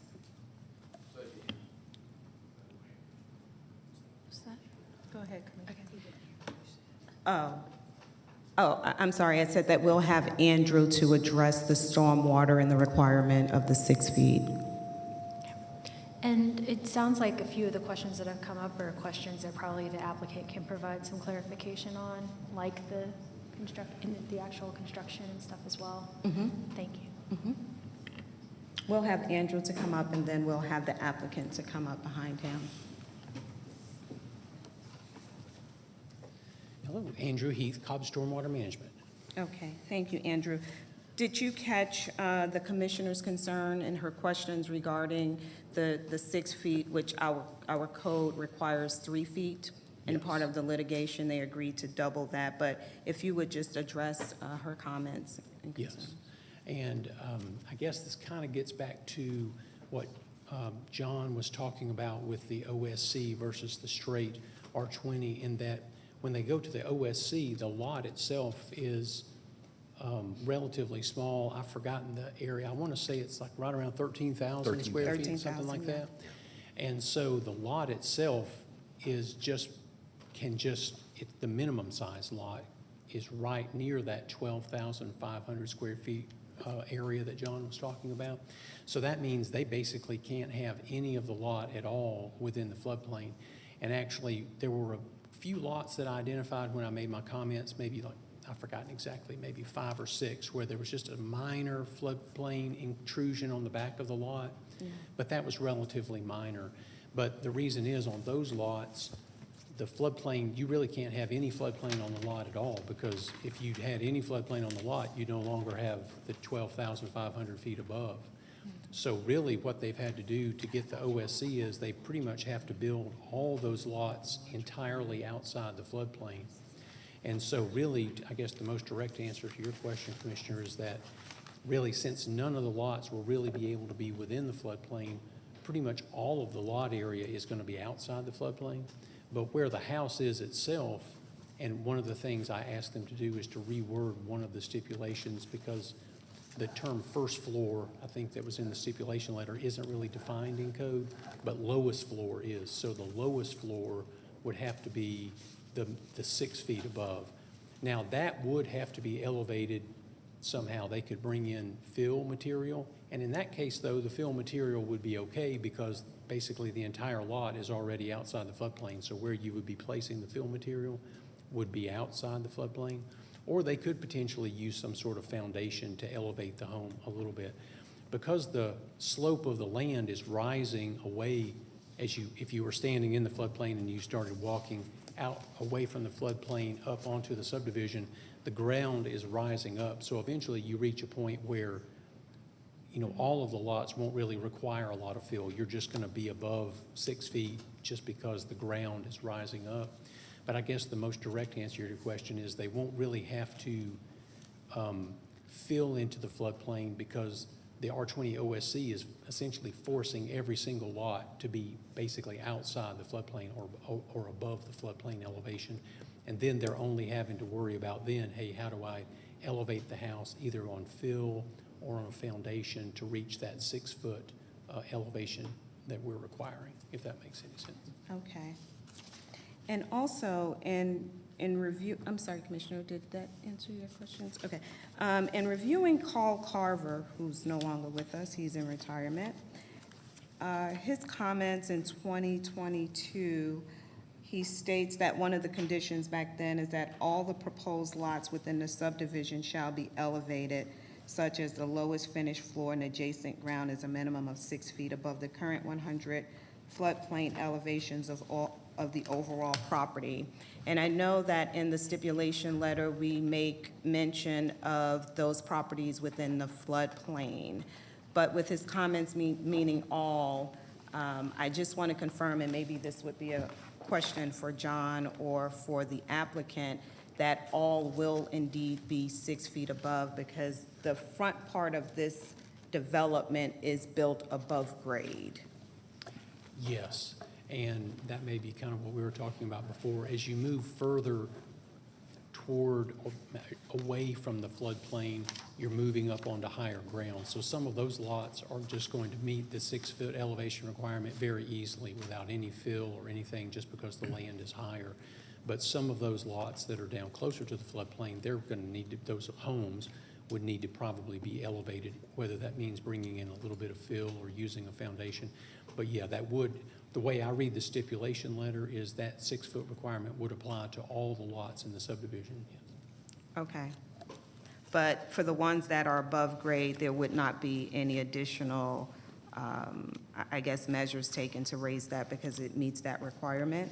They would, I guess what I'm saying is I think they'll meet that requirement kind of by default, because if the surface of the lot, let's just say, is already 12 feet above the floodplain, then if they build a house right there, they're more than 6 feet above anyways.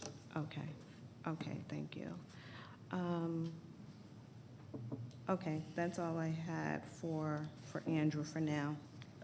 Okay, I have a follow-up question. You have a follow-up? Okay. Yes. And perhaps I didn't hear Commissioner Gambrell correctly, but I think it may have been questioned whether part of a home can be 6 feet out of the floodplain and part of the home not. If a home is, if a home is elevated, will the whole or entire home or lot have to be elevated 6 feet? Right. And so the OSC zoning is going to require essentially almost every square foot of the lot to be outside the floodplain, so there won't be any floodplain on the lot at all. However, for the home itself, and that's the reason I requested the slight rewording in that, is there's a document that they'll have to provide us for every single home that's an elevation certificate. That's a detailed survey of the home's elevation, very detailed, where all the home's mechanical equipment's located, its elevation and everything, and that's to verify that elevation requirement. Normally, that would be verifying our 3 foot requirement. In this case, it's going to be verifying that 6 foot requirement.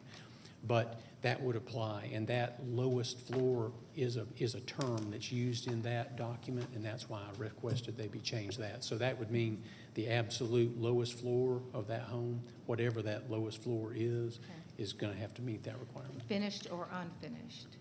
Exactly, yes. Okay. Commissioner Richardson? One follow-up only because I want the clarity myself. We're talking about the home would be validated, not the lot. Yes, and in this particular case, because the OSC, the lots are going to be, and I don't use that term negatively, but so small, if you will. Right, it's that not a they lot of can't have that. space, right. Really, they can't have any floodplain on the lot, or it wouldn't meet that 12.5 rule. Right. So therefore, there really won't be any floodplain on the lot. Right, but except for the 5 homes or so where we know there is some overlap, and so that's where you would have some variance in elevation. Yeah, and there are a few lots where, unless they tweak the site plan a little bit, there were a few lots where maybe there's a little ditch or something that's draining across the property. So the floodplain in those areas takes a little bit of a turn up into the lot. So there are a few lots like that that have a very minor amount of floodplain on them. But generally speaking, the lots really aren't going to have floodplain on them. So they may require the home be elevated just a little bit above the grade, but actually where the lot is itself shouldn't be in the floodplain. Thank you.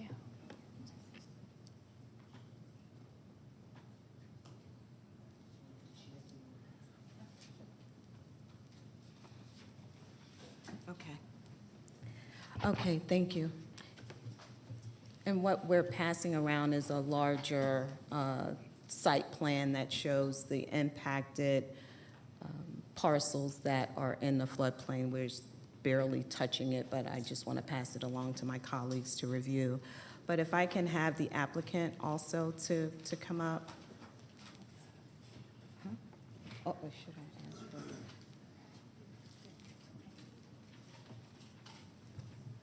He needs. Let You me don't have to be sworn in? answer. He doesn't have to be sworn in? I don't think he'll mind being sworn in. He is a member of the bar. I swear I tell the truth. So help me God. Okay. There is no bonus for OSC. And to answer your question, to provide OSC, you have to provide a plan showing that you could build R20 on the lot, and that was done in this case. The reason it's not filed is because just what Andy said and what John says is, and the problem that you have is in the past, the county said, all right, meet these requirements, you can put R20 in. Okay, you can put R20 in. Then people build things on the back, just like Jerry Seagraves. His lot is more than, Mr. Rice showed you, it's more than half floodplain. And he is built on the back of it, and that's the reason water is coming so close to his house. None of these photographs show any part of this development. It does show down in the floodplain, but any part of water, any part on this development that is going to be developed. So here's the bottom line to answer your question. Do you want an R20? Okay, we'll do an R20. We're going to clear it. Yeah, I mean, you know, they'll have it in their yard and it'll run off and it will increase the runoff. And we can take out the ponds, but, you know, that you have and build detention pond, or you can have it same number under the same conditions, but more pervious as opposed to impervious surfaces. All right, excuse me, one moment, Governor. I just want to make sure you're responding to a question and not adding to testimony. Yeah, from because opponent. I thought that was the in my question. apology. You said answering her question, and then I'm listening for a direct Yeah, response, so and I'm am I, and actually, when I asked for the applicant, I meant Kevin. I'm just so accustomed Come on to. up, Kevin. Okay. I mean, not saying we don't enjoy hearing you speak, Governor, but we do just want to maintain protocol. Thank you.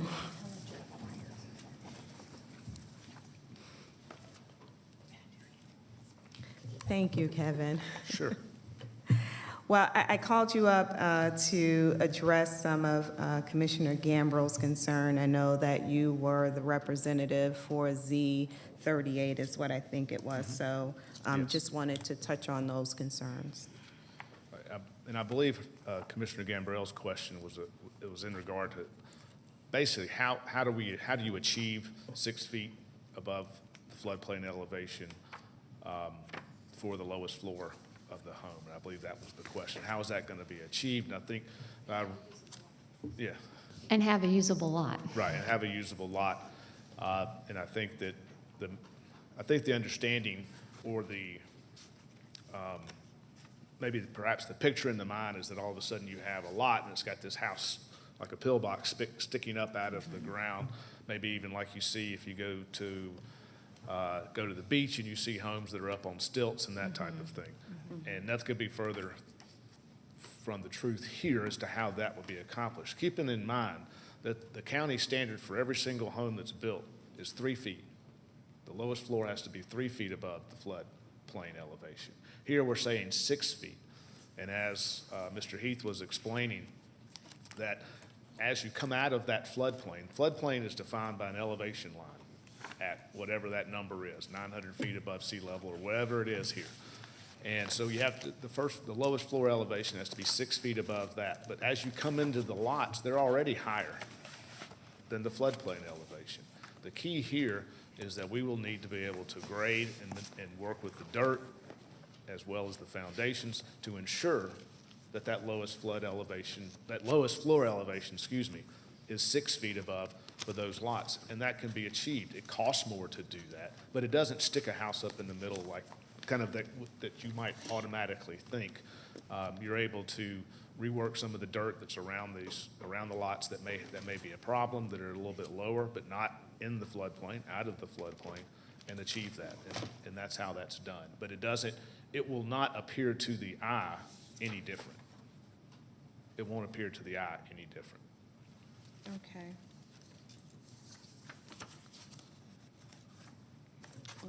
Because remember, they have to sell these for $500,000-$600,000. So, I mean, this is a nice subdivision. So these are going to be very nice homes. If it's not attractive, that doesn't work. Okay, thank you. Sure.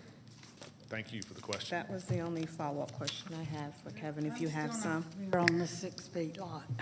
Okay. Is Sure. it just the foundation where the lowest floor footprint is? Or will the whole lot be elevated? Or just where the house is actually built? Great. I'll answer it 2 ways. So first, the requirement is that the lowest floor elevation, called a basement floor, or it could be the first floor. Because these mostly won't have basements at that location for the most part. But if it was, it'd be the basement floor in mind's eye. So that's what the test is. That has to be 6 feet above whatever the flood elevation. If the flood elevation is 900, that lowest floor has to be at an elevation of 906. So whatever that takes, it will take fill and lot grading and working with the lot and fine grading.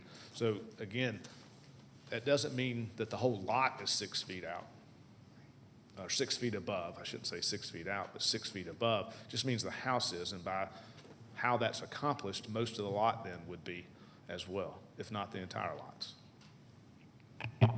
So that would be the entire footprint of the house, is what Commissioner Gambrill asked. That's what you would end up with. That's correct. The entire footprint of the home would be. The lowest floor elevation of that footprint, correct. Okay. Did I say that right, Mr. Heath? It can get confusing. Okay. The rest of it will be lower. What was that? The yard will be lower if it's not, it only has to be, No, I mean, I want you to have a clear understanding. I think there may be a little confusion as to the definition of the 6 feet. I think what I'm hearing is that the question is whether or not the lot itself would be raised by 6 feet, or the foundation of the property or the structure will be Neither. raised by 6 feet. Neither. The minimum is 6 feet above the floodplain elevation. So think of it, maybe I'll do it more linear, kind of numerical. Think of it this way. 900 is the floodplain elevation line, okay? Then by definition, once you move to 901, you're out of the floodplain. So now that becomes the lot. The lot itself immediately, by definition, is at least 1 foot out of the floodplain elevation. So at least 1 foot higher. And then it keeps going up from there. So the lot's going to be at 901, 902, 903.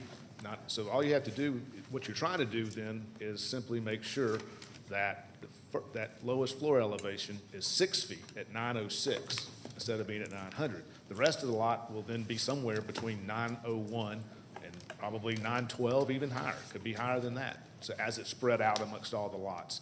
So that's what it's trying to achieve. So it's not, we're not building something up. We'll be grading it and fine grading certain lots that will require us to add some a little bit more fill, so they're a little bit higher as they're coming out of the floodplain. But it would be,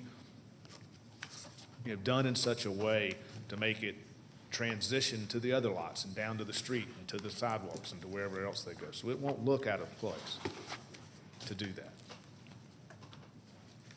Okay, thank you. Thank you.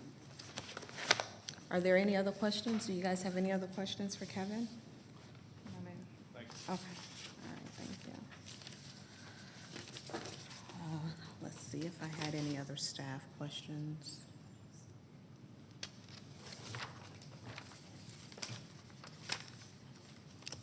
I don't have any other staff questions. I don't know if at this point we bring Brian back up. I'm not sure what the protocol is.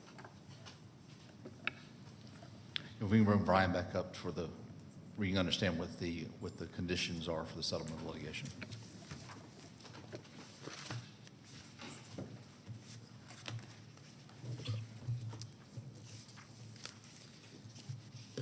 Is there a specific question, Commissioner Sheffield, or just a general summation? Yeah, just a general summation, please. Well, based upon the settlement letter of March 14th, let me get back to this.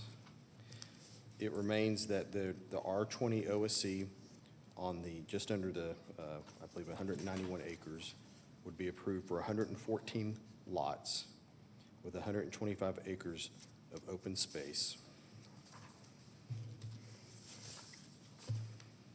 There have been some suggested changes to the letter regarding instead of first floor, reference the lowest floor per staff request.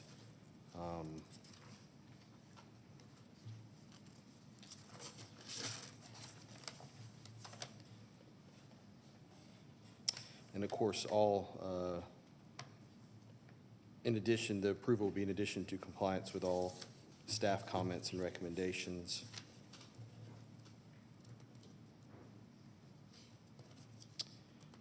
Stormwater discharge may be allowed into the 100-year floodplain. And again, in compliance with all staff comments, stormwater comments.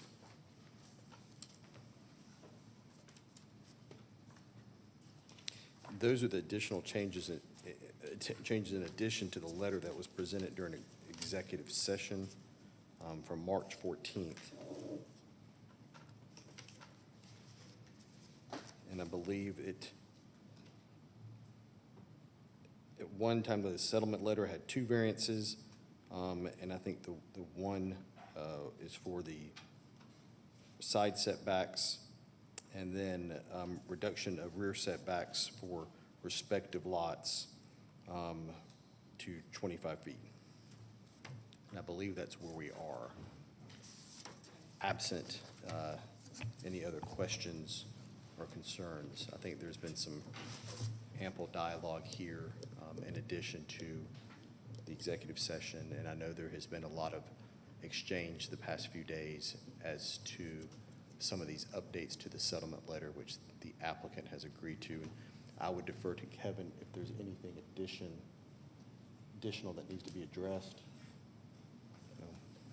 Okay, thank you. I appreciate you also stepping in for Debbie. I know she had an appointment, so you are handling this on her behalf. I'll turn it over to my colleagues to find out if anybody has any questions of Brian or any comments you'd like to share at this time. Yeah, I do have just a clarifying question. If we were to compare what is in the settlement to the original zoning, the aspects of the settlement that are addressing stormwater include raising the home 6 feet out of the floodplain and also reducing the density. Are there any other aspects of it? We had a It was originally supposed to be R15 OSC to a R20 OSC. What other material changes are we seeing? The original request, I believe from 2022, was R15 OSC with 132 lots and 35% impervious. And what was approved was the R20 OSC.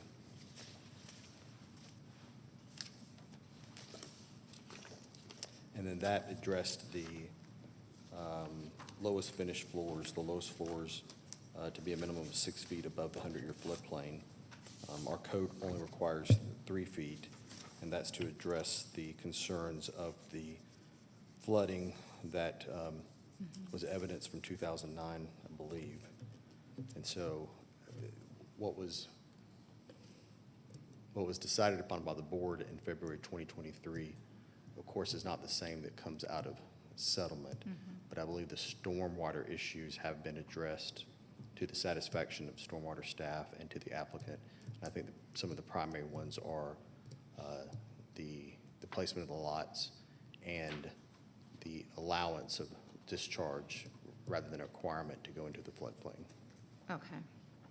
The requirements of discharge to go into the floodplain versus, Well, instead of the settlement letter, it's number 18, I believe, if I'm reading this correctly, that direct stormwater discharge may be allowed into the 100-year floodplain within the acceptable no-rise study instead of shall be allowed.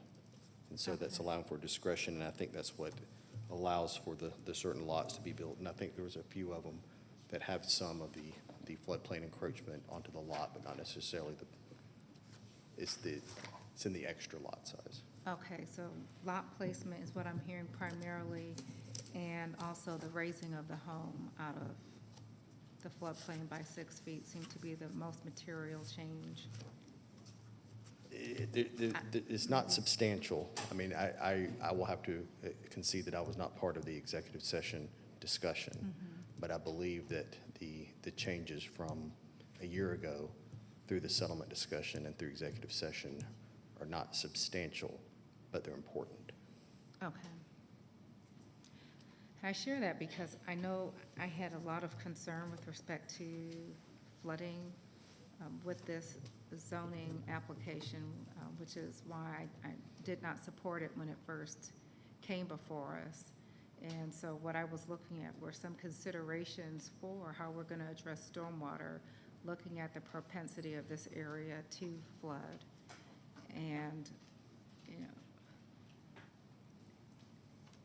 I do appreciate that some steps were taken because that's what we were just asking, what can be considered? And it seemed as if there were just no considerations. So it's helpful to know these will be moved out the floodplain. This is not necessarily a question, but maybe an observation is just looking at the EPA's website. Open space design is considered a stormwater best management practice by the EPA. So there was a lot of correspondence and communication today. We'll just keep it R20. It's status quo, it's gonna flood anyway. But I thought this whole discussion was to prevent flooding.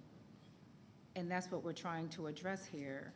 And if we were to allow things to be status quo or as they are today, we're gonna get more of the same of what we do have versus if we're able to address development in such a way that allows people to avoid, or at least have a best management practice in place to avoid the propensity of this area to flood. I believe that's better than us just allowing somebody to develop with the current standard that we have in place today, which the applicant by right can do because they do have the right to develop their property. I see this as an improvement to where we were. Now, the substantive, how substantial it is, you know, I'm not a stormwater engineer, but the only things I'm hearing are at least we're getting it out, the floodplain by 6 feet. There's less density that's similar to the density that's around it. And here, again, looking at this as a best management practice, and it refers to it as a best management practice for some of the reasons that were shared today, that, you have better water quality, environmental benefit by having that natural stormwater retention site that's on the property, of which there's 125 acres of that. Now, the only other suggestion I've heard is that the county come in and purchase this property. We've gone through 2 different park purchase programs here in the county, and this has not made the cut for that. And there was a lot of debate as to what properties would and which wouldn't. I think there is a stormwater buyback initiative, or someone can sell their property to the stormwater department or to water, if they so choose. But I'm not hearing that the applicant desires to do that, and I don't know if, when they sell it, if that's at market rate. But what we do have is somebody who can develop their site today with a greater propensity to flood, should we do nothing. And I don't think that's what anybody wants. I don't think we want anybody to be subject to what we saw on those slides. I think we want to reduce that possibility to the greatest extent possible. And I think that the landowner is trying to make sure they have some economic benefit to their property, which means that they have the ability to develop it based on the underlying property rights that they have, which is at R20. So the situation may not be ideal, that for some that don't think anything should be done and think that the county should purchase the property. I see it as a step forward, and it's kind of similar to another zoning we had here today. I mean, it's not the ideal scenario, but it helps us get closer to where we want to be, and I think that this application does that for us. So that's where my thoughts are with where things are today. And just for the settlement's purpose, I just want to be clear on what's included. We went from 132 units to 114. I believe from the original request to what is being proposed in settlement, yes. Yeah. Thank you. Yes, and to the chairwoman's point, stormwater has only been around, stormwater requirements only been around a little over 3 decades, and the best practices are, pun included, fluid.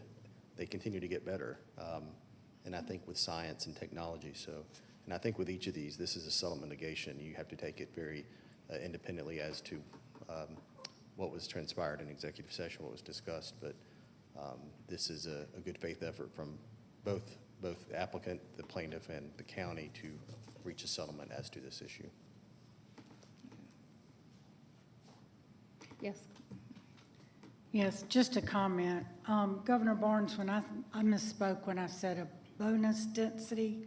It did used to be with OSC, but now what I was referring to is the lot sizes being different than the straight R20. So I apologize for that.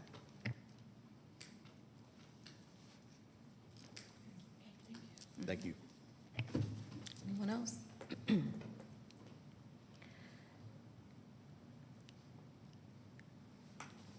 Okay, so this is an application that we originally reviewed for consideration in 2022, and that's been shared already. The original request was for R15 OSC, which would have yielded 132 units. The staff deleted it to R20 OSC, which will yield 114 units, or no more than 114 units. But as we navigate through these zoning applications and zoning requests throughout the county, it is often a challenge to us as commissioners in balancing progress and preservation. At the time we received this application in 2022, we received more requests for affordable housing. We're still hearing that, But part of the consideration here as well is to increase the inventory in the housing market and provide additional opportunities for people to have a place to live. But again, when we look at areas such as this area in Powder Springs, going very close to the Paulding line, and at one point, this being a farm, is certainly a challenge to balance, again, progress and preservation. But I want to thank everyone who had joined us today. I appreciate your involvement in the zoning process. And I want to extend a special thanks to Mr. Rice for his dedicated participation over the past few years, and for his efforts to meet with the developer to gain a deeper understanding of the project. In my discussions with Mr. Rice, which I mentioned earlier, and reviewing some of the opposition emails, the main concern is not the development itself, but the preference to be consistent with surrounding communities and build as a straight R20 without the OSC overlay, and some thoughts and opinions and concerns regarding that differentiation was shared earlier, so I don't need to relitigate that or to discuss that any further. But again, the concern is that the OSC category might result in a denser appearance, because with OSC, the homes are clustered together for the build-out. But the proposal still falls within the very low density residential category, yielding 1.75 units per acre, which is in compliance and compatible with the future land use category of that zoning category of VLDR. The open space community zoning category does not only preserve green space, as we heard here today, but it also protects the ecosystems, including plants, microorganisms, etc. It maintains a lower overall density and reduces the risk of flooding by preserving permeable surfaces. We talked a little bit also earlier about how an OSC will actually help or aid in the stormwater challenges, which is at the top of everyone's concern involved with this application, including mine, and I'm willing to state those of my colleagues. Mr. Moore, I appreciate you meeting with Mr. Rice and the community over the last several years, but I do believe that if the applicant, Mr. Pearson, had engaged with the community early on to address their concerns, many questions would have been answered to their satisfaction from the start, and potentially reducing the level of certainty that we've experienced over the last couple of years. While I understand that you, Mr. Moore, are authorized as his representative, and you did a fantastic job in connecting again with the community, but demonstrating goodwill by simply meeting with the residents would obviously have gone a long way in allowing their voices to be heard. So with that, Madam Chair, I am prepared to make a motion.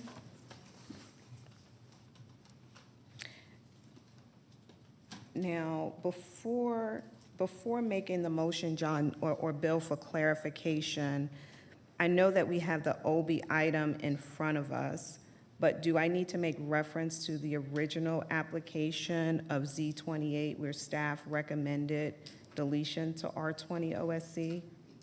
You can, it doesn't hurt it, but I mean, that the OB is part of that, but yes, it'd be fine for you to do that. Okay. To approve the OB as settlement of litigation related to the original Z. Okay. Okay.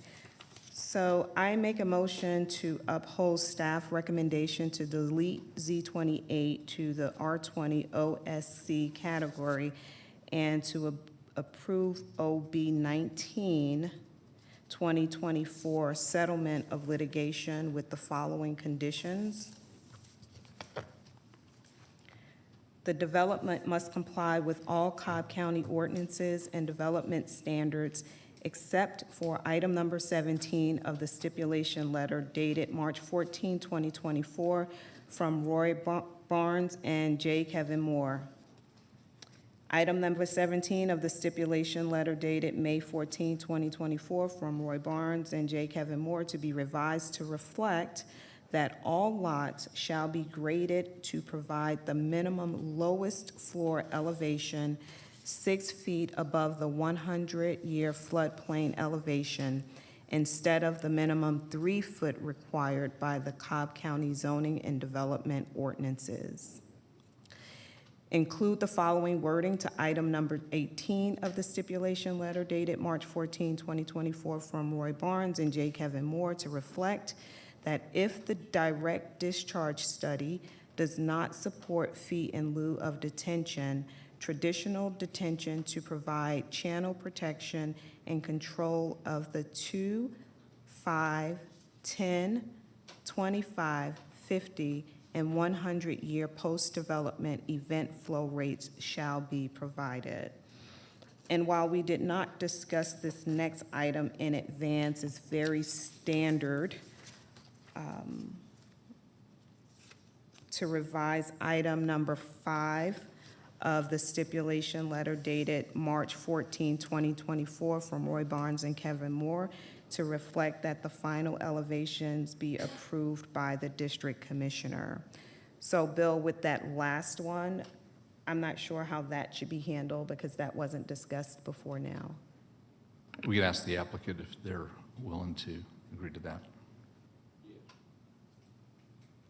Okay, and that concludes my motion. If I could, just a couple of minutes. Occasionally, you refer to the March letter as May, and sometimes you refer to it as March, and sometimes you refer to it as a May letter, so it's the March 14th. It says March. It says March, but I heard you say May a couple of times. Oh, I did? Okay. But to the extent we want to make sure it's the March, and also just obviously somebody else besides Kevin and Governor Barnes numbered these items, but just want to make clear there is a gap. There's not a 15 or a 16 on here. It goes from 14 to 17 to 18. So there isn't a 15 or 16. Okay.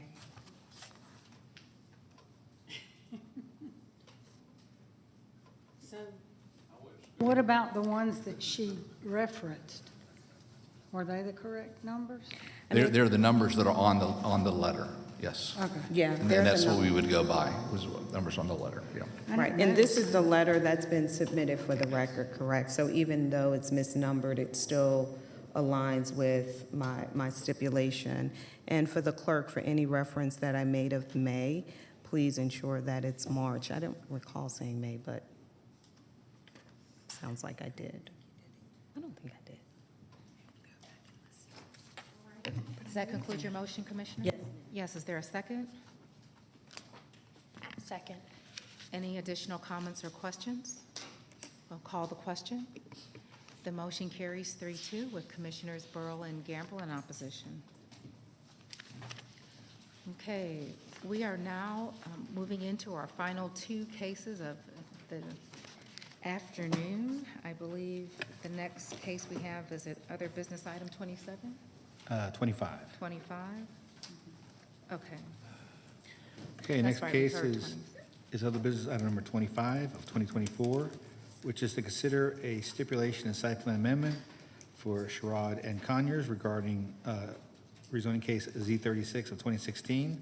The property is located on the north side of Goodhurst Drive, east of Knight Road, and land lot 342 of the 16th District.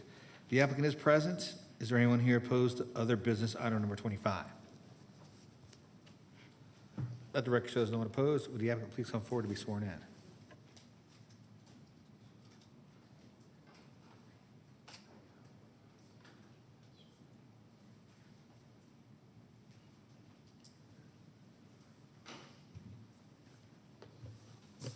Good afternoon, gentlemen. Good afternoon, Madam Chairman. My name is Sherrod Nathan Conyers. I am a total and permanently disabled Army veteran. For the sake of time, I'm not going to read what I've already sent in, Madam Chairwoman, but I don't know if you have a copy of it, if you're in receipt of it or not. If you don't, that's okay, because I'll read some of it, but not in its entirety.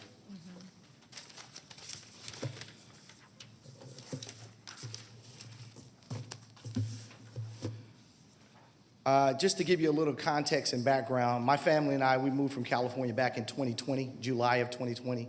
We bought our residence right around that time frame as well. I'm here supported by my spouse and also another member of our organization, Veterans of Foreign Wars, which I am a lifetime member of. Myself, my wife, and my 2 children, along with my service animal, a dog, Ivy, we've lived at that property again since July 2020. And as a result of my service disabilities, we've made various adjustments to ensure our safety and well-being on the property, including necessary landscape modifications to that as well. So in an effort to maintain safety and aesthetics of the property, I consulted with my neighbors, which is a normal course of process when you're in a HOA community. We have 21 homes in our community. In addition to 21 homes, we've have to get signed off by our northern part, which you see, which is right next to us on the north side, which is your left. And then on the south, on the eastern side as well. So we have 2 neighbors that we have to sign off on that are a part of our HOA. The rear of the property does not, they're not in confines of our property. So, but in being a good neighbor, Mr. Joe Rainey, he's situated directly to the northwest of me, right behind me. And I informed him of my intentions, like I've normally done since we moved into the property. When we first got to the property, there were a lot of trees that encroached into our home. And if they were to fall, we would have to, although we have insurance and things of that nature, we would have received a lot of property damage. They are not in the buffer area that we will be addressing in a moment, but they are on the back end of our property, along with my neighbor to the left of me as well. She had some trees removed as well because we didn't want to have some of those damages on our property.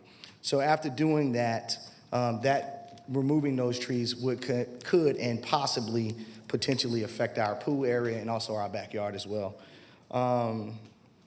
This was mutually agreed upon by not only our neighbors, but also Mr. Joe Rainey as well. I have those in text as also a gentleman's handshake as well. So what we did was we removed the 2 trees that were in question. Unfortunately, right around February 17th, I received a visit from Mr. Danny Harrell from Code Enforcement. He came to our property and he said that we were in violation. He received an anonymous call stating that the trees had been cut down and we were building in the actual area where we should not be building, the buffer area, that 35 foot from our line. I have a couple of pictures I want to show as well. He then came back a second day and said he's not going to address. So we have a 2-pronged problem here, or situation, a pain point. One is about the trees. The other one is about the fence that's in question now. So when he came back the second day, I then met with another individual from Code Enforcement, whose name is Mr. Vaughn Bragg. So I met with Mr. Bragg. He came out and saw the property. He asked me what was going on. I simply said, we're removing trees that have been infected with fungus, and those trees have always been infected with fungus and poison ivy. I'm removing those trees, and I'm planting evergreen trees. Those trees were deciduous trees. In diameter, they were probably less than, I would say, 6 to 7 inches. Smaller trees, vining, fungus, things of that nature. I'm an agronomist by trade. He is an arborist, so he understood what I was referring to. Because of our soil, and our soil in the back is loose umi soil, that means it's more permeable to erosion, and it's also more permeable to actual water itself. So we are on the side of a hill on that cliff area. You can't really see it there, but there's a huge depression there from a topographical standpoint, and we have a lot of flooding in our backyard. Back when we got permitted back in 2021 and 2022 to build our pool, we also had a landscaping company coming in as well, Southern Landscape and Design, and also Davis Browns and Pools. They got approved to build on that particular platform there, and the reason we positioned it the way we did was to offset some of that water from flooding in our backyard, which we still have problems with to this day. That's another topic and issue for another discussion. Mr. Bragg came in. Those trees that were moved, approximately 2 to 3 trees, I have since replanted trees there, and we have 7 evergreen trees there, which I have pictures of as well.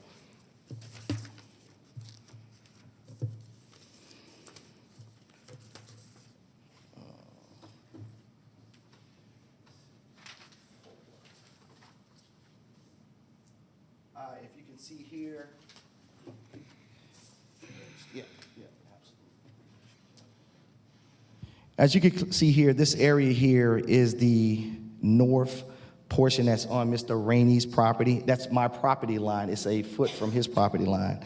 If you see this particular eastern point here, this fence was put in by the county. That is also in the area where we can't plant anything, build anything of that nature. So that wasn't put in by me. That was put in by the county. That was part of the first ordinances from the actual builder itself. There's bare trees there. We took those out. As you can clearly see, we planted trees here. Those were 2. These were 2 more. Here you have that bare area. There is Mr. Rainey's, his home there. There's also a mound, a hill there that you can't see that has been replanted with evergreen trees, pines, southern pines, Virginia pines, and longleaf and shortleaf pines as well. They're on that hill. They just haven't grown in yet. They've been replanted. We cleaned this area there. You can see a couple of the stumps there, but we replanted all of these trees here along that line. So in 2 to 3 years, if they grow at a normal rate of 1 to 2 feet a year, he will not probably see, in the diameter there is about 6 feet wide. So you won't see that as well. So these are before pictures. These are after. Also, I have a picture of that in color as well.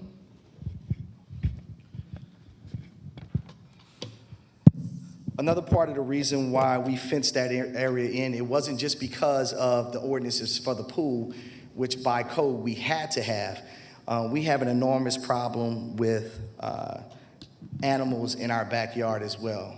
Coyotes being one of them, also have individual problems with foxes. I have a picture of that as well.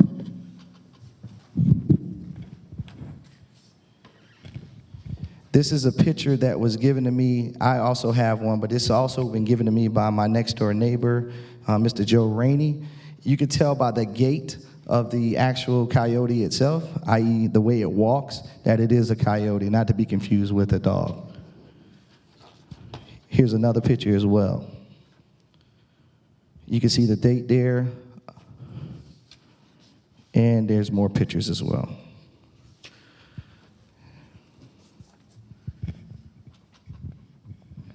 Again, I have a service dog, an animal, so again, I also have some other information pertaining to the Department of Natural Resources for Georgia and Wildlife Resources. This is a coyote fact sheet, and I wanted to highlight one particular area. Make it a little smaller. So basically, preventative measures, take pets indoor at night, which we do. Coyotes primarily hunt during that time, and the pet must keep outside, put a fencing and discourage the coyote. So the only thing we've done is left a fence up so it can prevent our dog from being eaten and my children from being attacked. So with that being said, as far as the fence that you see there in that particular area, I'm asking for it to stay simply because of those particular situations with the wildlife that roams in our backyard.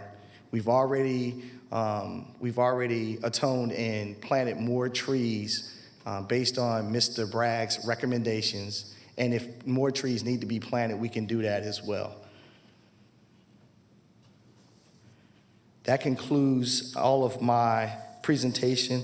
I am yielding my time back to the chair. Are there any questions for me? Thank you. We will continue with hearing from opposition, and then if the commissioner desires to call you back up, she'll do so. Thank you, Chairwoman. Thank you. Okay, we'll now hear from any opposition. Okay, not seeing any. This is another business item. John, would you like to weigh in? Madam Chair, the staff would recommend the board approve the request, subject to the letter from Mr. Sherrod and Conyers received April 15th, 2024. Number 2, buffer to be a 35-foot landscape buffer that may be fenced. Number 3, any tree removed from the buffer to be replanted with 2 trees. And number 4, all previous conditions not in conflict to remain in effect. Thank you. I'll turn things over to you. Thank you. I would first like to submit for the record, this was a result of a code enforcement. Okay. Do you need the applicant up right now? I will be calling him back up. Okay, so you can have a seat maybe close by, and then she'll call you back. Code enforcement complaint on trees being removed and the fence and the buffer. And then I'd also like to submit this. If you can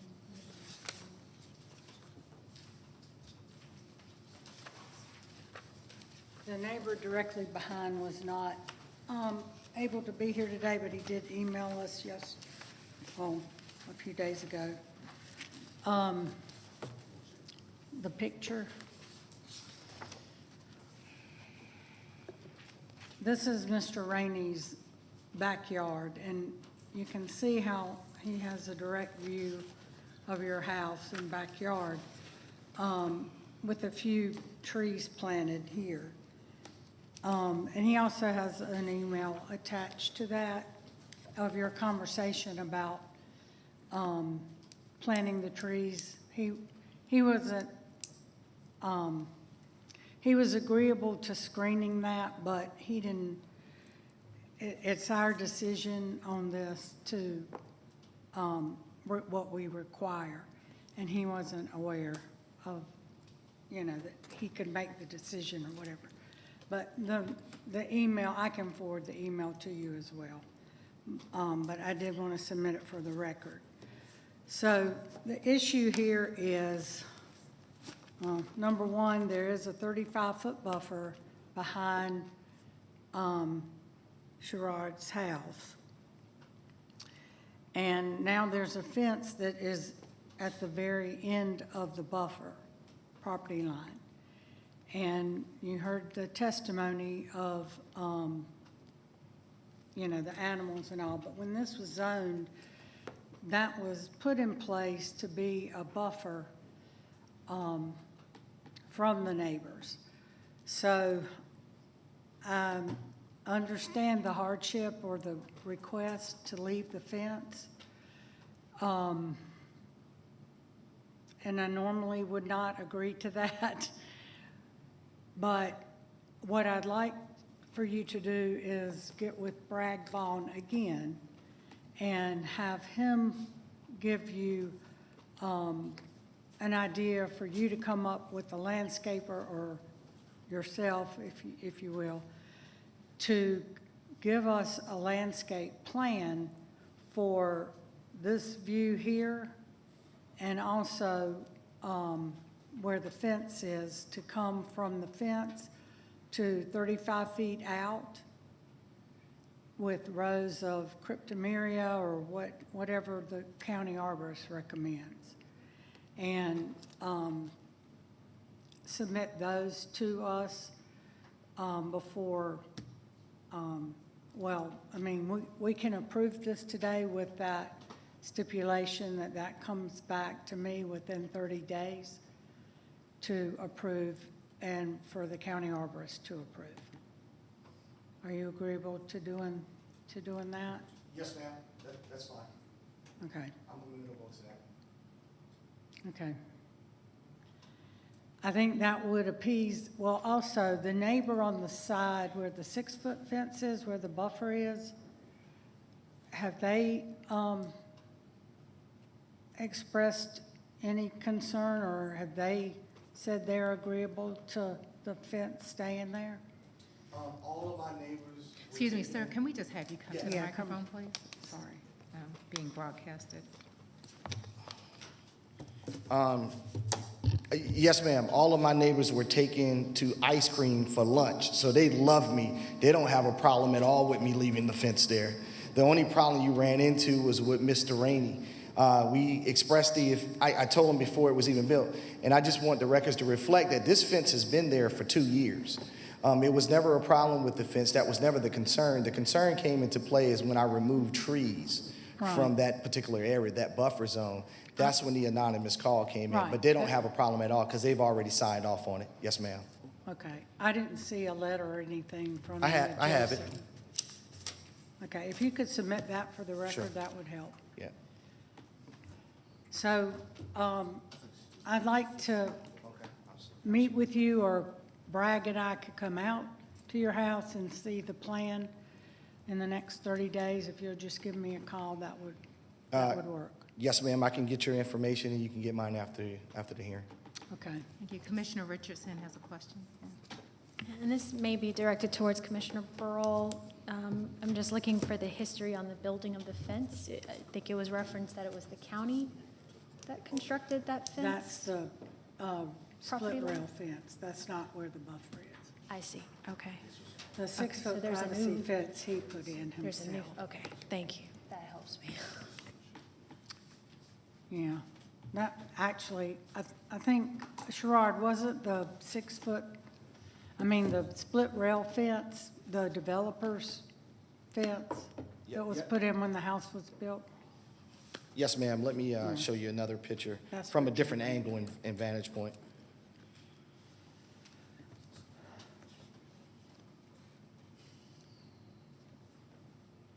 So this is a color picture here. As you can clearly see, this particular angle you have is now in color. This particular fence was built into the actual zone of no-build zone as well. So this fence you see here, that's on the east part of the actual property. That's still my property, but that was built by the county. So that was part of the initial building code. So that's there. Only thing I did was connect the fence on this side here. That fence was built, that fence that you see there. And the 6-foot privacy fence you put in? Yes, and I will show you a better picture of that as well.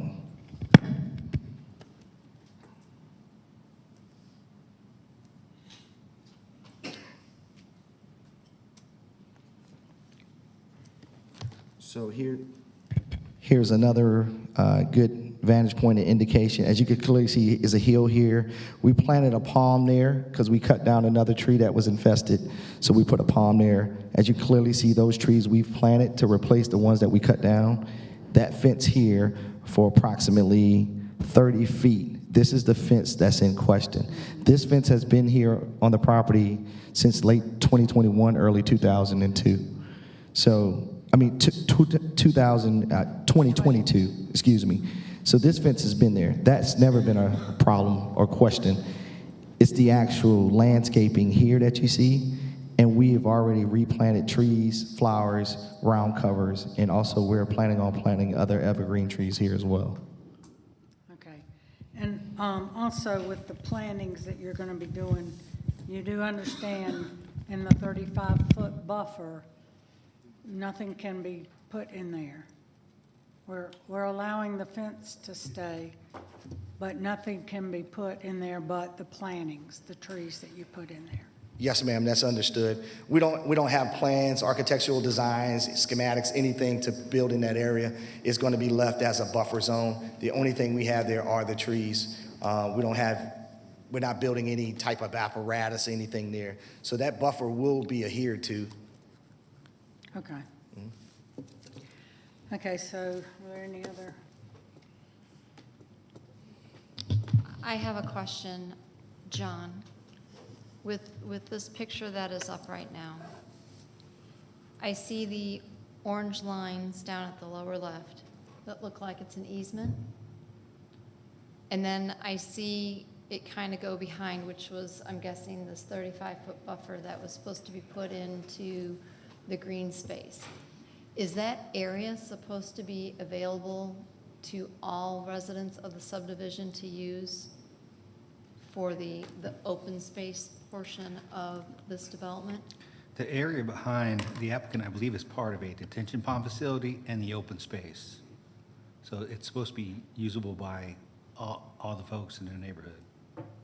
So where does that open space become on this property, and then the next two properties? Well, actually, so the property next to him, I don't see a fence, but then on the next two properties, I see the fence. Okay. So was there supposed to be a fence that was erected by the developer to show where the buffer and the backyard No. and the buffer, and then that was supposed to be the green space between? No, there was not, but the fence that the applicant referenced, the three rail fence, that was put in by the developer in 2017 or 2018. It goes along the entire north property line there, from lots 1 through 6. Okay, but I guess where I'm struggling is if this is supposed to be an open space area, usually the county requires a fence to put in, so that way, you know, people who are using the open space don't intrude into a private backyard. Okay, and So, and but I think I I'm- understand you now. The buffer we're talking about is not part of the community open space. It's just a buffer on his lot. The open space is next to him in that big area. This, to the right of him. Okay. that That's right, to the area. right. Okay, That's well, what I because thought. see what I was getting, because again, seeing these orange lines, and then the fencing on the house that's to the right of him, I didn't know if that was delineating that that was supposed to be open space through there. Because I know sometimes when these open space communities have been approved, we've left the green space on the outer edge to make it for like a walking path, et cetera. I didn't know if that was applicable here. No, not here, it's not. Not here.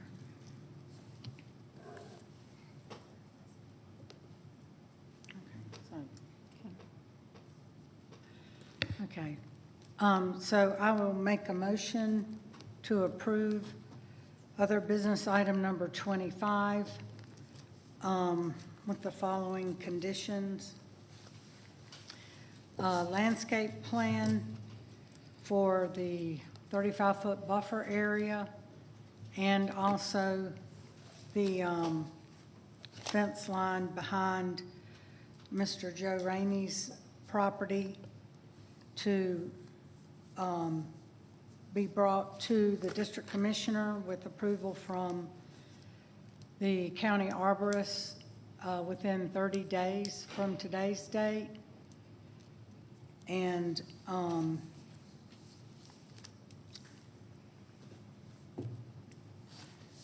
all staff recommendations not otherwise in conflict. Okay, is there a second? Second. Any additional discussion? I just have one thing. You mentioned staff recommendations, but you Sir, you didn't can be mention seated. comments and recommendations. I just wanted to point that out. Staff comments and recommendations, yeah. Okay. Right. And all the other conditions remain the same from the original zoning. Right, John?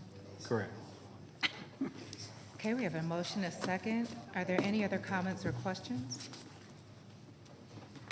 All right, call the question. The motion carries 5-0. I believe that takes us to our last case. Yes, ma'am.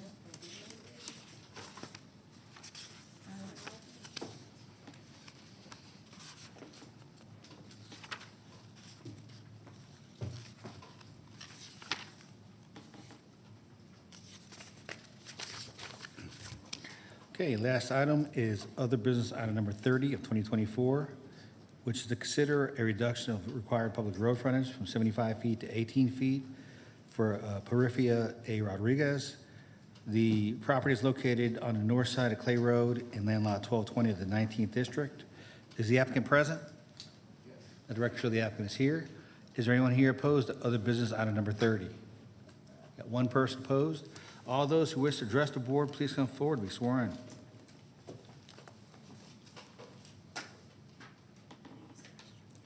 Okay. Okay.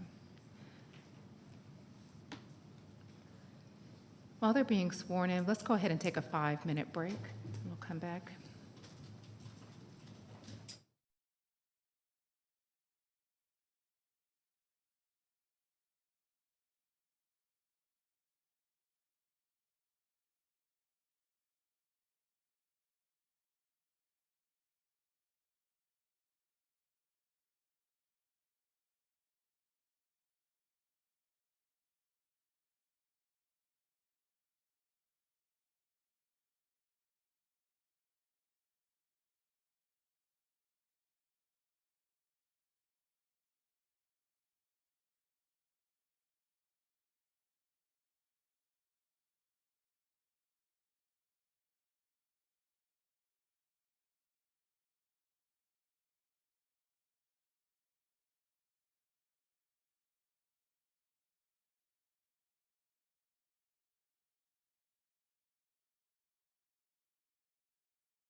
Okay, welcome back to our Board of Commissioners, welcome back to our Board of Commissioners zoning hearing this May 21st, 2024.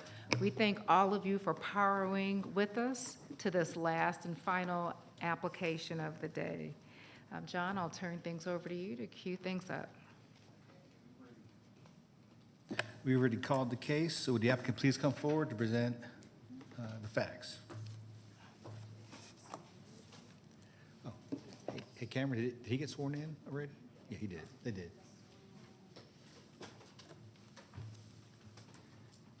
Hello.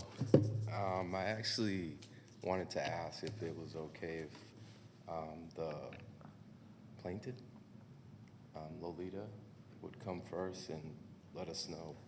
I'm a little nervous. It's been a long day. Are you the applicant? I am the applicant. I'm actually What's your name, sir? representing Porfilia and Sam. I'm the neighbor and I'm representing them. Okay, tell us your name, please. Jason Jimenez. Okay, Jason. So I actually own 1150 Clay Road. I'm the next door neighbor. Okay. But I helped them fill out the application. Are you helping with language? Yes. Okay. Yes. Bill, is this, okay? Well, we typically don't, but you did it earlier in this meeting. You allowed for the, those in opposition to go first, and then you heard from the, it's reverse. The applicant's carried, so. But if y'all want to do it, you can do it again. Okay. I was just asking it, and it's okay for him to represent his neighbor in this matter? Yes. Okay, Yes. very Yes. good. Thank you. All right, thank you. Why don't we go ahead and hear from those in opposition first, so we can understand what your concerns are? You'll have 10 minutes to share with the board. Just ask that you provide your name first, and then we'll call the applicant's representative back up. My name is Lolita Burks. Okay. I've been at 1180 Clay Road since 2001, December the 6th, matter of fact. And the problem that I'm having is, from my concern, they was trying to build a single home in the back of my home. And his house, he's representing somebody. He have plenty of property to put on his land, and for my privacy and my safety. And I've been there, I haven't had any problems. His property is much bigger than mine, and he had someone to come there in my yard and put sticks down that's basically on my property, not his. He has less than 30 feet, I have 100. I have my paper.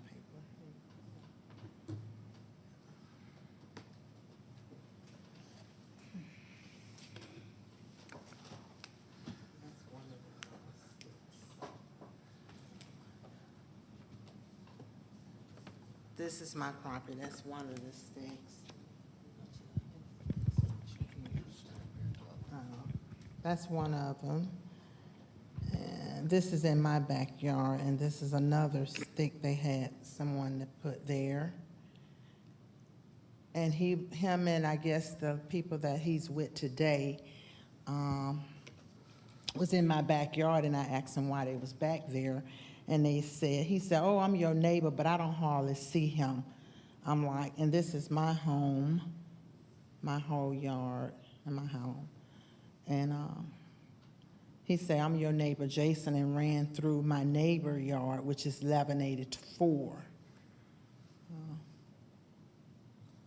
Because I work at a jail. I work 12 and a half, 14-hour shifts, so I don't see people, but he just ran away, and he asked me today why I didn't discuss it with him. I didn't know somebody actually put that in my box.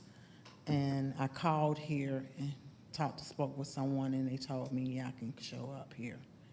And that's my concern. That's why I'm here. Thank you, ma'am. Is there anyone else that would like to speak in opposition?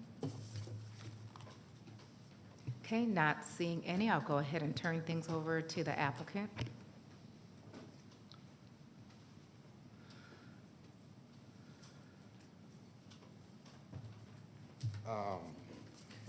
So I know Lolita and her ex-husband. He used to work on my land, mow the lawn and stuff, and so I would speak more with him. We've met maybe twice. I also know Deirdre and Mike, that's on the right, where the driveway for Sam and Porfilia's driveway, where we were asking for the 18 feet, right, the stick that goes. So actually, the day that I introduced Sam to Deirdre and Mike, Lolita was actually working. So, you know, I think this could have been avoided if I had met with her, but I had more of a relationship with her ex-husband. So,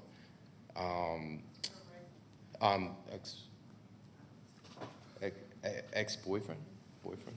All right, continue, I don't sir. know. Okay, so I bought 1150 Clay Road 3 years ago, and as a homeowner, it was very difficult to find a good, reliable handyman, and that is when someone referred me over to Sam and his wife. Sam and his wife are looking to build their own personal single-family home, which I sold them that lot. And the property, it slopes down, and it is behind Lolita and Deirdre's home, but it slopes down, and they love the trees that are there, so they're not looking to cut the trees that are where you saw in the photos of Lolita's photos. Those trees are going to stay because they actually want to build further down and it be a one-story home. So, one thing that I told Deirdre that I should have told Lolita, instead I told the other person, that they won't even be able to see the home because of the slope and where it's going to be placed. They're quiet, hardworking people. Their son is in college studying to be a scientist. It's just them two. I'm forever grateful for Sam and his wife because they have, helped me with my land. I moved here from Boston. I didn't know anything about land. I lived in a small apartment, and I moved here, and he has literally turned my land and my house. Like, I just want to show you guys the pictures of my home now, right there on 1150 Clay Road. So, Sam painted that. Oh, you can't really see it. It's kind of blurry. And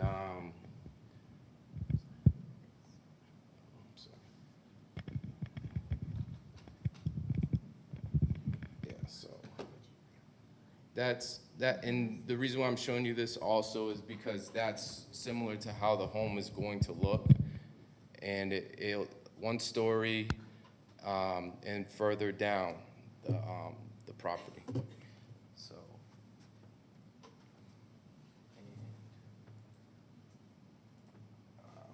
lastly, I'm here representing them, and I'm honored not only to call them neighbors, but also call them friends. So, thank you. Thank you. Is there anyone else who'd like to speak on behalf of the applicant or the applicant herself? Okay, I'll turn things over to you, John, if you can give us staff's recommendation.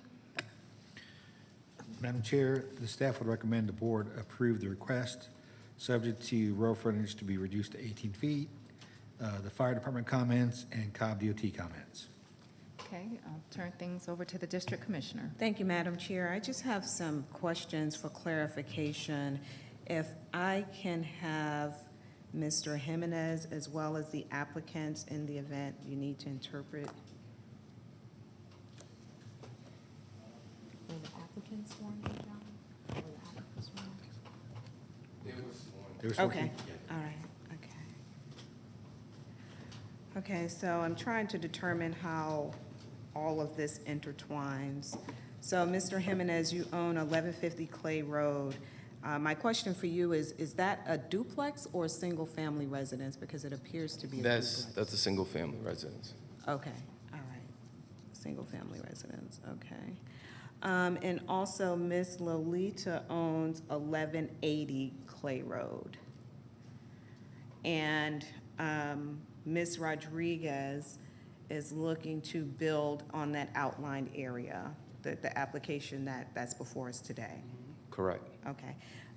The stakes that were on, or the survey markers that were on Ms. Lolita's property, can you explain to us what it was for and why was it on her property? So prior to me selling them the property, a survey had to be done. So a surveyor came out and put the stakes on where actually the property, that property is supposed to be. So Lolita is stating that it was on her property. It wasn't on her property. It was actually on, those photos is actually the property. The subject parcel. Correct. Okay, so what appears to be in her backyard, and you have do you have a copy of that survey? I have the survey right here. Okay. I think a survey was submitted as well. Oh, yeah. Oh, wait. Yeah. No, that's the site plan. Yeah. Oh, here it is. Okay. Okay, so can you point on this plan where those stakes were on Miss Lolita's, or what she believed to be her property? That stake right there, that's Hold one. on. So all those stakes that you, oh, sorry. So those stakes that you see, it's the points right there. And Lolita, this is Lolita's property, so this was the stakes. So she actually saw us here, and she was in her property. Okay. So then you're confirming that was not on her property, those stakes? That is a part of the subject parcel? Correct.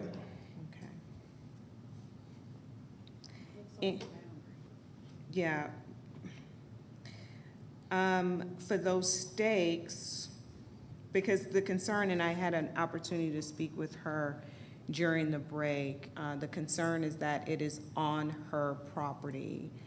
And, I don't know if you guys talked before today, but she received the required mailer for the zoning notification, and I don't know if you guys had an opportunity to talk since she received that letter. Yeah, and what I told Lolita during break is that I'll take responsibility for that, because I had a relationship with a friendship with that person, and I should have spoke with her, who's the owner of the home, and I spoke to Deirdre and I spoke to Mike because I was thinking about the driveway rather than thinking about Lolita as well. So I actually, that's what I told her during break. I'm like, Right.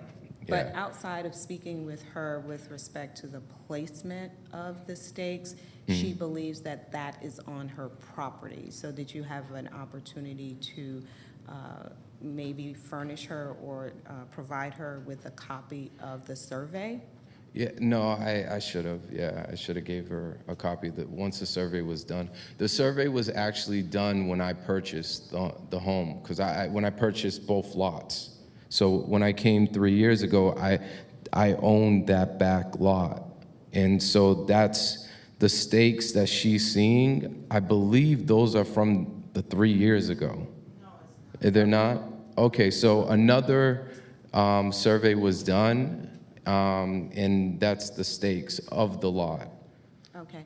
Now, in one of the photos, the one that, the stake near the tree, there was a fence.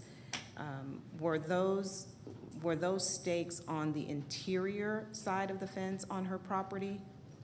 I don't think she has a back, you don't have a back fence? Let me just hop in here. Ma'am, there's no conversation and back and forth, and Oh, I'm perhaps sorry. we've been so cooperative during this hearing that it's not clear. This is an official hearing where you're speaking to the board. Ma'am, if you have any additional comments, if the district commissioner calls you up, you can address it at this time, but there shouldn't be back and forth communication with you and anybody in the audience. Yep, I apologize. Yeah, there's no fence right here. There's no fence. It's just trees and shrubs and all that. Okay. And where you see the grass that's mowed, I believe that's her property. But the shrubs, all that stuff, the other way, that's what I believe is my property after the survey. Okay, thank you. I would ask, who had the photographs? Was it you, Ms. Lolita? Did you have the photographs or did the applicant? If you can just come back and just show us the photos again, please.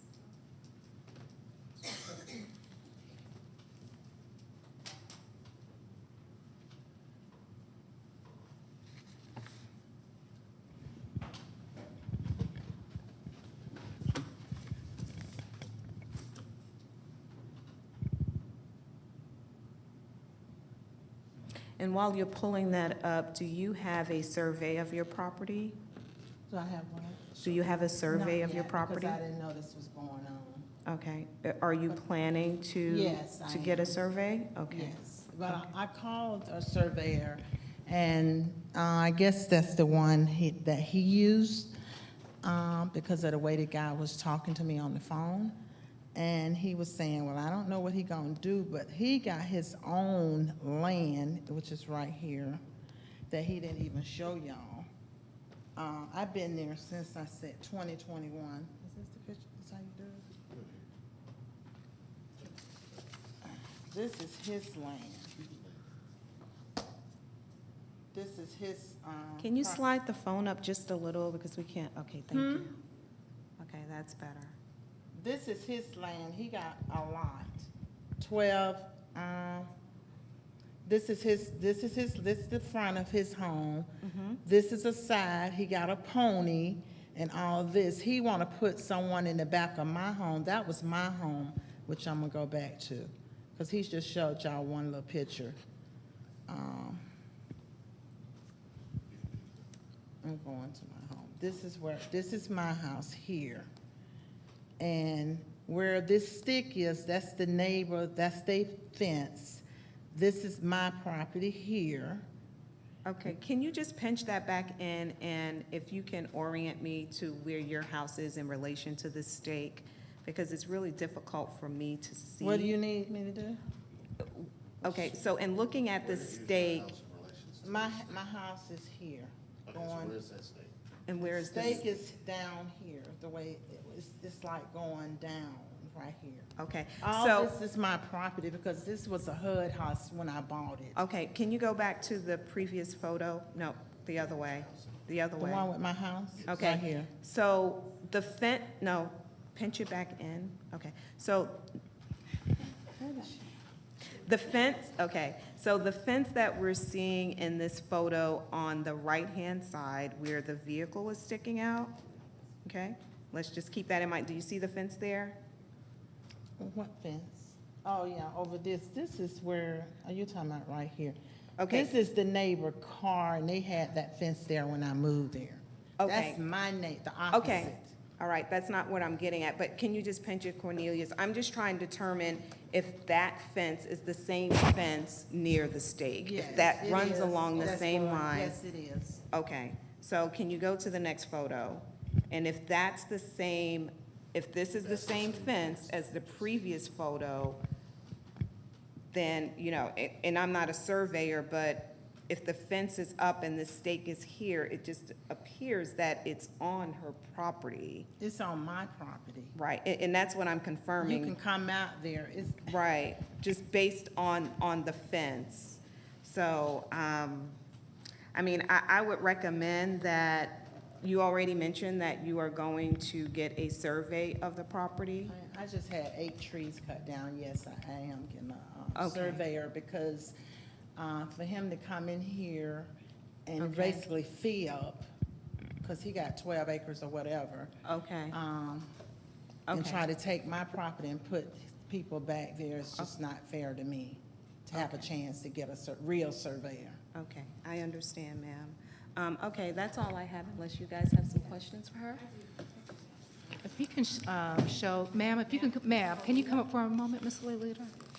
Yes.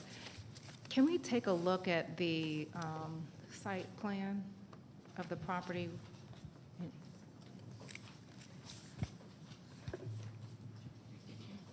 It has a picture of her lot, the neighbor's lots, the representative of the applicant's lots.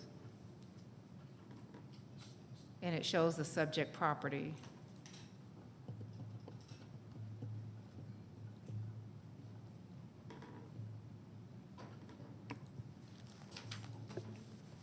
Yes, that's what we're looking for. Yes. Can we turn that around so that Clay Road is at the bottom of the screen? Thank you. And let's zoom in a tad so we can see her name. Okay, there we go, thank you. Ms. Lolita, are you aware by looking at this photo that the subject property will at some point come behind your property? Yes. Okay, it's a matter of where it starts. What are you saying? Okay. It's hard for me to perhaps express my thoughts without coming next to you or drawing on the photo itself. But my concern is if you are under the impression that your backyard goes fully behind into the lot behind it, let's say. Not all the way, because I have houses behind me. Do you understand that the applicant is actually going to come between your home and the house that you see back there? Yes. Okay, it's just a matter of where, not if. It's not necessarily if they have property back there, they do. We're just trying to make sure that they don't take your property, but at some point. That's what I'm trying to make sure. Okay, at some point though, your backyard is going to be facing the applicant's yard. You may not have been aware that somebody else owned property behind your yard. I am aware of that. You're aware of that now, okay. No, I was aware of that. I know about the other, on the opposite side. The house had to be surveyed when I moved in, but that's been a long time ago. And I done had two appraisers out there, they just old appraisers. I see. Okay, so right now, we just want to make sure they're not infringing on your. That's what I'm backyard. trying to make sure. Okay. But I do have this paper here with me. I am basically a newlywed, that's why my name is Burks. On here it was Kennedy. Okay. If they want to see it, I do have I have this, I just brought this. I got married October Okay, 21st yeah. of last year. I don't necessarily need to see that. This has just got my acres and whatever on there. Okay, and the stakes that were put up, who put those, maybe this is for the. He said whoever he had. Okay, all right, thank you. Yeah, that's all. I just wanted to make you Because aware like I of said, that. I didn't know, I'm glad I did find out about this because it was just put in my box and it's illegal for somebody to just Yeah. go in my box. Right, so you never received mail like from the postmaster? No. So somebody just put the notice in your box? Typed it and put it, and I called here. And I spoke to one of y'all. I spoke to somebody. Okay, yeah, that's not how we necessarily consider notice. Okay. Okay. Go ahead, and then I still have a question for the representative of the applicant, but go ahead, Commissioner Richardson. Sorry. Yeah, no, more to John Peterson for this case. Usually, there is notification that's required to go through the county and sent to all of those within a certain radius. Do we not have that on timestamp that something was sent to Ms. Lolita's house? Yeah, I did get word from my staff that the notification letters were done for this case. Okay, Okay. all right. So perhaps someone saw it? I'm not sure what happened after that, but we had the letters in our file. Okay, thank you. Okay, if I can have the representative for the applicant, please approach. Yes.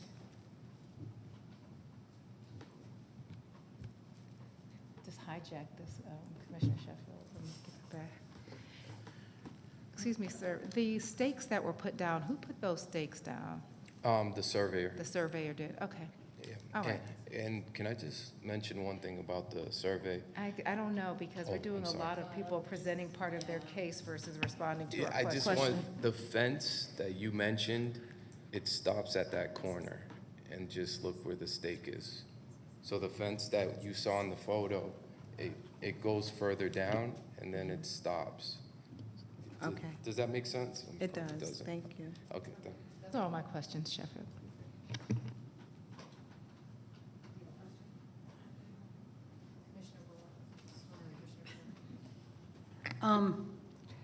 The way this is configured, I mean, the reason they're in for other business is to reduce the road frontage setback. John, correct? Yes, it's for the How road do they frontage. have road frontage if they're behind all these other houses and they just have a driveway to get to it? Well, and that's what the request is to reduce the public road frontage down from 75 feet to 18 feet. Is that driveway considered road frontage? Yes. And it's 18 feet? Mhm. Okay. But, I mean, they can't, well, okay. That's their only access. That's right. Yeah, that's why they're trying to. So, but it's zoned R20, and if they're putting one house on there, they don't have to get it rezoned, they just have to go through developmental standards and plan review. Well, they have to go through this process first and get an approval for 18 feet.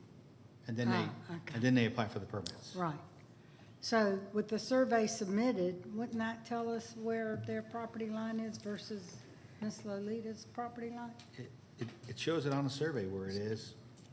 But that is not her understanding, and I think that's where the rub is.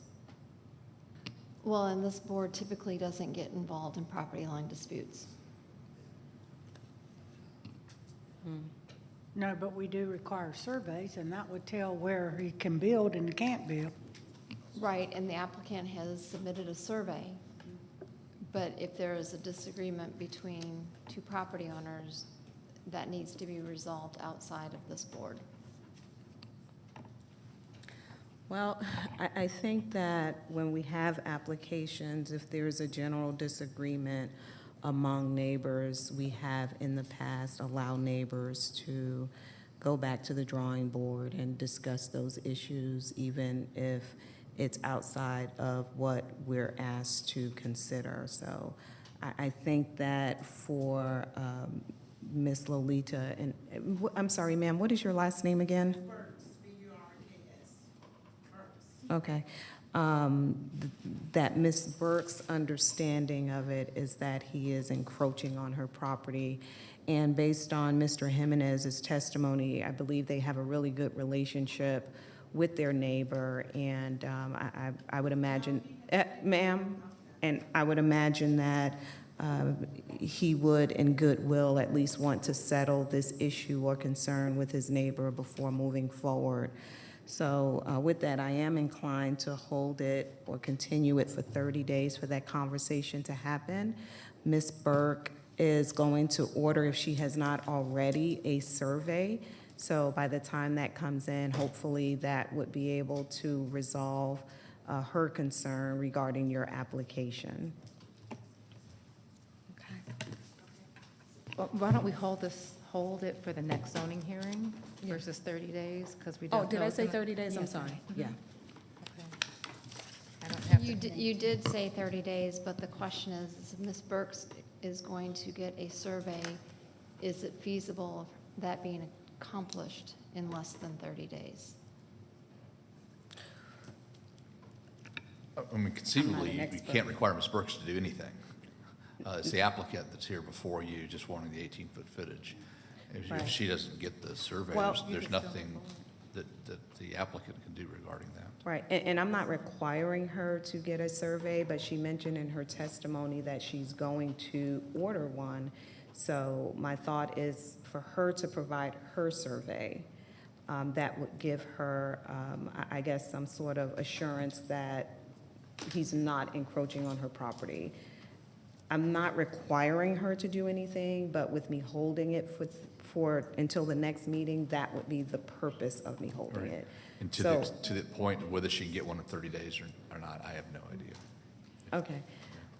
But in the motion, do I just hold it, or do I include the survey? And I'm not sure about doing that because that's not, Bill, that's not what's before us.